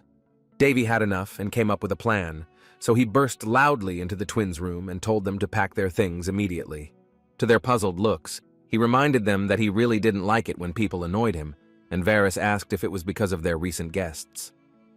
When Davy confirmed their doubts, Winry began to get indignant and say that they had done nothing to attract so much attention to themselves. Varys added that there wasn't even any sacred land in the principality, which made the prince smile falsely, since he had just recently dedicated the stadium. Davy didn't take long to explain what was on his mind, so he simply said that since things were getting confusing, they needed to run. Soon the first prince of Rauna stood with a single case in his hand in front of the chariot to his kingdom. Perserk sat comfortably on the boy's briefcase and asked if he was confident in his decision to go back if he was still being followed. Davy smiled at the Demon Queen and said that everything was fine with him, especially since he could also put his very good tank against the pursuers. Princess Elena, hearing the news of the prince's sudden disappearance during tea, was almost speechless and asked him to tell her that he had escaped. The maid Linda asked her mistress not to speak so harshly, but Elena loudly banged the table and ordered her to answer her question directly. In response to her maid's silence, the red-haired girl said that the guy simply took the twins with him, created a misunderstanding, and ran away.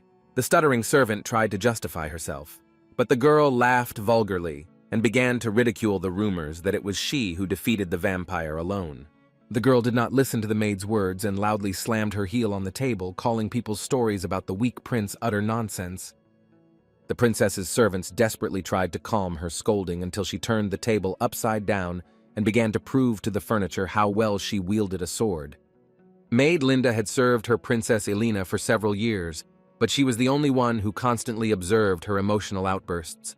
No one on the entire continent even suspected that the noble and cold Princess Palana was in fact a frivolous and hot-tempered boor. Princess Elena shouted loudly throughout the palace for knights to be sent out immediately in pursuit of Prince Rauna. Night fell, the 2 round moons turned into a new moon, but shone as brightly as before. Winry fell asleep peacefully on the shoulder of her twin brother, who carefully threw his arm over her shoulder, although perhaps not on purpose at all. Davy looked at them with a charming smile and commented that at times like these, you would think they were just in a wonderful relationship. He was still looking at them in amazement when the Demon Queen suddenly decided to ask if he felt sorry for giving Calderas back.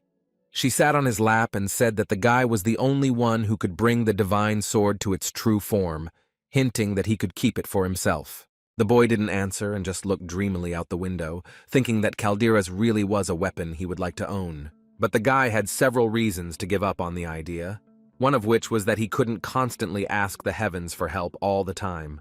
However, the second reason was still that, one way or another, the sword did not belong to him, and he had no intention of taking it from the princess. Moreover, Davy believed that they were simply incompatible with Surt's masterpiece, although this answer slightly confused the Devilis.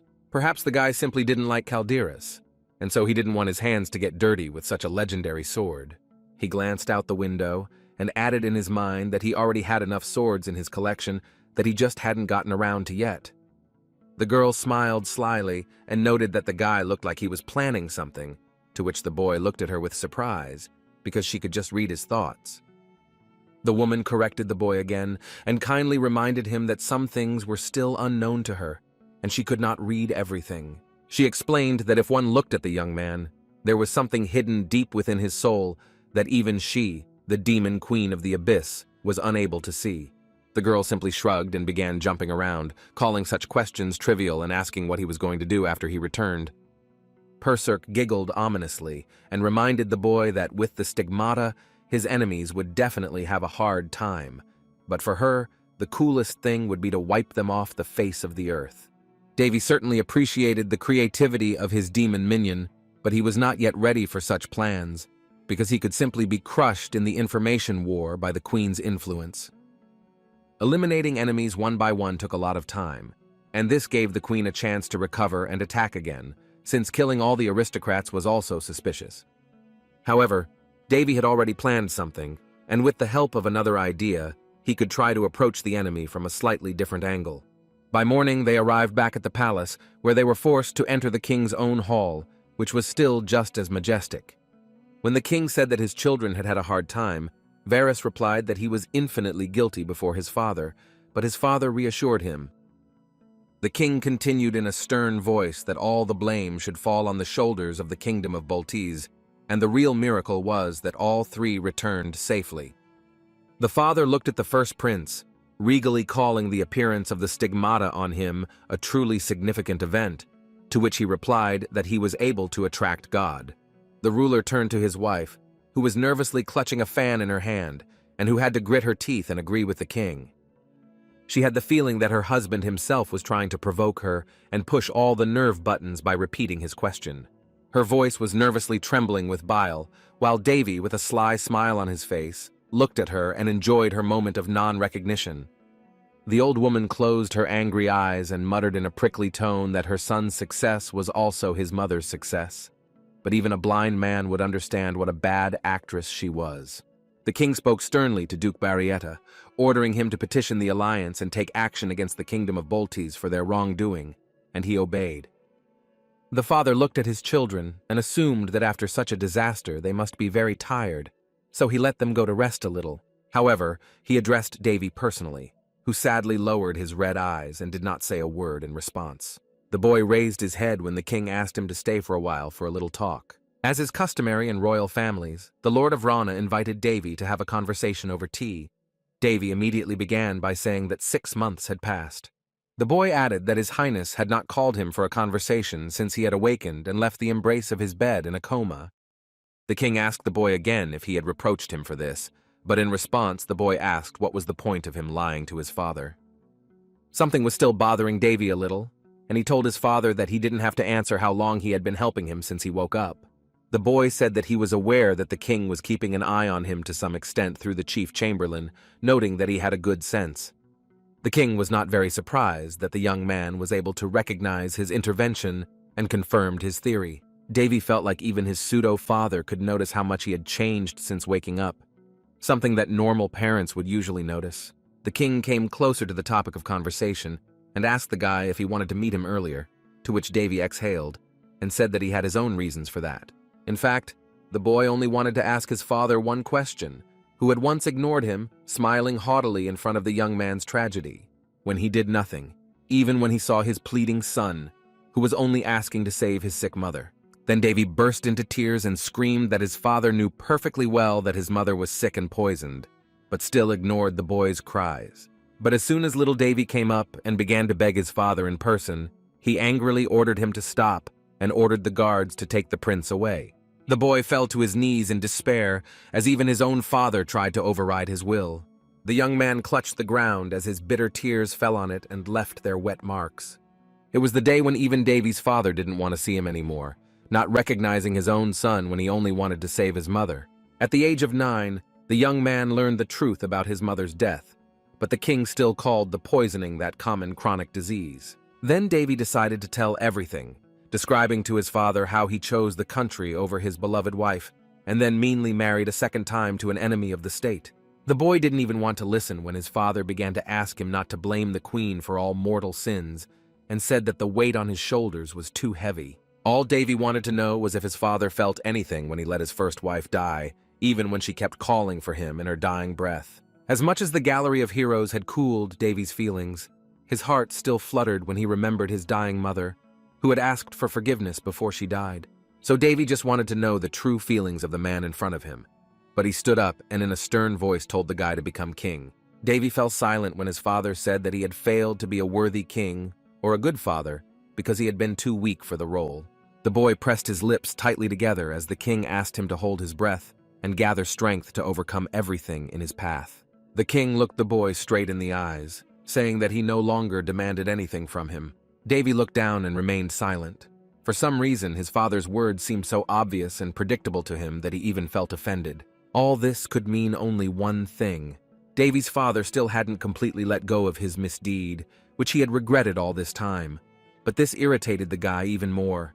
Davy was angered by this and looked at his father, telling him that, contrary to tradition, he was not going to follow in his parents' footsteps. The boy continued by saying that he would choose a different path for himself and would not follow a king who had turned his back on his country and children. The prince slammed the table loudly and said indignantly that there were many who wanted to take the king's place, but he was not among them. Davy didn't want to talk anymore, so he just wished his father luck in polishing his staff well and giving it to someone else. For a long time, the frozen old man's head echoed with the words of the young man about how he would never accept his throne as an inheritance, no matter how much he begged him. The corridor was empty after the heated conversation between those two. Even in quiet places, there was an unpleasant aftertaste in the mouth.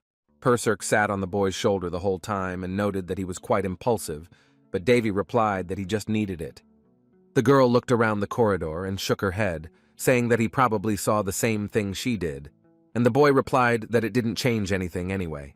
Davy shrugged and added that in any case, he hadn't seen everything about his father, just like his demon henchmen, but the boy didn't need anything else from the king. When the night was deep and dim, Davy asked the maid Amy not to let anyone into his room, even though he had no intention of sleeping. The only light coming into his room was from the barely open curtains on the balcony, but Davy had to go already. He jumped up to the foot of his balcony in front of the illuminated night city and opened his arms, saying it was time to look into the depths of the rabbit hole. Even then, it was reported at the Black Moon Guild estate that Sherry had gone missing, causing an angry cry to be heard throughout the entire location. The angry guild leader was informed that not only the maid girl had disappeared, but also her entire group of mercenaries at hand. The guild leader nervously rubbed his chin when one of the guild members reported that Sherry had gone missing after the failed assassination attempt on the Ron Kingdom twins. The chief's face fell in thought, and on the other side of the room, a mercenary in a long coat chuckled roughly, saying that even an A-class secret agent was unhappy.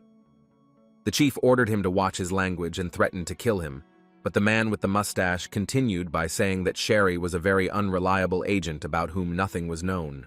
The mustachioed man picked up the nuts and squeezed them tightly in his hand, saying that since even she couldn't kill some kids, it was time to show the true Black Moon. The man in the cloak stood up and willfully walked forward, saying that he could take the prince's head, and with it he would grab Sherry herself, as one of the best mercenaries in the guild.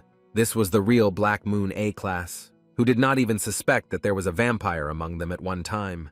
The reporter asked hesitantly whether it was worth letting him go hunting himself, but the leader was already calling him a fool in his head and condemning his pride. Sherry was an A-class only formally, because in fact she was still considered one of the highest masters who surpassed this class. But such a woman was equally dangerous for both a mercenary and a person who was in the guild, because there was too much power in her hands. And the fact that she went on a mission and disappeared without a trace only added fuel to the fire. Everything simply didn't go according to plan for the Black Moon. The other guild member continued to look at the leader, who had already begun to wonder whether it was worthwhile to quickly pack his things and get out of the country. But there was silence in the room. No one responded to the man's words, and he looked around in confusion. Something seemed very strange, and the head of the guild began to get nervous, although he did not understand what kind of paranormal events began to happen. He quickly rose from his seat and began to look around in panic, desperately trying to find his lost connection with reality. The stricken man was immobilized by a voice nearby, which playfully ordered him to stay put and not move. The speaker standing in front of him fell to the ground in a strange position as he ordered the guild leader not to even stand up. Then he felt someone suddenly grab him tightly by the back of the head and press him against his own table. The mysterious man who suddenly decided to attack the guild leader was slightly surprised when he saw that he was not a vampire. The man shouted at the rest of the guild members, asking what they were doing while their headquarters was being suddenly attacked. But all the other members of the guild were already defeated and lay quietly on the ground at the entrance to the main room of the guild. The stranger replied that the stunned man could scream as much as he wanted, because no one would come to his aid anyway. The guild leader began to wave his legs at the thought that he too could find himself among the corpses at any second. So he asked in a nervous voice who had sent the invader. The man began to count the guilds of his competitors, but almost immediately excluded them from the possibilities in his head due to the time of the attack. When the guild leader asked if the attacker was from the main headquarters, he dodged the question and asked if the boss wanted to live. The man stood still in horror and anticipation as he began to ask for some information in return. The boss began to stutter, saying that if he needed information as a client, he just needed to go through some procedures. The invader Davy smiled, saying that the information he needed could not be sold, so he began to loudly beg and say that he would tell everything. The boy loosened his grip slightly and allowed the body pinned to the table to breathe, insisting that he should keep his promise. A nervous smile appeared on the guild leader's face when they didn't kill him just like that, and the invader continued saying that his request was small.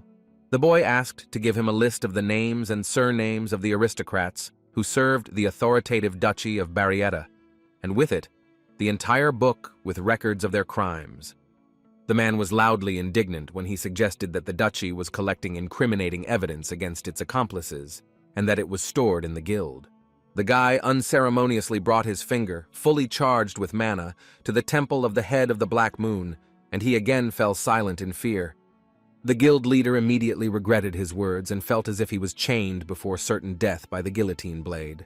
Cold sweat began to run down his face, and he quickly wondered who the invader in front of him could be and why he felt such fear.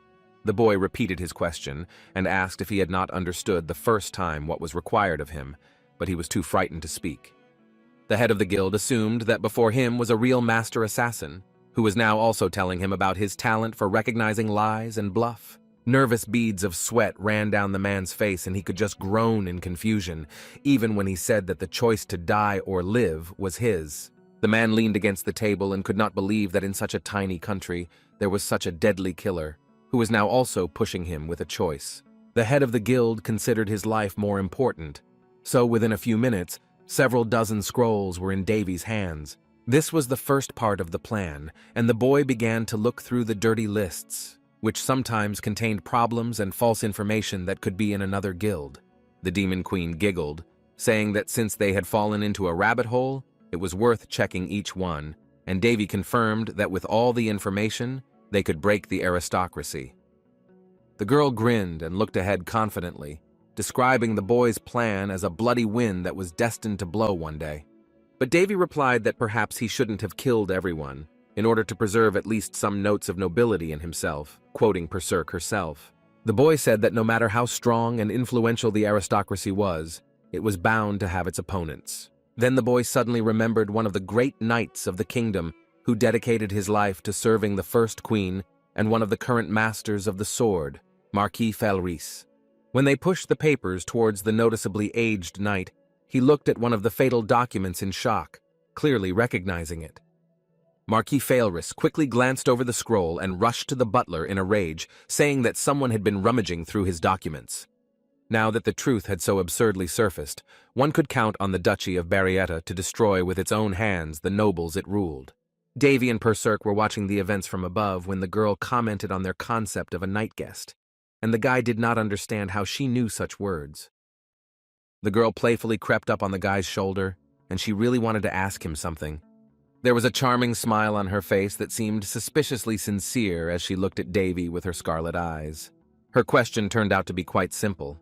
She wanted to know what the guy wanted most of all, but he grinned and replied that the girl liked to ask about things she knew.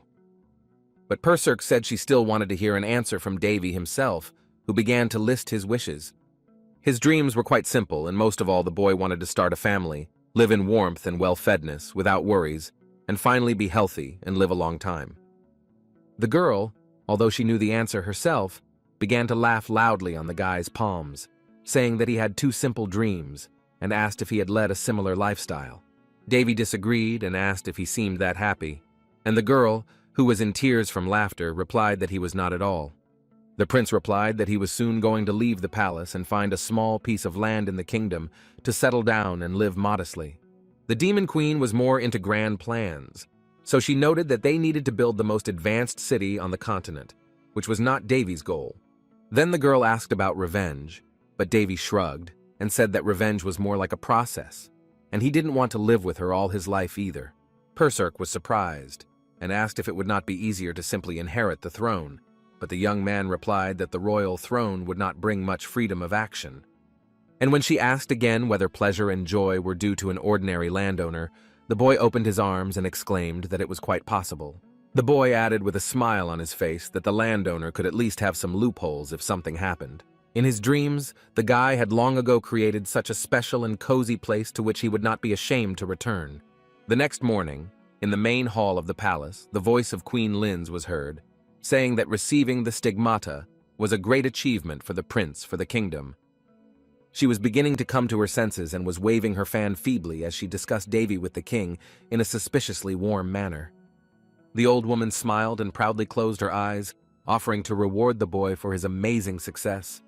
The king thought about his wife's proposal, and she continued that Davy had already been granted land, and they could benefit the kingdom by sending him there. Even the local servants, who were well aware of the queen's typical remarks about the boy, were very surprised to hear how much she praised the first prince. Of course, she had to play the role of a loving mother so as not to show signs of the rage that was overflowing and eating her up from the inside. In fact, Queen Linz was very angry, but at the same time she felt a strong anxiety in her soul in connection with recent events. The assassination attempt failed miserably twice, and her best weapon, Sherry, simply disappeared without a trace and was possibly killed by it.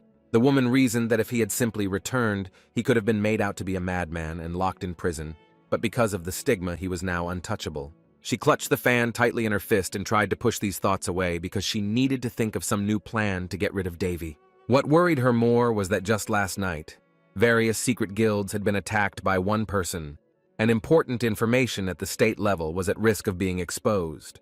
When she came to the Black Moon Guild last night, she loudly exclaimed that she didn't even want to listen to those excuses. The nervous guild leader shouted after the queen and said that the instigator of the attacks was a terribly vengeful special-class assassin. Even on the street, the man's frightened cries could be heard when he said that in the whole country, there would not be an agent who could stop the killer. Queen Linz was furious and could only nervously guess what information the boy could have stolen from them, and how many more aces he now had hidden up his sleeve. She rocked nervously on her throne, afraid that if the information came out, they could expect a social revolt. The strange documents were reported last night by the Marquis of Failtrees, who also decided to show up for the royal breakfast. Queen Linz did not rule out the possibility that the first prince could be behind everything, because although there was no irrefutable evidence, she felt his interference. The old woman thought that if the prince and the man who covered him were one and the same person, then she had a special way. But first, she needed to get rid of the extra eyes. Since she couldn't arrange for murder or imprisonment, all she could do was get rid of the boy legally. The king thought about the queen's proposal to send the boy on a journey, and she mentally told him to think carefully. She chuckled, thinking that she hadn't just mentioned the gift for the prince just like that, so that he would immediately agree with her. But her eyes widened and she froze when she heard that the king agreed with her fair proposal. The king began by saying that a prince who had renounced his inheritance should not remain in the palace for too long, so he was ready to discuss the matter, but the queen was perplexed. She looked at the distraught king in panic as he raised his hand and addressed his personal chamberlain. The king ordered him to bring the prince into the hall, but the woman still did not understand why he suddenly began to behave differently than planned. After some time, Davy entered the hall with the thought that he fully expected something like this to happen. The boy believed that his father considered him too dangerous for the kingdom, so he decided to keep his distance from him when he ordered him to leave with a single word. Davy's father looked at the boy, and in an emotionless voice told him to go to the lands granted to him and make the kingdom proud of him. The boy humbly nodded his head and said with his eyes closed that he would definitely fulfill His Majesty's will. The Demon Queen read Davy's thoughts and noted with a smirk that his father was probably scared and decided to send the boy away.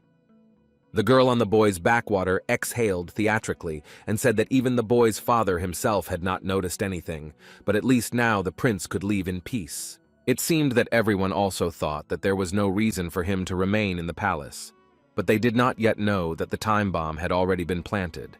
When asked by the king, Davy said that he was going to set out soon, and Perserk involuntarily whispered that very soon, many lives in the kingdom would go out. The boy was ready for this, even if he had to bury the current kingdom alive to build a new one in its place. The last thing the young man wanted was for Varys to inherit the kingdom in this state, plus he could crush several enemies at once. Davy left the palace melancholically, not feeling a drop of regret, but there was still not a drop of relief or happiness on his face. His small moment of quiet alone with himself was interrupted by the loud exclamations of Varys running towards him. The twins ran up to the boy, and Varys grabbed him by the shoulders, demanding an explanation, and Davy inadvertently laughed, saying that news traveled fast. Varys said that he was going to go to his father with a complaint, but Davy calmed him down and said that he himself decided to leave. especially since he would be fine with the stigmata. Davy asked the twins not to worry and trust him, while Varys stood sullenly in front of his older brother and looked at him with incomprehension. Winry calmly took Davy's hand and tried to say something to him hesitantly with a drooping voice. She quickly said that if the prince was threatened or disturbed in any way, he should simply inform them and they would do everything possible. Davy reassured the twins with a smile, saying that although the lands of Haines were considered rather deserted, there were still people living there. He stroked his younger sister's head and promised to arrange everything well on the abandoned lands and invite the twins to visit. Today, the palace corridor seemed very cold and narrow as Davy walked along it and called for the maid Amy. The boy handed his jacket to the maid and asked her to go to the treasury and land administrators to bring him the necessary documents. When the girl asked about the most important documents, Davy winked and said that he needed all the papers without exception, and they would definitely give them everything if they found out about the envoy. Davy turned away and walked straight ahead, a proverb ringing in his head that said that if you know yourself and your enemy, then victory is inevitable. The devil on his shoulder read the boy's thoughts and finished the sentence out loud, calling it very interesting and noting that he knew her from his past life. The Demon Queen giggled in anticipation, saying that she was very pleased with the way things were going, although Davy didn't quite understand her joy. The girl jumped off the boy's shoulder and spread her sharp wings, saying that she was very excited about the situation. She really liked the fact that despite the prince's amazing and powerful skills, he did not cross the line and become too arrogant. Davy looked away awkwardly from her strange behavior and asked if she felt something like some kind of vicarious satisfaction. Perserk tilted her head to the side charmingly and explained that her life had been rather passive, so she found it interesting to watch Davy. The girl flew up and landed contentedly on the guy's head, where she said that he could be proud of the attitude of the Demon Queen herself towards him. Perserk leaned over and genuinely closed her eyes in a smile, claiming that she was one step away from becoming his true fan. Davy looked away awkwardly, thinking that of all things, the Demon Queen's respect was his greatest achievement. A small stack of the necessary dusty documents appeared on the boy's desk faster than he thought. The only thing that bothered Davy was that the file looked rather small, but Amy explained that those documents were just the remaining information about the Haines lands. But it was even better for the boy, because now he had quite a lot of space to act independently, so he opened the file in anticipation. The prince suddenly fell silent, as if a second ago his heart had not been beating rapidly from slight excitement. The Demon Queen climbed onto the piece of paper and began to slowly read its contents, looking from one letter to another in surprise. Davy let out an interested breath when she commented on the text in which the mysterious lands of Canes were called cursed. She chuckled and looked at the boy, saying that he was a real lucky guy, and Davy couldn't help but agree. He began to look longingly at the papers in his hands, from time to time letting out a bitter laugh at such a gift. The time had come to set off, and the chariot and horses were rolled up to the entrance to the kingdom, and all the necessary cargo for the journey lay on the ground. Perserk looked at the leading Amy and was slightly surprised that she was the guy's only servant. The boy exhaled heavily and said that he could not do anything when there were no knights or aristocrats in the entire kingdom who would swear allegiance to him. Davy whispered almost inaudibly with an annoying smile that in his own kingdom they were considered quite poor, but a familiar voice was heard nearby. Marquis Failtrees knelt before the boy and greeted the first prince before his departure, but the boy asked for the formalities to be dispensed with. The old man already knew about the boy's departure, but he shrugged and said that since he simply had to leave the palace, even though Failtrees said that the prince could always return for the sake of the throne. Davy closed his eyes and smiled, saying that it was impossible to say for sure because he had already made a choice in his head not to return. The elderly knight looked at the first prince with pride in his eyes, the lens of his monocle slightly reflecting the rays of the sun. The man lifted the corners of his lips slightly and smiled at the boy, saying that he had grown a lot in the last 6 months. Marquis Failtrees looked up and said that the previous queen, Davy's mother, would certainly have been proud of the boy. Davy looked down and said that to his mother he was just a disrespectful son, but Failtrees mentioned that the boy probably wanted his father in the ground. The boy let out a light laugh and dispelled the Marquis's assumptions with slightly pursed eye sockets and a funny expression.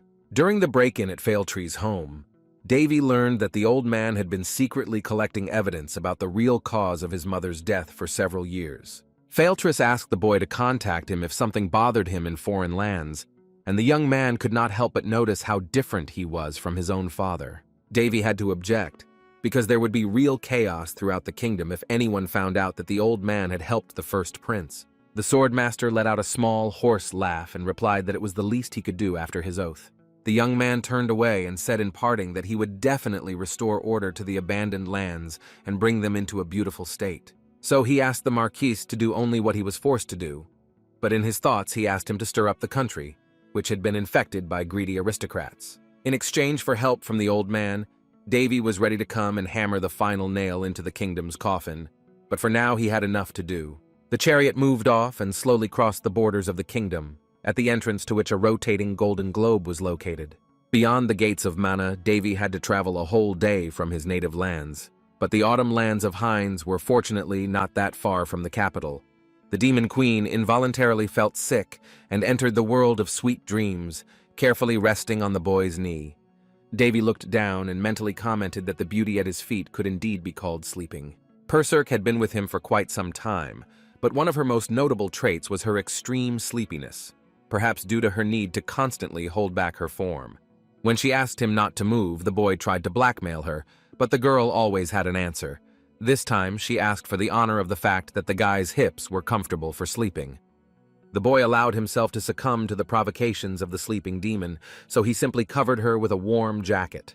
The chariot driver turned to the prince and reported that they were already approaching the cursed lands of Haines.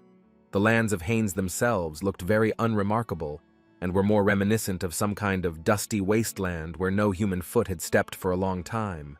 The east of the kingdom was essentially the most ordinary wasteland without springs or rivers nearby, and not far away there were even habitats of monsters. The only unconditional advantage was the location of the location next to a sacred country, where trade routes could be established. Then the descriptions of the cursed land began to make some sense, because the place looked like a barren and lifeless wasteland with drought. The most mysterious fact remained that 10 years ago the lands of Haines were full of life, but in the last 5 years they had completely dried out. Davy looked mysteriously at the lands, the reason for whose decline still remained unknown to the entire continent. The boy decided to open the location window, which described that the energy of the lands of Haines was fading and drying up due to the long-term intervention of an unknown force. The young man glanced awkwardly at the description of the location and was surprised at how useless this god was, who couldn't even confidently say the reason for the curse. Perserk seemed to wake up with a snap of her fingers when the boy decided to read about the lands of Haines, reading with interest about the curse. The Demon Queen knew about curses very well, so she said that among the many types, they encountered one that developed gradually, with intermediaries. The young man did not expect to encounter black magic in such a place, and the girl added that most likely the curse spread by infecting the villagers. Davy extended his hand forward and tried to concentrate the sacred power of purification on his palm, saying that the inhabitants had suffered because of ordinary nonsense. As it turned out, even strong purification magic was unable to easily pass through the barriers of the curse, because it was quite thick. Davy had to lower his hand and dispel the sacred energy when he realized that he couldn't lift the curse that had been there for so long. The boy fell limply onto the soft surface of the chariot, staring at the ceiling and wondering if most of the earth was so terrible. Nowadays on the continents, black magic has begun to lose its relevance, mostly due to the disappearance of black magicians in general. The Demon Queen and the prince looked in surprise at the shouts coming from outside, with which the strangers were ordering them to stop in front of the lands. The chariot slowly approached the gates and wall of the ruined capital, where at the entrance the uninvited guests were asked for identification. The capital itself looked as if it had experienced several ends of the world at once, and its ruined wall could collapse from just one windy day. At the entrance to the capital stood guards, who looked more like two ordinary farmers with spears in their hands, where they usually held shovels. Davy had heard, of course, that the lands were far from being in the best condition, but he was not prepared for things to be this bad. In all honesty, the only good thing at the moment was that the capital as a whole had at least some guards. The place was very convenient for monsters, and if there had not been at least one detachment of guards there, all the lands could have been called lost. A small quarrel began between the representatives of the Raon Kingdom and the guards, into which Davy decided to intervene, saying that he had not yet received the authority of the owner of the lands. Davy slowly walked up to his escorts and told them not to be so rude to the people of the capital, whom they could now consider their family. As the boy stepped forward and passed through the gate, local officials greeted him nervously. The man with the bow-shaped hair ran up to the boy and fell to his knees in front of him, hastily apologizing for them being late to meet him. The young man couldn't help but notice the man's exhausted, shaking hands, which were wrapped in bandages and stained with either dirt or blood. Davy's smile disappeared. He felt a little confused by the situation, and he felt a kind of stifling atmosphere. He looked back in the other direction. The local armory was destroyed, most likely due to another attack of monsters on the capital. After an awkward silence, Davy decided to ask the man when the capital received the news of their kingdom's arrival in the lands of Hines. The mustachioed man clenched his vocal cords and was unable to force out an answer. It seemed as if his eyeballs had sunk into their sockets. His hands were still shaking in horror, and he said nervously that they had received the news 2 whole days ago. The voice also began to whine, and he said that the prince could have executed him for his misdeed. But the boy asked if they had been attacked by a monster recently.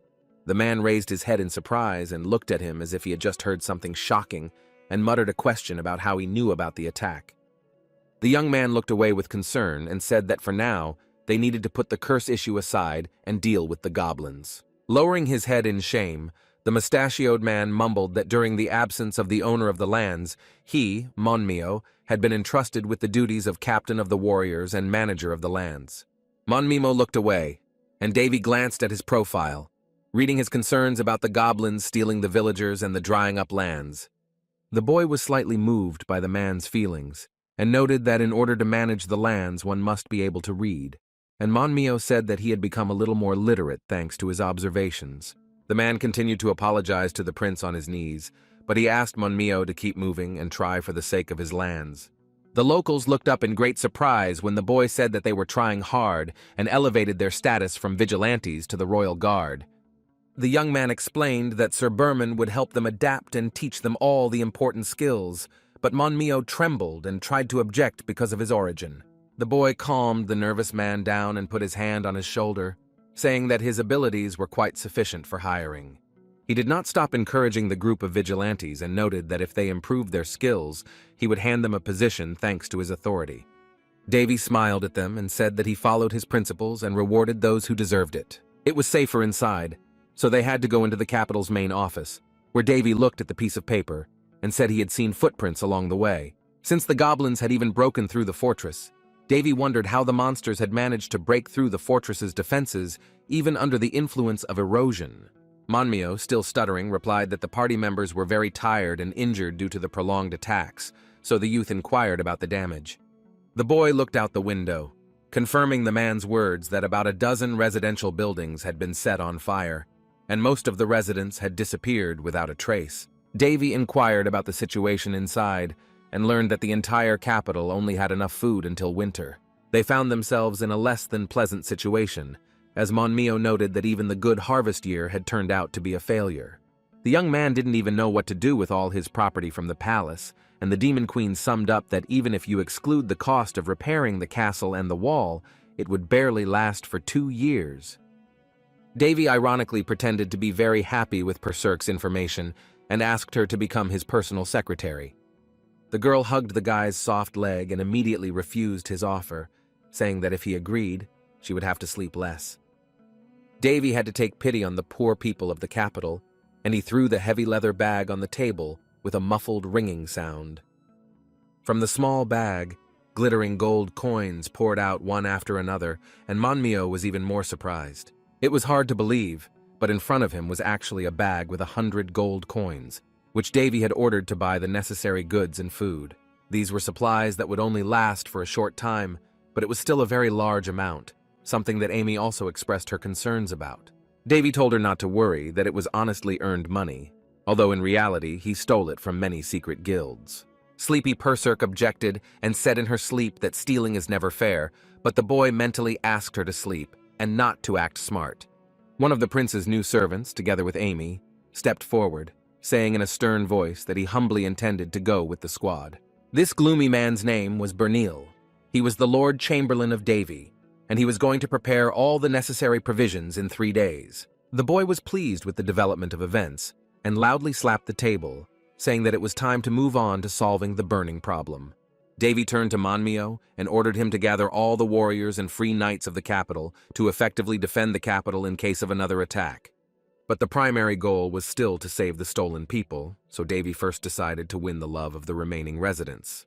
The young man smiled brightly at the assembled group and thanked them, introducing himself and telling them that he had become the authorized owner of the Haines lands. He began to tell them about the unfortunate goblin attack on the capital, looking around the residents and trying to find someone among them who could at least be on Manhwa's level. The young man mentioned that no matter how the circumstances developed, he could not just let their village fall to the enemy, saying that he would never leave the invader alive. The crowd of people who came protested and did not agree with the boy, because there were only a few of them left, and they did not understand fighting at all. Davy turned to them and asked if they were then prepared to let the enemy advance further, adding that they had only one squad of warriors left. Deciding to turn the speech in a more optimistic direction, the prince said that even if the goblins came to attack them out of revenge, they still had a chance. People looked suspiciously at the boy, who tried to calm them down by saying that he was also going to take part in the battle. Davy, of course, understood perfectly well that they might not trust him and doubt him, because from the outside he really looked like an ordinary, inexperienced prince. The boy continued and said that he did not consider himself a prince now, but was still the lord of their lands, so he considered every inhabitant his family. He looked at each inhabitant in front of him in turn, and said with a proud look that he could not let any of them die. The whispers of the people evaporated slightly when Davy asked them to trust, if not him, then at least the god's mark on his back, the stigmata. The young man added that if they did not believe in the sacred symbol, they could consider him a bloodthirsty master and follow him. The guy ended up saying that he cared about his life and the lives of those who would stand by his side, so he solemnly told them not to die without his permission. The crowd began to make noise and bustle again, and people began to whisper and discuss their new ruler. In the bloody sky, a dark night gradually came among the spruce trees. The locals nicknamed this location the Demonic Forest. The squad of vigilantes and volunteers loudly stepped forward, and the Demon Queen admitted that the boy had a good speech. She couldn't help but wonder how he was going to win with tired soldiers who had nothing to fight with against a huge army of goblins. Davy noted that the difference was 150 heads, and they simply could not attack directly, and Perserk called the guy too frivolous. She objected and said that the number could increase at any moment, but the prince insisted that their current number would be sufficient. The boy was confident because he was going to help the soldiers take down 100 goblins and deal with the rest himself. Perserk liked this idea. One of the commanders announced that they had arrived and pointed his charges toward the monster's camp. At first, Davy couldn't believe his eyes, because despite the fact that the entire village was surrounded by hungry goblins, the architectural style seemed more typical of orcs. Despite the constant feud between the orcs and goblins, the village looked as if it had been abandoned by humans. The commander approached Davy and whispered that there used to be a village without a manager on the site of the village, but now monsters were constantly hiding there. One of the soldiers clutched the bow tightly in his hands, and with angry tears in his eyes recalled how the goblins took away his close friend. The boy put a supportive hand on his shoulder and asked if he was upset about what had happened. Davy stood in front of the blonde soldier and began to calmly ask him and the other soldiers if they were angry about the tragedy. The guy raised his bow and continued to motivate them with a thirst for revenge and retribution against those who took their home and family from them. Davy felt in his element when he heard how angry the warriors were for the ordinary people of their village, to whom they weren't even related by blood. The boy really liked this familiar atmosphere, so he drew an arrow charged with golden mana and took aim. Davy loaded his bow properly and sent a sharp arrow flying, which sparkled in the air and began to glow brightly. The sharp arrow's attack was aimed towards one of the passing goblins, who stared in fascination at the projectile flying towards him. While the foolish goblin stood there, perplexed, an arrow struck the head of one of those who decided to go out with a glass of cold beer. The goblin fell loudly to the ground and spilled the alcoholic drink, which mixed with the fire of his torch and gradually spread across the ground. A violent chemical reaction caused a huge firestorm to rise up in the village beyond the forest, and Davy once again reminded that he had not allowed anyone to die. The soldiers froze in horror and began shouting to their master that it was impossible to attack head-on, especially so strongly. The goblins began to run around their burning comrade, who in a matter of seconds turned into a coal doll. It was a pretty accurate headshot that Davy completely stole from Apollo, who claimed that even a spontaneous shot was actually quite simple. Usually the correct tactic is to confront them with a guerrilla approach and prepared traps, but Davy didn't want to put the strain on his poor soldiers. As they say, if you're afraid of wolves, you don't have to go into the forest, so it's time for the boy to raise the fighting spirit of his warriors. Davy placed his hands on his hips, and then the ground beneath the soldiers shook and began to turn a wavy gold color. They stared in fascination at the bright light in front of them as the boy introduced himself to them once again and began giving them his first order. The young man raised his hand up and golden mana began to shimmer above his palm, which he transmitted to his warriors. The soldiers immediately felt strange changes, and a feeling of incoming strength enveloped their bodies like a warm blanket. The Demon Queen was slightly surprised that the boy was willing to use all of his power-ups at once, but Davy said that he was going to play the role of a saint. The buffs came to the affected soldiers in the form of increased defensive power, increased chance of stamina recovery, and increased intelligence. The warriors felt especially invincible and could not stop looking at the shimmer of harmony on their hands. They looked up and saw above them an entity in the form of a snow-white Pegasus that flew over them and granted them the final boost. Davy chuckled. It wasn't difficult for him to strengthen his charges, but still, such buffs weren't lying around under his feet. Even the holy knights of the holy country of Balshasa couldn't do that, because a saint could only control the 7th level of the circle if he became the head. The soldiers calmed down and confidently stood in line with weapons in their hands when their lord loudly announced that he gave them permission to release their fury. The young man sighed smugly, saying that he had wanted to do this for a long time, although the Demon Queen still did not understand what he meant. Davy grinned widely, as if the answer was clear as day, and Perserk had accidentally said something funny, so I could read his thoughts. The boy waved his hand in a commanding manner and directed his soldiers forward, solemnly informing them of their increased strength. Perserk involuntarily felt offended by the fact that the young man simply ignored her and again began to maintain a useless intrigue. The naive goblins began to jump on their captors, releasing their claws towards them and not noticing how skillful cuts passed over their skin. Not a second had passed before the green monsters began to fly apart in different directions and throw their weapons with a bang. The warriors were enjoying their moment of revenge and were thoroughly enjoying the hunt for the helpless goblins who were flying towards their spears. The boy saw that the soldiers were in 7th heaven when they could cut down the monsters in front of them with such ease. It was too late for the goblins to run back once they realized who they were really dealing with. The warriors easily chopped off the heads of the green monsters, leaving bright burnt marks on their necks. The monsters fell from their swords with such rapidity that the soldiers felt as if their eyes were deceiving them. Davy twirled the arrow in his hand and looked with pride at his men who were literally beating the poor goblins to death. Things did not go so smoothly, and one of the warriors was wounded in the arm, letting go of his spear and clutching at the wound. Davy immediately ran up to the man and placed his palm on the young soldier's wound, instantly causing his skin to snap again and the pain to disappear. The boy looked at the guy who was stunned by the amazing healing and said warily that the sacred power did not make them invincible. The two men looked at their lord as he reminded them in a stern voice that he had not allowed anyone to die and ordered them to come to their senses. Davy sternly added that he would personally speak to the wounded upon their return to the village, and they rushed forward, shouting that they would not disappoint their master. The boy thought that if you looked at the situation from the outside, it was the goblins who seemed like the pathetic victims who were attacked. The soldiers swung their swords with ferocity and cut through the bodies of their enemies, leaving behind a trail of blood that flew in the wind. In the end, there was almost nothing left of the goblin camp, and soon the warriors were shouting loudly that they had won a glorious victory. Davy didn't even have time to do anything. When all this time, he just sat on the roof of one of the captured houses and watched the battle. The guy began to get very embarrassed when his warriors began to comment and praise their lord, and Perserk noted that she didn't even have to read his thoughts. It was all on his face. The boy looked at his hands and asked the girl if they were pressed in, and she replied that such a thing was simply physically impossible. The boy decided to clap for his brave army and praise them, telling them that they shouldn't rejoice too soon because they still had a lot of work to do. The young man gave them the following order: to urgently find the kidnapped residents who were taken captive by the monsters during the first attack on the capital. The campaign turned out to be more successful, although Davy initially hoped to simultaneously cultivate proper feelings in the warriors and create fear of him.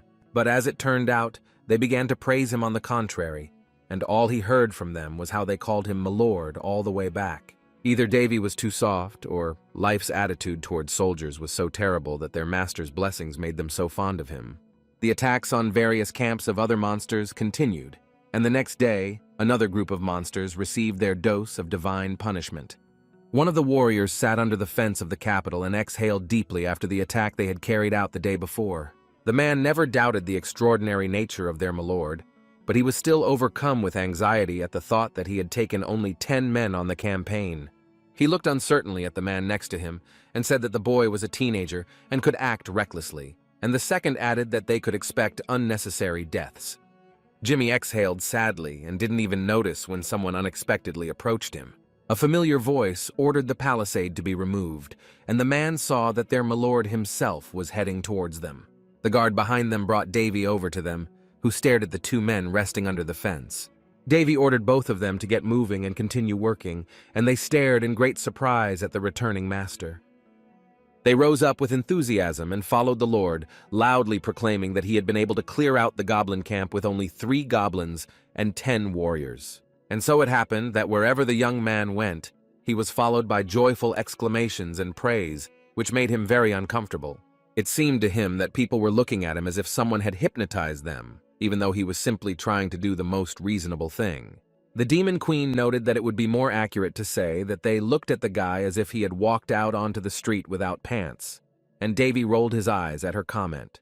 There was still more than one goblin settlement to destroy, and the guy already had the feeling that his capital was turning into some kind of crazy cult. Davy announced that they were going to organize periodic cleansing of the camps, optimizing the number of soldiers and leaving the majority of people within the walls of the capital. The boy's personal servants had to separate the impressed residents from him, so he could only hope that the noise would soon subside.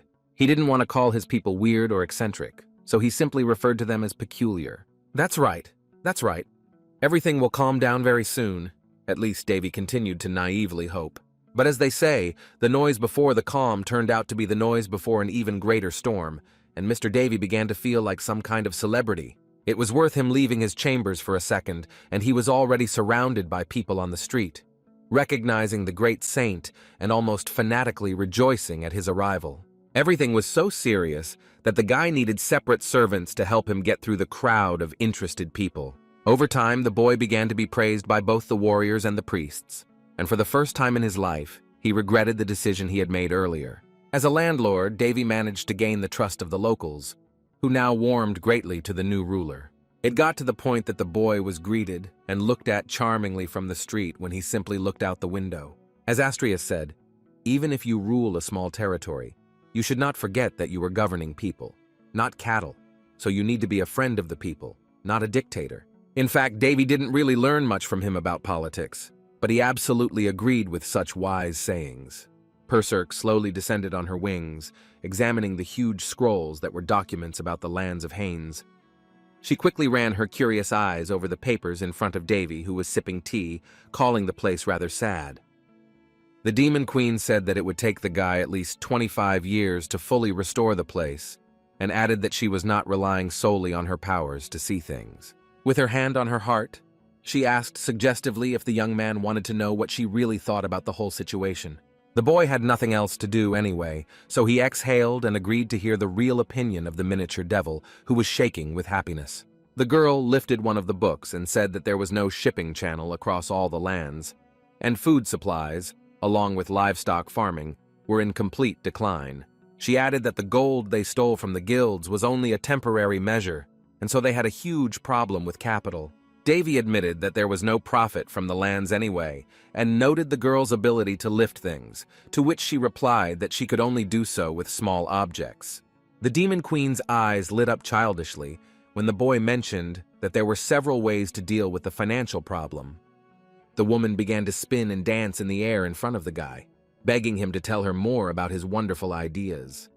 Davy began to explain that contrary to all expectations, there were many young people in the capital, so they could survive by hunting monsters, but Perserk did not like this option.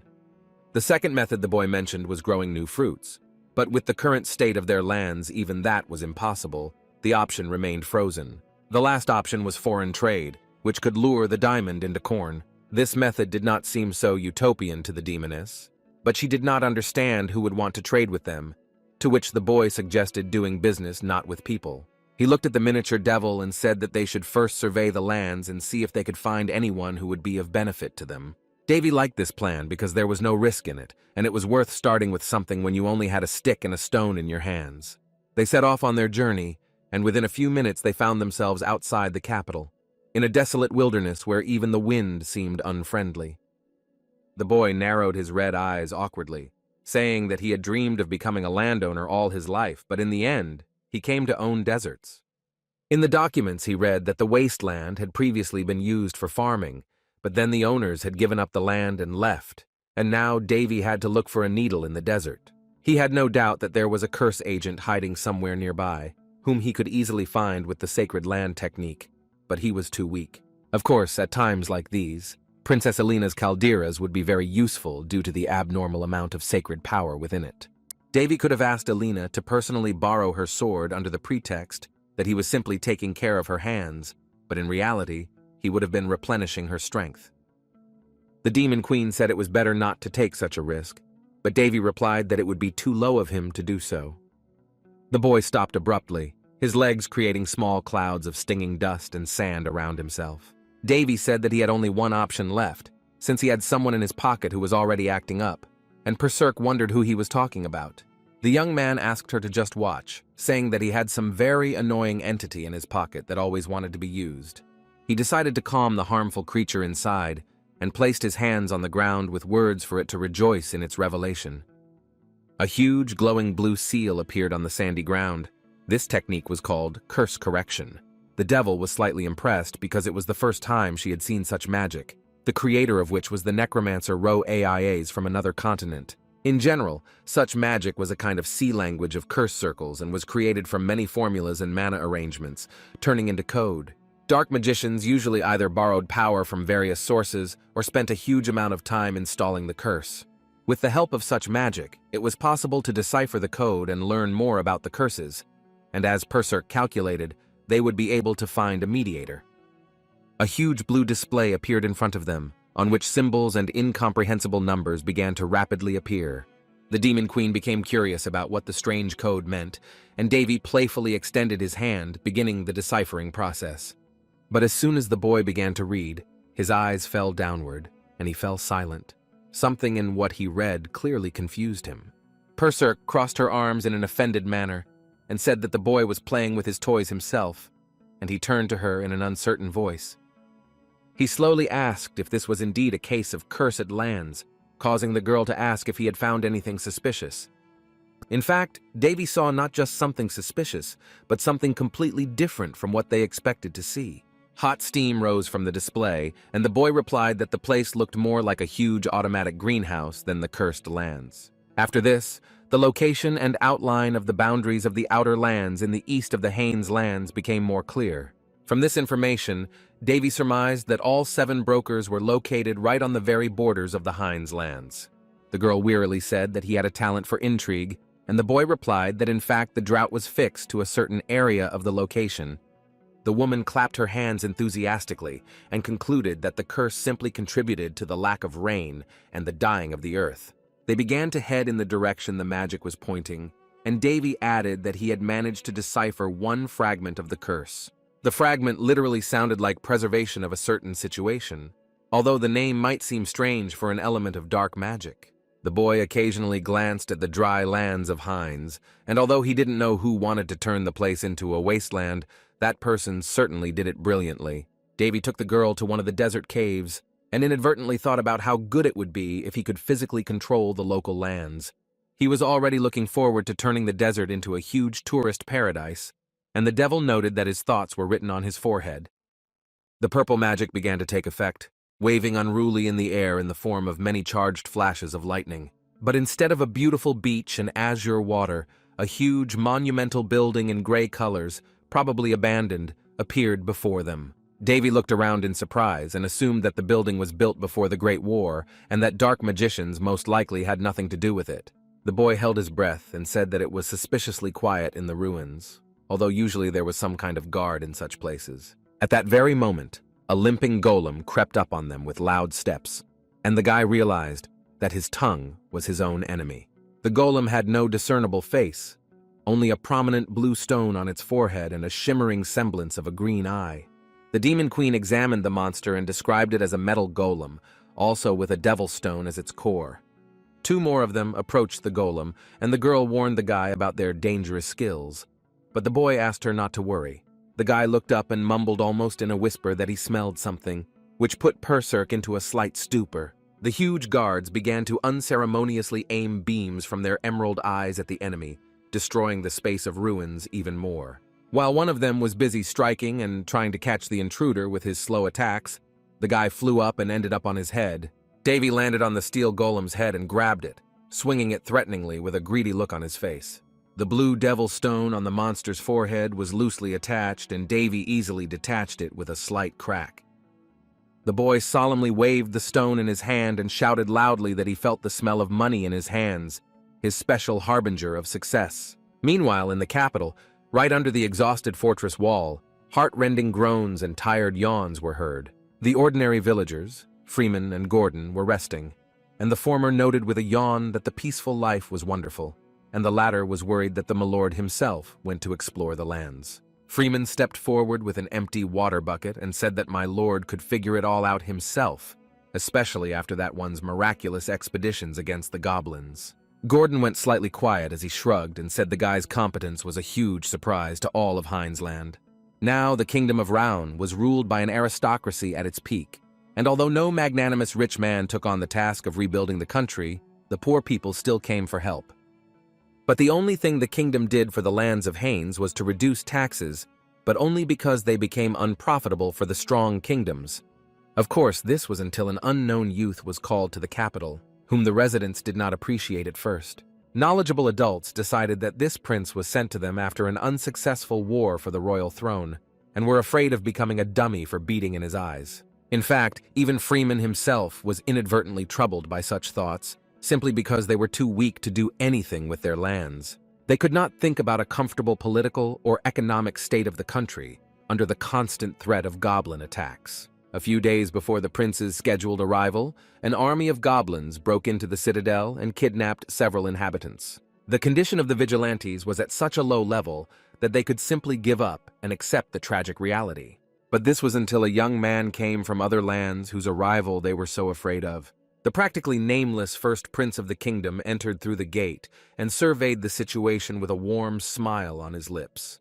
Although no one knew what to expect from him, they even had their own people who would speak out against Davy if he started to get angry, beat up the commander of the vigilantes, or blame them for everything. They were unprepared for what might await them, so they prepared exclusively for the worst-case scenario after their lives were turned upside down. However, instead of an angry speech and anger, the prince decided to calmly scout out the situation and look at the state of the Haines lands. And when he learned about the goblins' treacherous attack, he gathered a squad of warriors and even allowed them to avenge the villagers. After that, the miracles did not end, and soon they were able to free from captivity those inhabitants who were kidnapped by the goblins during the last attack. If we think about it this way, then the entire capital and its people were saved under the wing of Davy's words and his strength of spirit. Of course, when the guy walked the streets and looked around, he always claimed that he was not a saint, but they continued to believe. Fremont couldn't help but wonder if the young man himself knew that in just a few days he had become a new hope for the people of the capital at the level of God. He was able to perform a miracle before their own eyes, and that is why they believed in him more than even the patron god himself. Gordon hung in front of the fortress wall and told his Uncle Freeman that it was wonderful that they were able to deal with the goblins. However, he was still concerned about the state of their lands and how possible their bright future was, so Freeman thought about it. The older man shrugged, since most of the land had long since withered away due to the drought that had lasted for many years. This terrible condition was not only in the local outskirts or in the deserts, but even near the citadel, where it occasionally rained. In the past, various magicians and priests would constantly come to them to conduct research, but they would all shrug their shoulders and leave without any results. Eventually, the capital's residents lost any remaining hope and considered themselves useless against the disaster. Fremont thought and replied that although their milord resembled God in his powers and actions, the heavens had long been angry with them, and they had no choice but to endure. Gordon drawled hysterically and noted that if everything dried up all the way to the city, then they could be considered doomed. The magic crystal was a clot of natural, refined, strong mana concentrate, although it looked only slightly more unusual than a typical mineral. If you put such a magic crystal and a regular mana stone of the same size, the difference will still be incredibly significant. Such crystals were scattered throughout the ruins in the form of metal golems that continued to appear and expose their heads. Davy breathed a sigh of relief after a hard session of extracting multiple crystals from the bodies of the metal guardian brutes. The boy waved his hand to wipe the sweat from his face and said that it was quite hard, but the Demon Queen asked him to look up the definition of the word in the dictionary. The young man looked with anticipation at the whole mountain of precious stones from those ruins and tried to calculate how much they could get from them. The crystals turned out to be quite large, so in total they could have been worth hundreds of platinum coins, not to mention the fact that there were more than 20 stones. Perserk whispered that she did not recommend the guy to jump to conclusions and that all that glitters is not gold, and Davy asked her not to speak to him under his arm. In the center of the ruin stood a huge pedestal, in the center of which hovered a huge magic crystal, so Davy and the Demon Queen went there. The girl carefully examined the amazing artifact and said that it was the core of the curse over the lands. Davy looked nervously at the crystal and noted that if such a stone got out, hundreds of countries would want to start a war for it. The crystal was incredibly pure and looked very tempting before the eyes of the boy, and Perserk was clearly a stone of the highest grade. The boy put his hand on it and commented that it was so strong that it was impossible to even concentrate mana in it and destroy the curse. Then the young man decided to activate his skill, which was designed to calculate the internal code of dark magic. Intricate codes and symbols began to appear before them, and the boy noted that the encryption was much more serious than what was outside. Perserk was surprised that someone would be so determined to simply cause a drought, and Davy suggested that there might be something special about the lands. He glanced at the intricate system of codes and involuntarily exhaled heavily at the sight of every second line of symbols. The girl decided to ask if it was so difficult to fix the problem, and the boy replied that if he could find the correct order, then it would be possible to remove the curse. The boy looked at the screen and clicked on one of the symbols, wondering to himself if he had found the right item. When they clicked on the strange symbol, the entire system turned red and both looked up in surprise where the fonts began to collide with each other.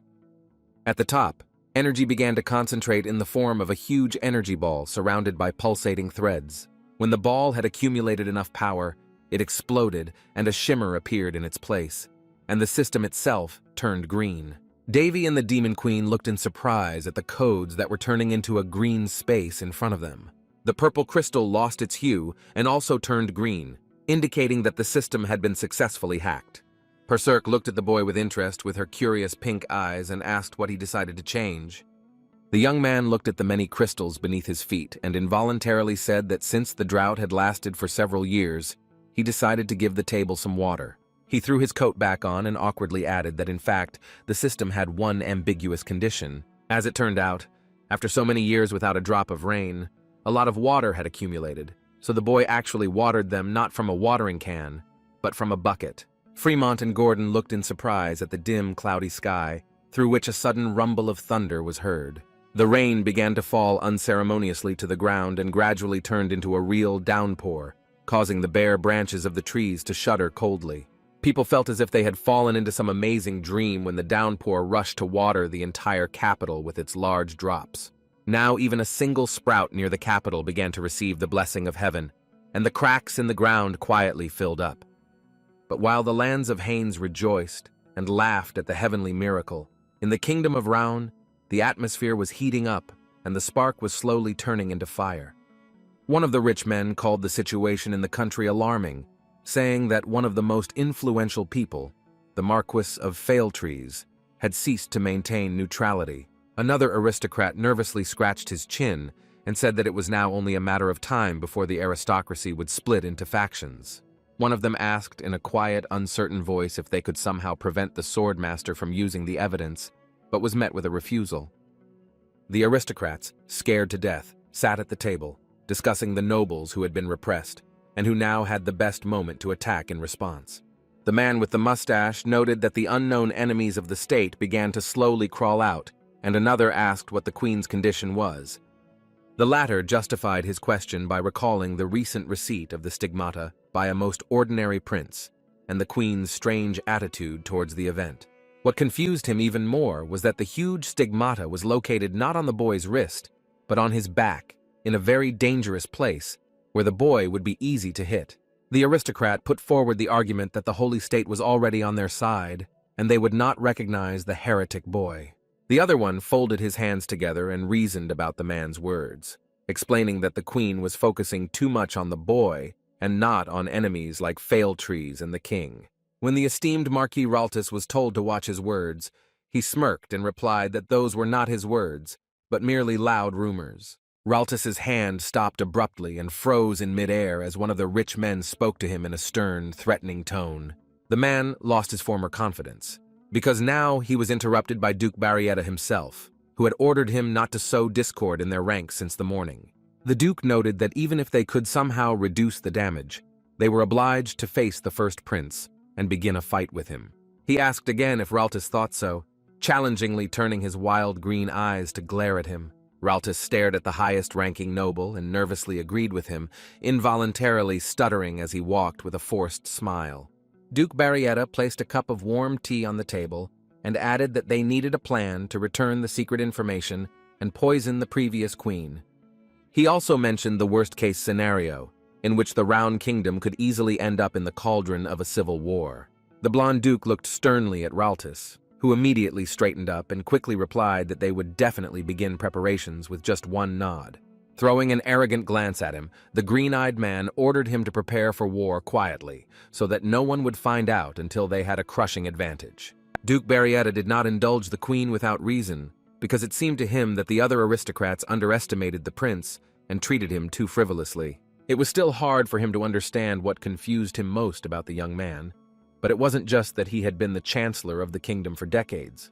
He put the porcelain cup down on the table in a quiet irritation and told himself that he would definitely figure out the prince's secret.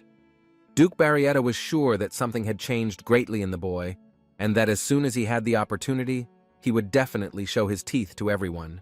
He decided to go back to the duchy ahead of time to conduct the necessary personal investigation. He ordered him to be sent not to the palace, but to the estate, and in the meantime he hoped that the boy would not be able to do anything with the lands of Haines. After all, the cursed lands were dead, and there was no longer any chance of salvation when no priests could help, which meant the guy was powerless. The chariot started moving, and he discussed out loud that Davy could never do anything on a rotting wasteland where it didn't even rain. Meanwhile, on the cursed and lost lands, it was not raining, but a pure downpour that irrigated the capital's territory with generous supplies of water. The rain beat painfully against the cracked earth, and steam appeared above the parched horizon, slowly transforming into a damp fog.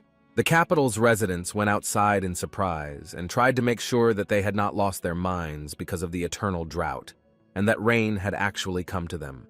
The captain of the Monmio vigilantes ran up to one of the villagers in amazement, asking how such a miracle had happened. Perserk looked out the window curiously and said that everything was solved, and Davy was resting on the bed because the last ruins took too long. He opened the code decryption system, and holding the blue crystal in his hand, asked how many days it would take for them to start farming. The Demon Queen flew up with interest, and asked if he could have learned this with the help of the stone, and Davy confirmed that it stored information about current situations. By connecting with the demonic stones placed in each area, the status of the area can be checked at any time. Besides this, it is also possible to remotely control the distribution of mana and change the weather, but such steps were more risky.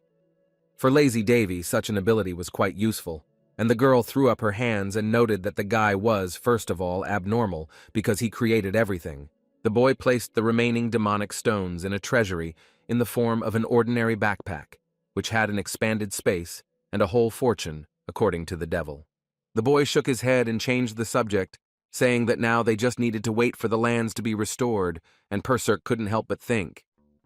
Thus a whole week passed, and the once dry earth became many times wetter, although the sun still had not appeared.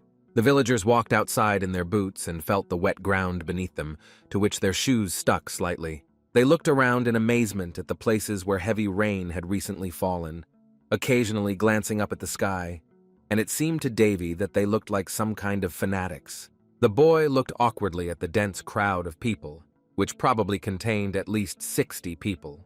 The priests looked at my lord with admiration and said that they were going to repay him for his kindness, but Davy dissuaded them because the work would be too hard for them. Davy came out in front of the people and shouted loudly to them not to laugh, because now it would rain regularly on their lands. He lowered his voice a half tone and continued, explaining to the people their task for the day. The boy pointed to the land that the knights had been plowing for several days and said that they just needed to cultivate it.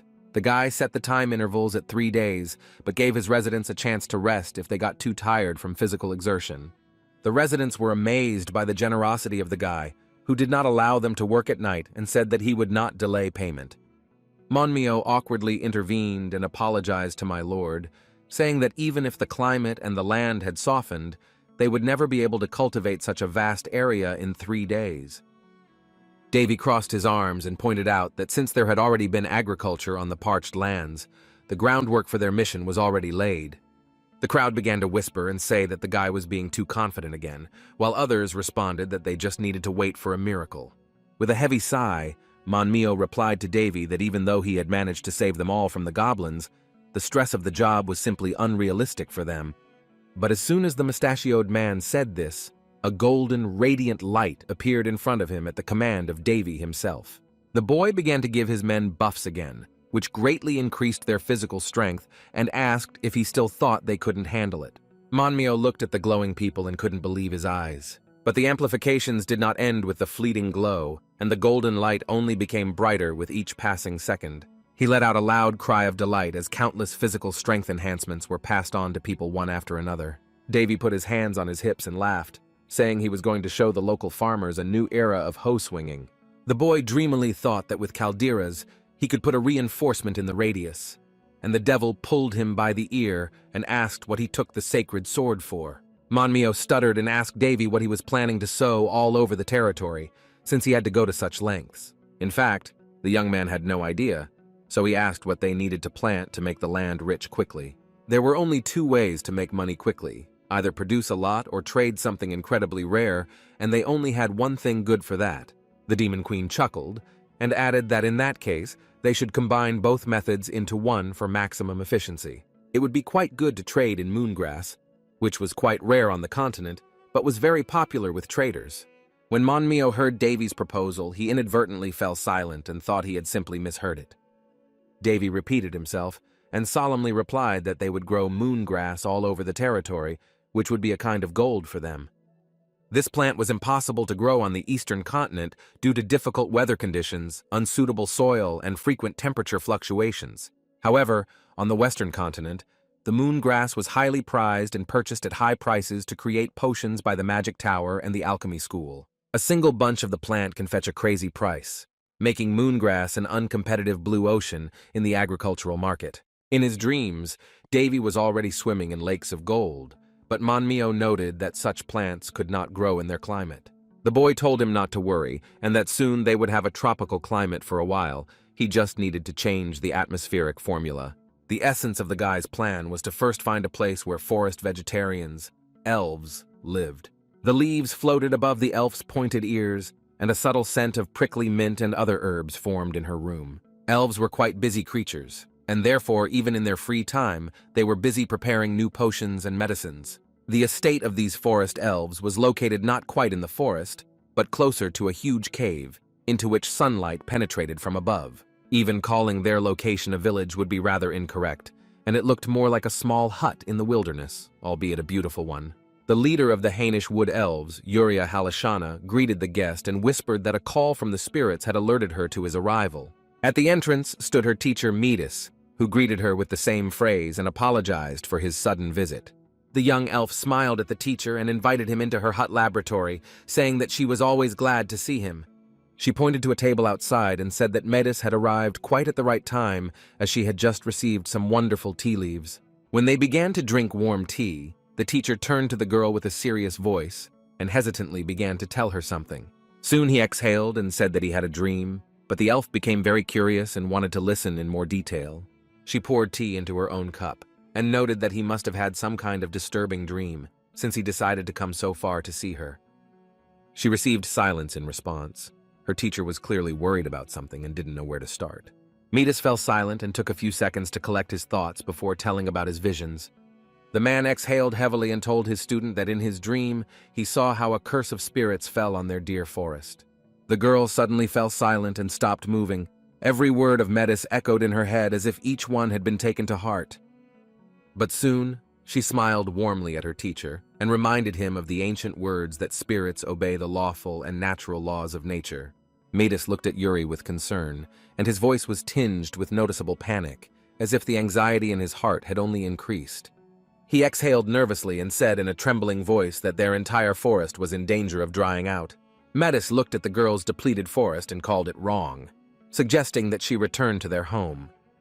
As it turned out, Yuria did not live in the real native village of the elves, where there was a certain great tree, a kind of sacred symbol of the race.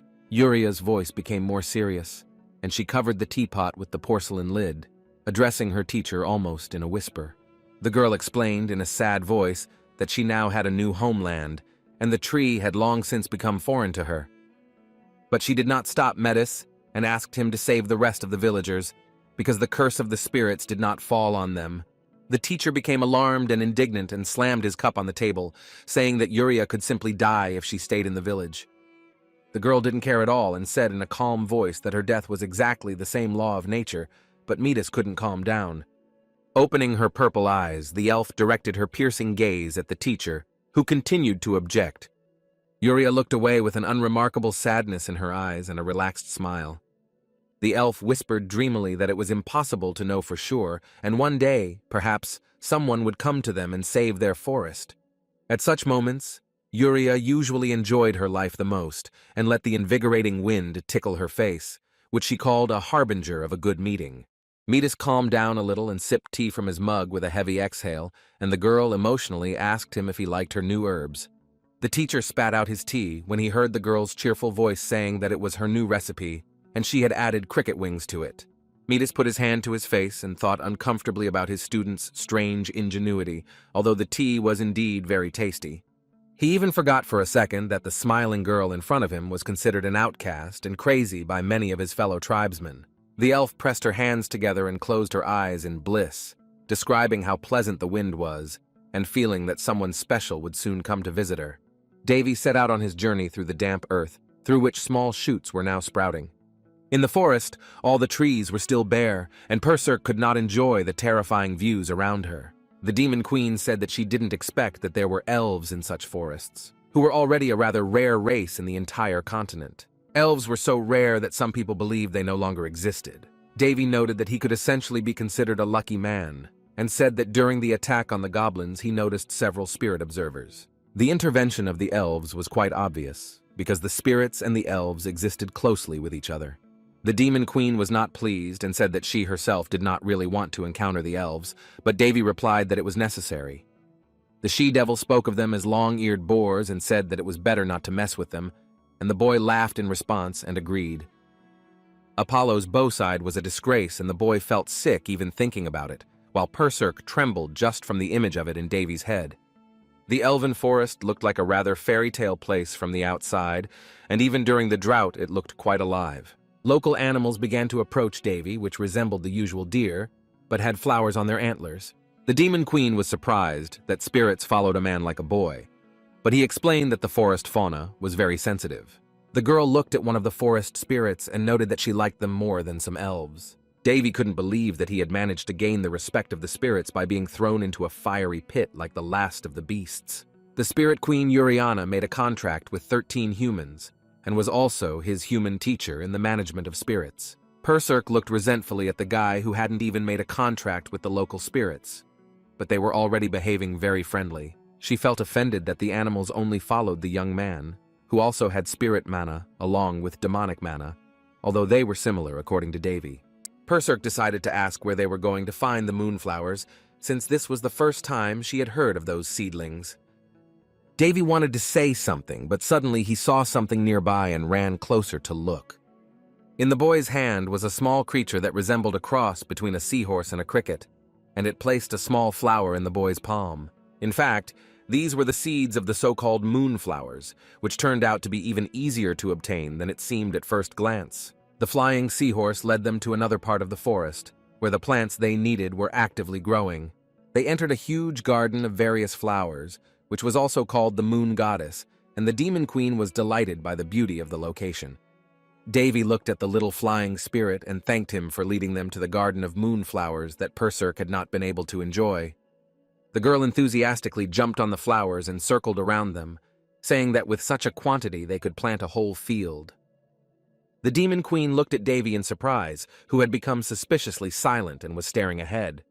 The boy stood in the middle of snow-white flowers with a blinding holy light above his palm.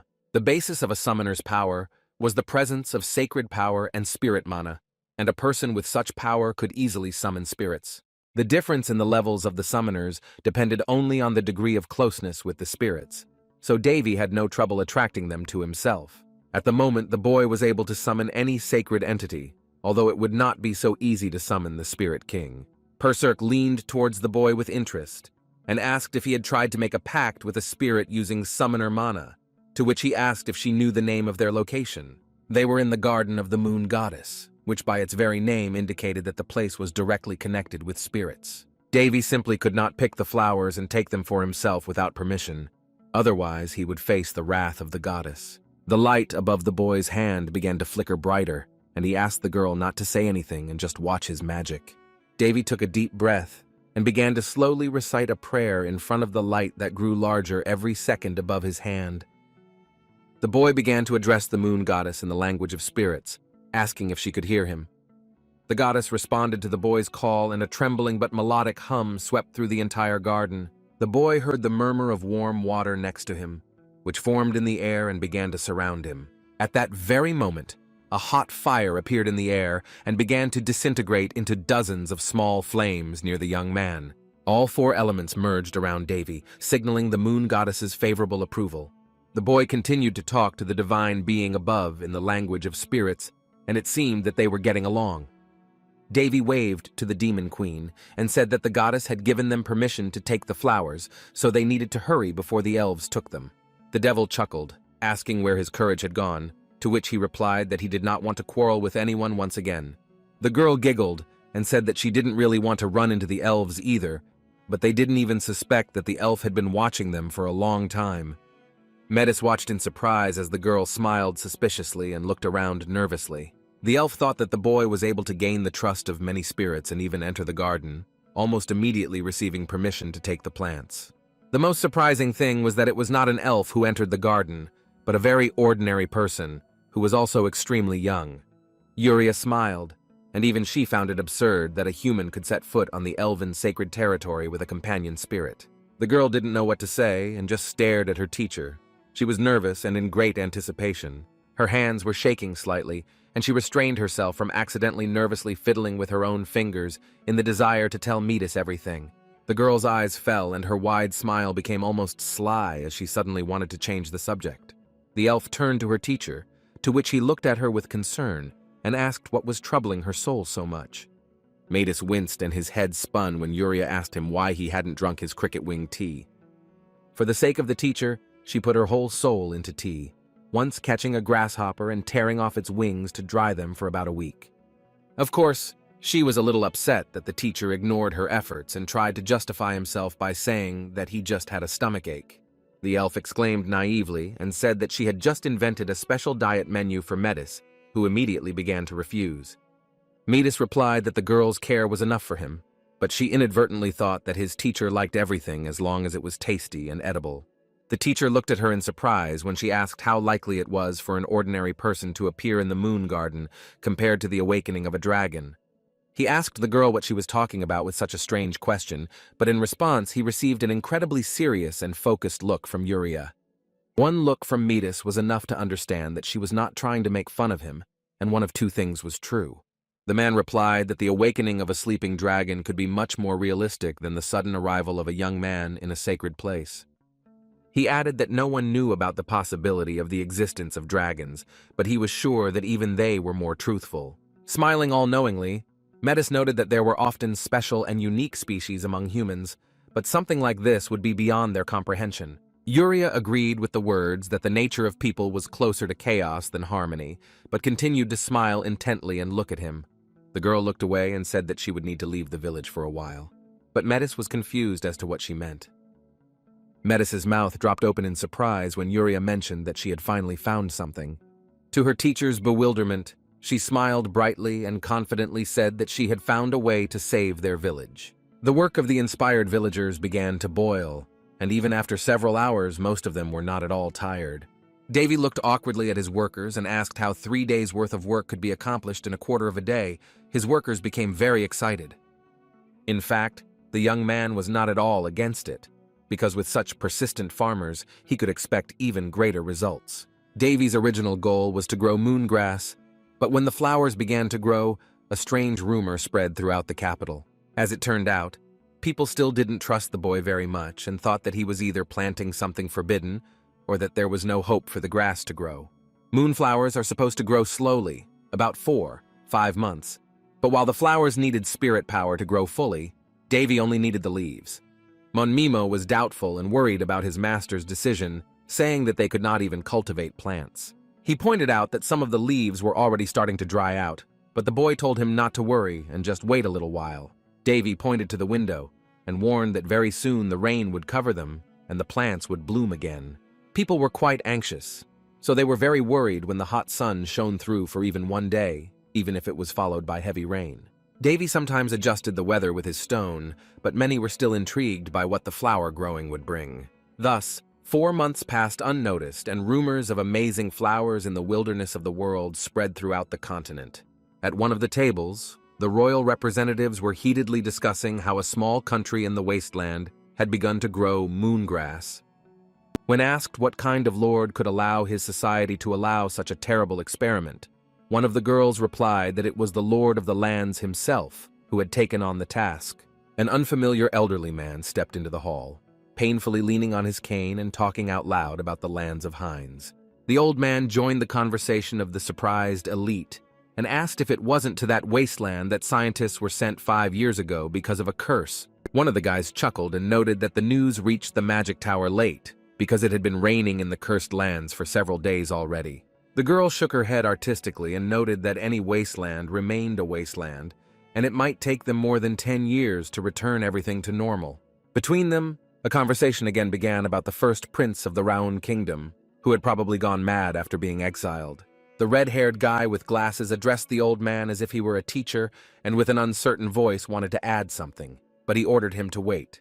The bearded sage Helson put his finger to his lips, silently telling the boy to keep his mouth shut and adding that news always reached them faster. The old man stepped forward and said that interesting things were happening in the east, so it would be useful for the guy with glasses to go there. Helson addressed the surprised youth as jealous Janro and ordered him to prepare for his journey to the lands of Haines. Moongrass gradually grew on the lands of Hines, which at the time of its flowering acquired a snow-white color. In just one moment, the wasteland where there was nothing turned into a huge flower field of moonflowers, surrounded by a palisade. There were few healthy plants that could be used for the next seedlings, and they almost lost everything, but now there were more leaves for trading. The maid, Amy, read the papers with tired eyes, which showed that they had about 20 sprouts in the warehouses. Davy analyzed that, based on the current quotation, the cost of 4 sheets was 100 gold. If they took 10,000 leaves, they could earn 250,000 gold, which was approximately 5,000 platinum coins. By comparison, the average family can live in luxury on just 4-5 gold per month. The Demon Queen was amazed by the scale of the boy's plan as she looked at the hanging petals of the moon grass. The devil noted that once they sold everything, their life would become much more interesting, and they hadn't even started trading in precious stones yet. As planned, rumors spread across the continent, but due to the general perception of Davy as some kind of weirdo, everything went smoothly and did not arouse suspicion among people. Perserk noted that people would not fall for such a trick twice, so Davy suggested opening up seed capital first. They now had a full-fledged, beautiful garden, albeit one consisting of only one type of flower, which was simply sorted differently. Davy placed his hands on his hips and inhaled the floral scent of money, saying that it was time for them to raise the whole continent on its ears. The guy planned to send the moongrass across the continent only twice a year because they wouldn't be able to send it across all the continents at once. Moongrass was still the main raw material for magical and alchemical catalysts, as well as potions for priests, so new suppliers were always welcomed. Gradually, carriages began to arrive in the capital, collecting goods for future trade and sale. However, there were also some pitfalls, because along with the news about the delivery of the amazing herb, another rumor began to spread. As some people have begun to admit, Davy Olron has actually been bedridden with exhaustion for a long time now. The Demon Queen usually responded to such rumors with indifference, saying that the ghost of wealth was clinging to the boy and warning him to be careful. In business, it often happens that the price of a product for which demand is higher than supply falls due to increasing supply. Thoughtlessly spreading moongrass in abnormal quantities was simply impractical, and the plant would simply lose its value. Of course, it was better for Davy not to rush and build up his presence gradually, so as not to exhaust his body once again. A few days after the rumors, a crowd of curious people again lined up outside the boy's palace gates, nervously shouting at his window. Amy the maid informed Davy about potential clients, and the guy was already prepared for the most nimble customers. In total, 200 people lived in the capital, but people from trade guilds of other countries and various scientists and alchemists came to him to trade. Amy nervously asked what they should do, and Davy shrugged and decided to pretend to be sick, but she explained that the guests wanted to see the goods in person. Usually the guy managed to do everything himself, but when there was such a crowd of stubborn people in front of him, he began to get nervous and try to run away from the situation. The young man had to call his chief chamberlain and the head of the squad of warriors, with whom he began to deal in order. Davy promoted Manmio to the local guard and asked how public order was, to which he replied that they lacked strong hands. The head of the vigilantes explained that it was very difficult to keep track of the huge number of people, to which the chief chamberlain agreed and added paperwork to the list of similar problems. The boy ordered Manmio to drive away anyone who might seem suspicious to him in order to avoid any sudden serious incidents. The guy didn't want to indulge every traitor, but he had to be careful about dodging, so he asked what was going on with the housing issues. The Lord Chamberlain noted that they had repaired the abandoned buildings and populated them with people, but there was still not enough room among them for all the guests. Davy had another idea and suggested that they take the tents they had purchased earlier, restore them to a better condition, and then start selling them at a higher price. The Lord Chamberlain listened to his master's order, and together with the maid Amy, they went to arrange the tents. When Manmio was about to follow them, Davy stopped him and asked him to stay for a while. The guy took out a mysterious bottle of white wine and carefully placed it on the table by the neck. The young man smiled brightly at Manmio, saying that they had something to discuss over a glass of wine. The Guild of Warriors was usually very noisy, but the capital had such an amazing mentality that even so they could not be heard on the street. The other members of the party, also slightly drunk, looked back and greeted Manmio when he returned to them. One of the guys looked at the exhausted squad leader and offered to have a drink with them, but he smiled weakly and replied that he would join later. Manmio walked into his room and immediately fell face down on his bed, feeling incredibly weak throughout his body. The man could be compared to Cinderella because he did all the work in the capital for everyone, and at the same time he still managed to go to classes on city administration. He felt as if he had never been so overloaded in his life, and would have been sobbing on his bed if one of his warriors had not come to visit him. He reported that Manmio had a visitor, which made him stand up in surprise and look at the guest at the door.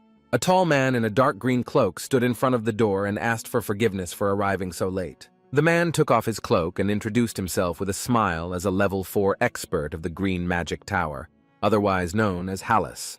They were given a separate table, at which Manmio and Hallis began their negotiations, where the latter again began to apologize for his unceremonious appearance. The man in the cloak began to tell that he had heard about the appearance of a new lord who protected the cursed lands and improved their condition. Hallis laughed and noted that Prince Davy had clearly seen better commanders of his kind to choose Manmio, but he only said sadly that he was simply a worthless knight. When Manmio asked Hallis why he had come to see him, he replied that he simply needed to urgently meet with Mr. Davy. After clearing his throat, the man mentioned that the entrance to the residence was blocked, and he was forced to turn to someone else. Manmio immediately refused, saying that the lord had been very ill recently, and Hallis dramatically expressed his annoyance. He responded smilingly to the man's words that the health of my lord was much more important to them than trade. Hallis added that the situation at the Green Tower was not the best either, and reached for the mysterious bag. He lightly threw the bag onto the table, which opened by itself, and inside it was an innumerable number of gold coins with precious stones. Manmio's eyes and gaze were fixed on the gold coins in front of him, and he looked at the treasure in fascination.